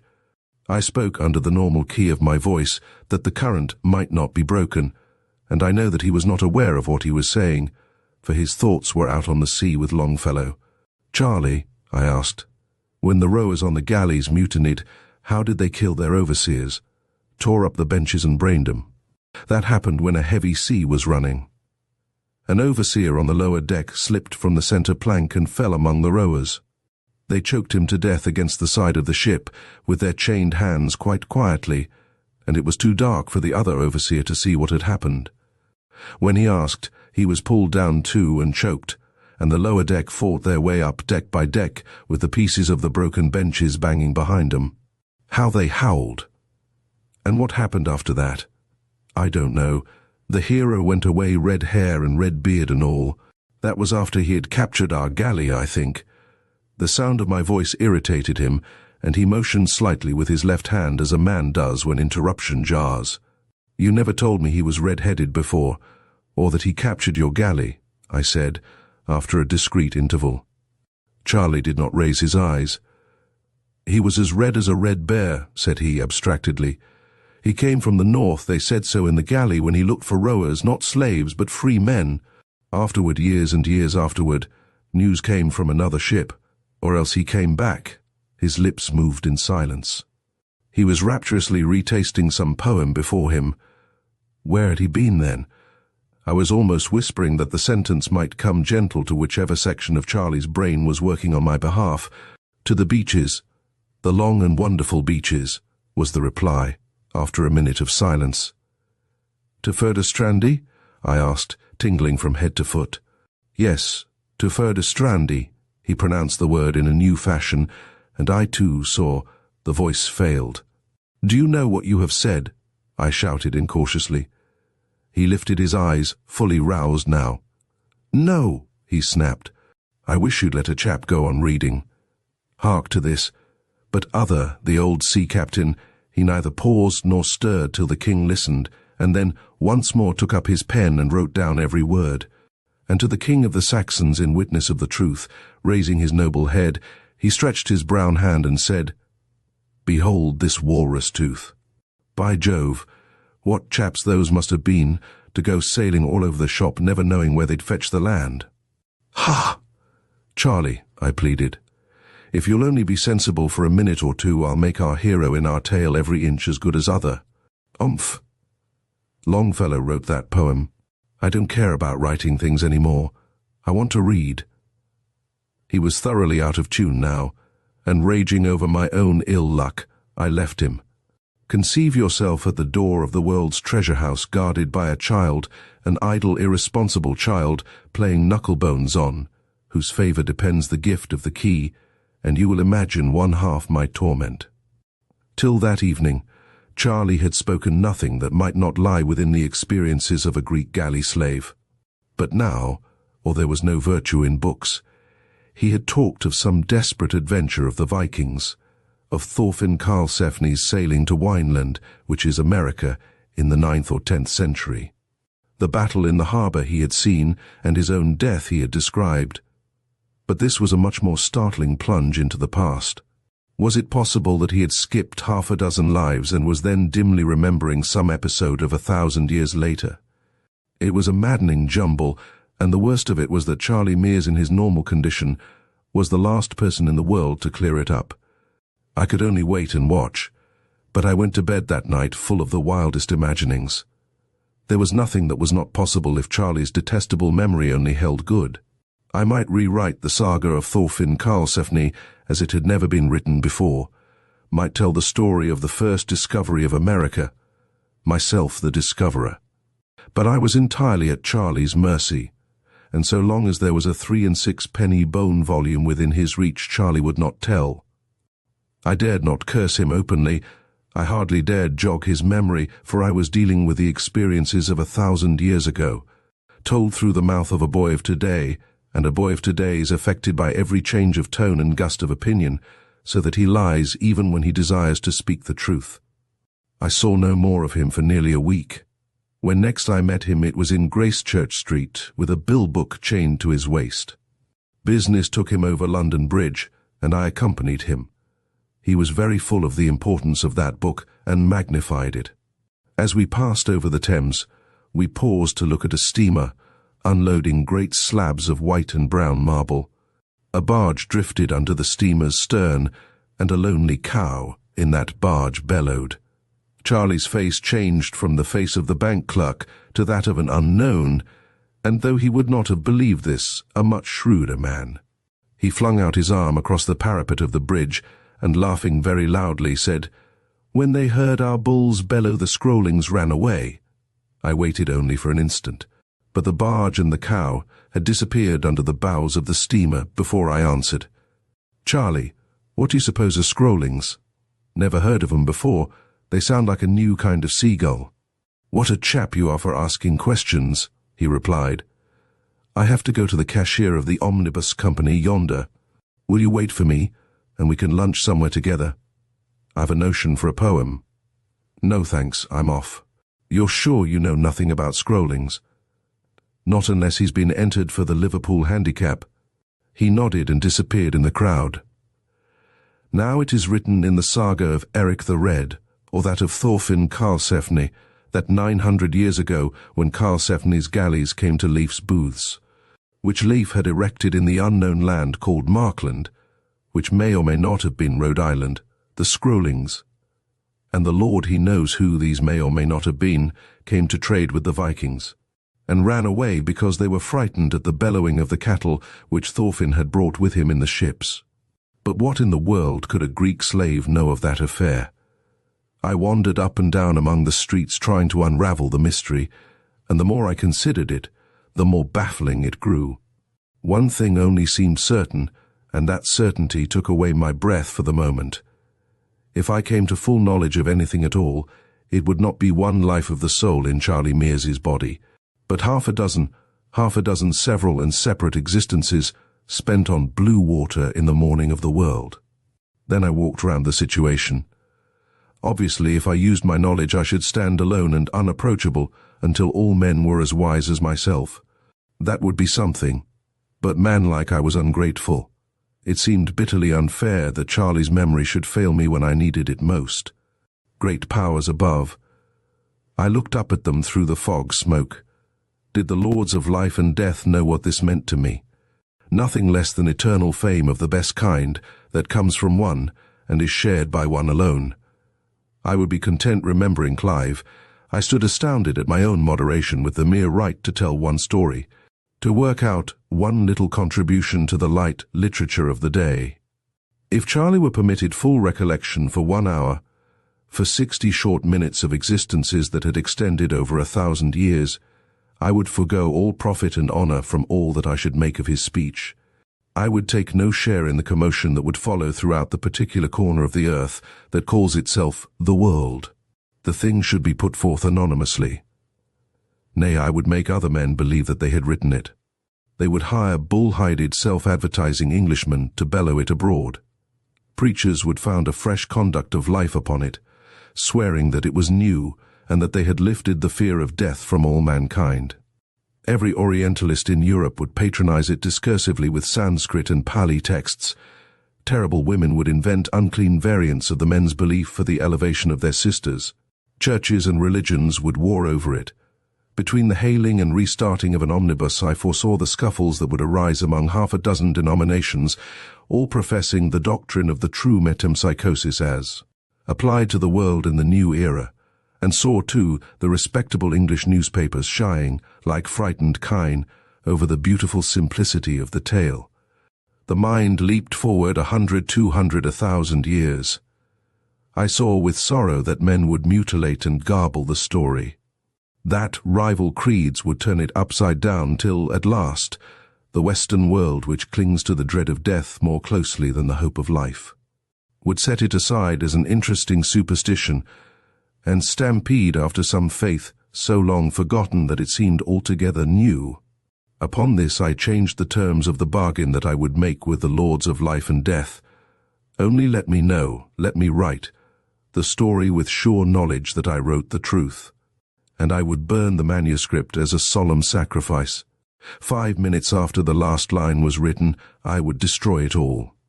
but I must be allowed to write it with absolute certainty. There was no answer. The flaming colors of an aquarium poster caught my eye, and I wondered whether it would be wise or prudent to lure Charlie into the hands of the professional mesmerist, and whether, if he were under his power, he would speak of his past lives. If he did, and if people believed him. But Charlie would be frightened and flustered or made conceited by the interviews. In either case he would begin to lie, through fear or vanity. He was safest in my own hands. "They are very funny fools, your English," said a voice at my elbow, and turning round I recognized a casual acquaintance, a young Bengali law student called Grish Chunder, whose father had sent him to England to become civilized. The old man was a retired native official, and on an income of £5 a month contrived to allow his son £200 a year, and the run of his teeth in a city where he could pretend to be the cadet of a royal house, and tell stories of the brutal Indian bureaucrats who ground the faces of the poor. Grish Chunder was a young, fat, full-bodied Bengali dressed with scrupulous care in frock coat, tall hat, light trousers and tan gloves. But I had known him in the days when the brutal Indian government paid for his university education, and he contributed cheap sedition to Sachi Dapan, and intrigued with the wives of his schoolmates. "That is very funny and very foolish," he said, nodding at the poster. "I'm going down to the Northbrook Club. Will you come too?" I walked with him for some time. "You are not well," he said. "What is there in your mind?" "You do not talk." "Grish Chunder, you've been too well educated to believe in a God, haven't you?" "Oh, yes, here. But when I go home I must conciliate popular superstition and make ceremonies of purification, and my women will anoint idols, and bang up Tulsi and feast the Purohit, and take you back into caste again, and make a good kutra of you again, you advanced social freethinker. And you'll eat desi food, and like it all, from the smell in the courtyard to the mustard oil over you." "I shall very much like it," said Grish Chunder unguardedly. "Once a Hindu, always a Hindu, but I like to know what the English think they know. I'll tell you something that one Englishman knows. It's an old tale to you." I began to tell the story of Charlie in English, but Grish Chunder put a question in the vernacular, and the history went forward naturally in the tongue best suited for its telling. After all, it could never have been told in English. Grish Chunder heard me, nodding from time to time, and then came up to my rooms where I finished the tale. He said philosophically, "Lekin darwaza band hai," without doubt, but the door is shut. I have heard of this remembering of previous existences among my people. It is of course an old tale with us, but to happen to an Englishman, a cow-fed and outcast, by Jove, that is most peculiar. Outcast yourself, Grish Chunder. You eat cow beef every day. Let's think the thing over. The boy remembers his incarnations. "Does he know that?" said Grish Chunder quietly, swinging his legs as he sat on my table. He was speaking in English now.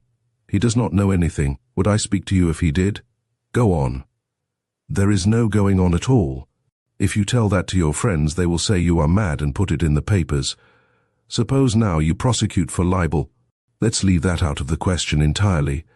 Is there any chance of his being made to speak?" "There is a chance." "Oh, yes. But if he spoke, it would mean that all this world would end now instanta fall down on your head. These things are not allowed, you know. As I said, the door is shut." "Not a ghost of a chance." "How can there be? You are a Christy Anne, and it is forbidden to eat in your books of the tree of life, or else you would never die. How shall you all fear death if you all know what your friend does not know that he knows? I am afraid to be kicked, but I am not afraid to die, because I know what I know." "You are not afraid to be kicked, but you are afraid to die. If you were not, by God, you English would be all over the shop in an hour, upsetting the balances of power and making commotions. It would not be good. But no fear. He will remember a little and a little less, and he will call it dreams. Then he will forget altogether." When I passed my first arts examination in Calcutta, that was all in the cram book on Wordsworth. Trailing clouds of glory, you know. This seems to be an exception to the rule. There are no exceptions to rules. Some are not so hard-looking as others, but they are all the same when you touch. If this friend of yours said so-and-so and so-and-so, indicating that he remembered all his lost lives, or one piece of a lost life, he would not be in the bank another hour. He would be what you called sack, because he was mad, and they would send him to an asylum for lunatics. You can see that, my friend. Of course I can, but I wasn't thinking of him. His name need never appear in the story. Ah, I see. That story will never be written. You can try. I am going to. For your own credit, and for the sake of money, of course. No, for the sake of writing the story.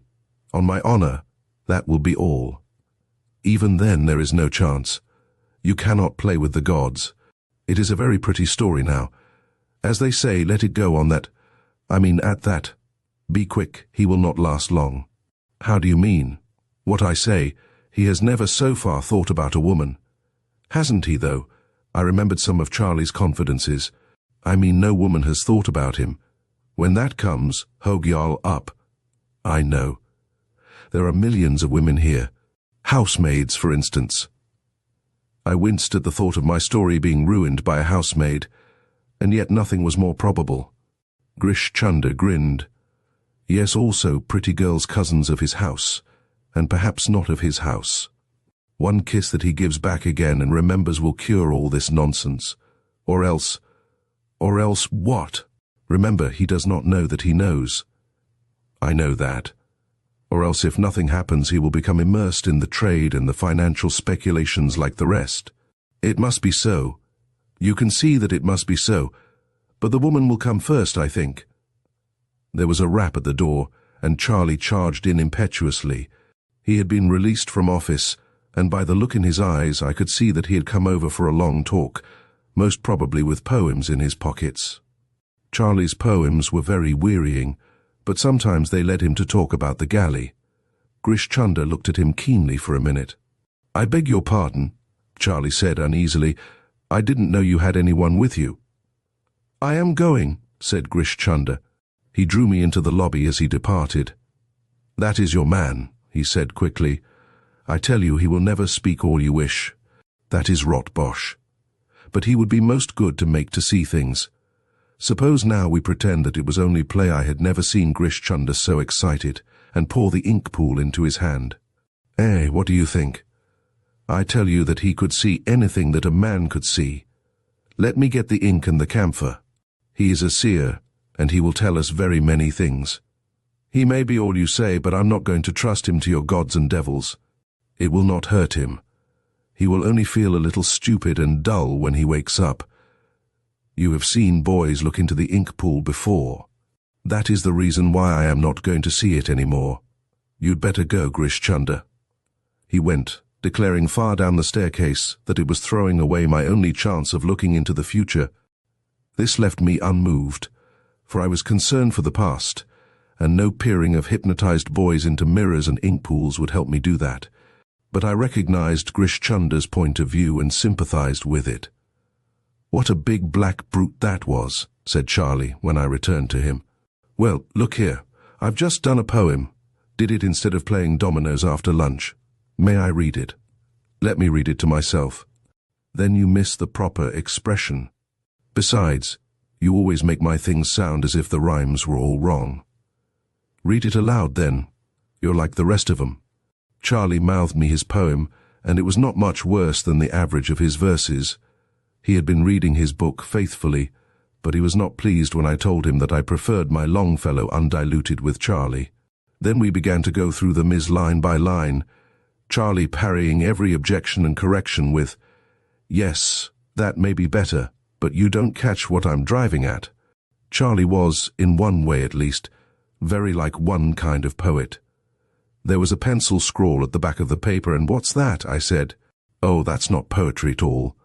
It's some rot I wrote last night before I went to bed, and it was too much bother to hunt for rhymes, so I made it a sort of a blank verse instead." Here is Charlie's blank verse. We pulled for you when the wind was against us and the sails were low. Will you never let us go? We ate bread and onions when you took towns or ran aboard quickly when you were beaten back by the foe. The captains walked up and down the deck in fair weather singing songs, but we were below. We fainted with our chins on the oars, and you did not see that we were idle, for we still swung to and fro. Will you never let us go? The salt made the oar handles like shark skin. Our knees were cut to the bone with salt cracks. Our hair was stuck to our foreheads, and our lips were cut to our gums, and you whipped us because we could not row. Will you never let us go? But in a little time we shall run out of the portholes as the water runs along the oar blade. And though you tell the others to row after us, you will never catch us till you catch the oar thresh and tie up the winds in the belly of the sail. Aho! Will you never let us go? What's oar thresh, Charlie? The water washed up by the oars. That's the sort of song they might sing in the galley, you know. Aren't you ever going to finish that story and give me some of the profits? It depends on yourself. If you had only told me more about your hero in the first instance, it might have been finished by now. You're so hazy in your notions. I only want to give you the general notion of it, the knocking about from place to place and the fighting and all that. Can't you fill in the rest yourself? Make the hero save a girl on a pirate galley and marry her, or do something. You're a really helpful collaborator. I suppose the hero went through some few adventures before he married. Well then, make him a very artful card, a low sort of man, a sort of political man, who went about making treaties and breaking them, a black-haired chap who hid behind the mast when the fighting began. But you said the other day that he was red-haired. I couldn't have. Make him black-haired, of course. You've no imagination. Seeing that I had just discovered the entire principles upon which the half-memory falsely called imagination is based, I felt entitled to laugh, but forbore for the sake of the tale. You're right. You're the man with imagination. A black-haired chap in a decked ship, I said. No, an open ship like a big boat. This was maddening. Your ship has been built and designed, closed and decked in. You said so yourself, I protested. No, not that ship. That was open, or half-decked, because, by Jove, you're right. You made me think of the hero as a red-haired chap. Of course, if he were red, the ship would be an open one with painted sails. Surely I thought he would remember now that he had served in 2 galleys at least, in a 3-decked Greek one, under the black-haired political man, and again in a Viking's open sea serpent under the man red as a red bear who went to Markland. The devil prompted me to speak. Why? Of course, Charlie, said I. I don't know. Are you making fun of me? The current was broken for the time being. I took up a notebook and pretended to make many entries in it. It's a pleasure to work with an imaginative chap like yourself, I said after a pause. The way that you've brought out the character of the hero is simply wonderful. Do you think so? He answered with a pleased flush. I often tell myself that there's more in me than people think. There's an enormous amount in you. Then won't you let me send an essay on the ways of bank clerks to Titbits and get the guinea prize? That wasn't exactly what I meant. Old fellow, perhaps it would be better to wait a little and go ahead with the galley story. Ah, but I shan't get the credit of that. Titbits would publish my name and address if I win. What are you grinning at? I know it. Suppose you go for a walk. I want to look through my notes about our story.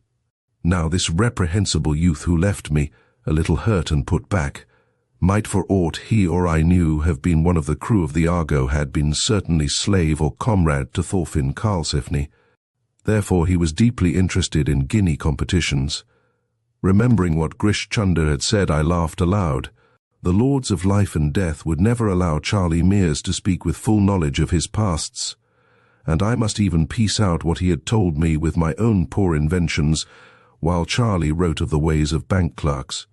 I got together and placed on one file all my notes, and the net result was not cheering. I read them a second time. There was nothing that might not have been compiled at second hand from other people's books, except perhaps the story of the fight in the harbour. The adventures of a Viking had been written many times before. The history of a Greek galley slave was no new thing, and though I wrote both, Who could challenge or confirm the accuracy of my details? I might as well tell a tale of 2,000 years hence. The lords of life and death were as cunning as Grish Chunder had hinted. They would allow nothing to escape that might trouble or make easy the minds of men. Though I was convinced of this, yet I could not leave the tale alone. Exultation followed reaction, not once but 20 times in the next few weeks. My moods varied with the March sunlight and flying clouds. By night, or in the beauty of a spring morning, I perceived that I could write that tale and shift continents thereby. In the wet, windy afternoons, I saw that the tale might indeed be written, but would be nothing more than a faked, false-varnished, sham-rusted piece of Wardour Street work at the end. Then I blessed Charlie in many ways, though it was no fault of his. He seemed to be busy with prize competitions, and I saw less and less of him as the weeks went by and the earth cracked and grew ripe to spring, and the buds swelled in their sheaths.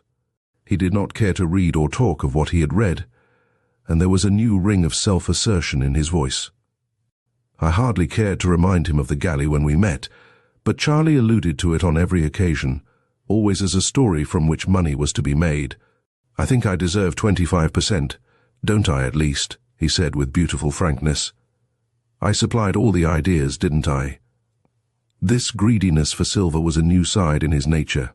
I assumed that it had been developed in the city, where Charlie was picking up the curious nasal drawl of the underbred city man. "When the thing's done, we'll talk about it. I can't make anything of it at present. Red-haired or black-haired hero are equally difficult." He was sitting by the fire staring at the red coals. "I can't understand what you find so difficult." "It's all as clean as mud to me," he replied. A jet of gas puffed out between the bars, took light and whistled softly. "Suppose we take the red-haired hero's adventures first, from the time that he came south to my galley and captured it and sailed to the beaches." I knew better now than to interrupt Charlie. I was out of reach of pen and paper, and dared not move to get them lest I should break the current. The gas jet puffed and whinnied. Charlie's voice dropped almost to a whisper, and he told a tale of the sailing of an open galley to Furdurstrandi, of sunsets on the open sea, seen under the curve of the one sail evening after evening when the galley's beak was notched into the center of the sinking disk, and we sailed by that, for we had no other guide, quoth Charlie. He spoke of a landing on an island and explorations in its woods, where the crew killed 3 men whom they found asleep under the pines. "Their ghosts," Charlie said, "followed the galley, swimming and choking in the water, and the crew cast lots and threw one of their number overboard as a sacrifice to the strange gods whom they had offended. Then they ate seaweed when their provisions failed, and their legs swelled, and their leader, the red-haired man, killed 2 rowers who mutinied, and after a year spent among the woods they set sail for their own country. And a wind that never failed carried them back so safely that they all slept at night." This, and much more, Charlie told. Sometimes the voice fell so low that I could not catch the words, though every nerve was on the strain. He spoke of their leader, the red-haired man, as a pagan speaks of his god, for it was he who cheered them and slew them impartially as he thought best for their needs. And it was he who steered them for 3 days among floating ice, each floe crowded with strange beasts that tried to sail with us, said Charlie, and we beat them back with the handles of the oars. The gas jet went out, a burned coal gave way, and the fire settled down with a tiny crash to the bottom of the grate. Charlie ceased speaking, and I said no word. "By Jove," he said at last, shaking his head, "I've been staring at the fire till I'm dizzy. What was I going to say? Something about the galley. I remember now. It's 25% of the profits, isn't it? It's anything you like when I've done the tale. I wanted to be sure of that. I must go now. I've an appointment." And he left me. Had my eyes not been held, I might have known that that broken muttering over the fire was the swan song of Charlie Mears, but I thought it the prelude to fuller revelation. At last I should cheat the lords of life and death. When next Charlie came to me, I received him with rapture. He was nervous and embarrassed, but his eyes were very full of light, and his lips a little parted. "I've done a poem," he said, And then quickly, "It's the best I've ever done. Read it." He thrust it into my hand and retreated to the window. I groaned inwardly. It would be the work of half an hour to criticize, that is to say, praise the poem sufficiently to please Charlie. Then I had good reason to groan, for Charlie, discarding his favorite centipede meters, had launched into shorter and choppier verse, and verse with a motive at the back of it. This is what I read. "The day is most fair, the cheery wind halloos behind the hill, where he bends the wood as seemeth good, and the sapling to his will. Riot, O wind, there is that in my blood that would not have thee still. She gave me herself, O earth, O sky, grey sea, she is mine alone. Let the sullen boulders hear my cry, and rejoice though they be but stone. Mine, I have won her, O good brown earth, make merry. 'Tis hard on spring, make merry. My love is doubly worth all worship your fields can bring. Let the bind that tills you feel my mirth at the early harrowing." "Yes, it's the early harrowing, past a doubt," I said, with a dread at my heart. Charlie smiled, but did not answer. "Red cloud of the sunset, tell it abroad, I am victor. Greet me, O sun, dominant master and absolute lord over the soul of one." "Well," said Charlie, looking over my shoulder, "I thought it far from well, and very evil indeed, when he silently laid a photograph on the paper, the photograph of a girl with a curly head and a foolish slack mouth. Isn't it wonderful?" he whispered, pink to the tips of his ears, wrapped in the rosy mystery of first love. "I didn't think it came like a thunderclap." "Yes, it comes like a thunderclap. Are you very happy, Charlie?" "My God, she loves me." He sat down, repeating the last words to himself. I looked at the hairless face, the narrow shoulders already bowed by desk work, and wondered when, where, and how he had loved in his past lives.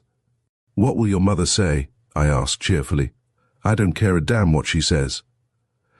At 20, the things for which one does not care a damn should properly be many, but one must not include mothers in the list.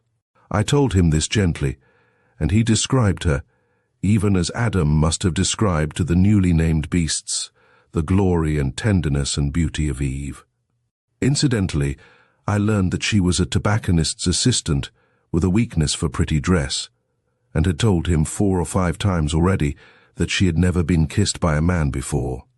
Charlie spoke on and on and on, while I, separated from him by thousands of years, was considering the beginnings of things. Now I understood why the lords of life and death shut the doors so carefully behind us. It is that we may not remember our first wooings. Were it not so, our world would be without inhabitants in 100 years. "Now, about that galley story," I said, still more cheerfully in a pause in the rush of the speech. Charlie looked up as though he had been hit. "The galley, what galley? Good heavens, don't joke, man. This is serious. You don't know how serious it is." Grish Chunder was right. Charlie had tasted the love of woman that kills remembrance, and the finest story in the world would never be written. As we conclude our journey through The Phantom Rickshaw and other ghost stories, we reflect on Kipling's ability to evoke fear and intrigue through his vivid storytelling. Each tale not only entertains but also provokes thought about the unseen forces that may surround us. With his unique blend of adventure and the supernatural, Kipling reminds us that the world is filled with mysteries waiting to be uncovered. Thank you for joining us on this exploration of the ghostly and the unknown.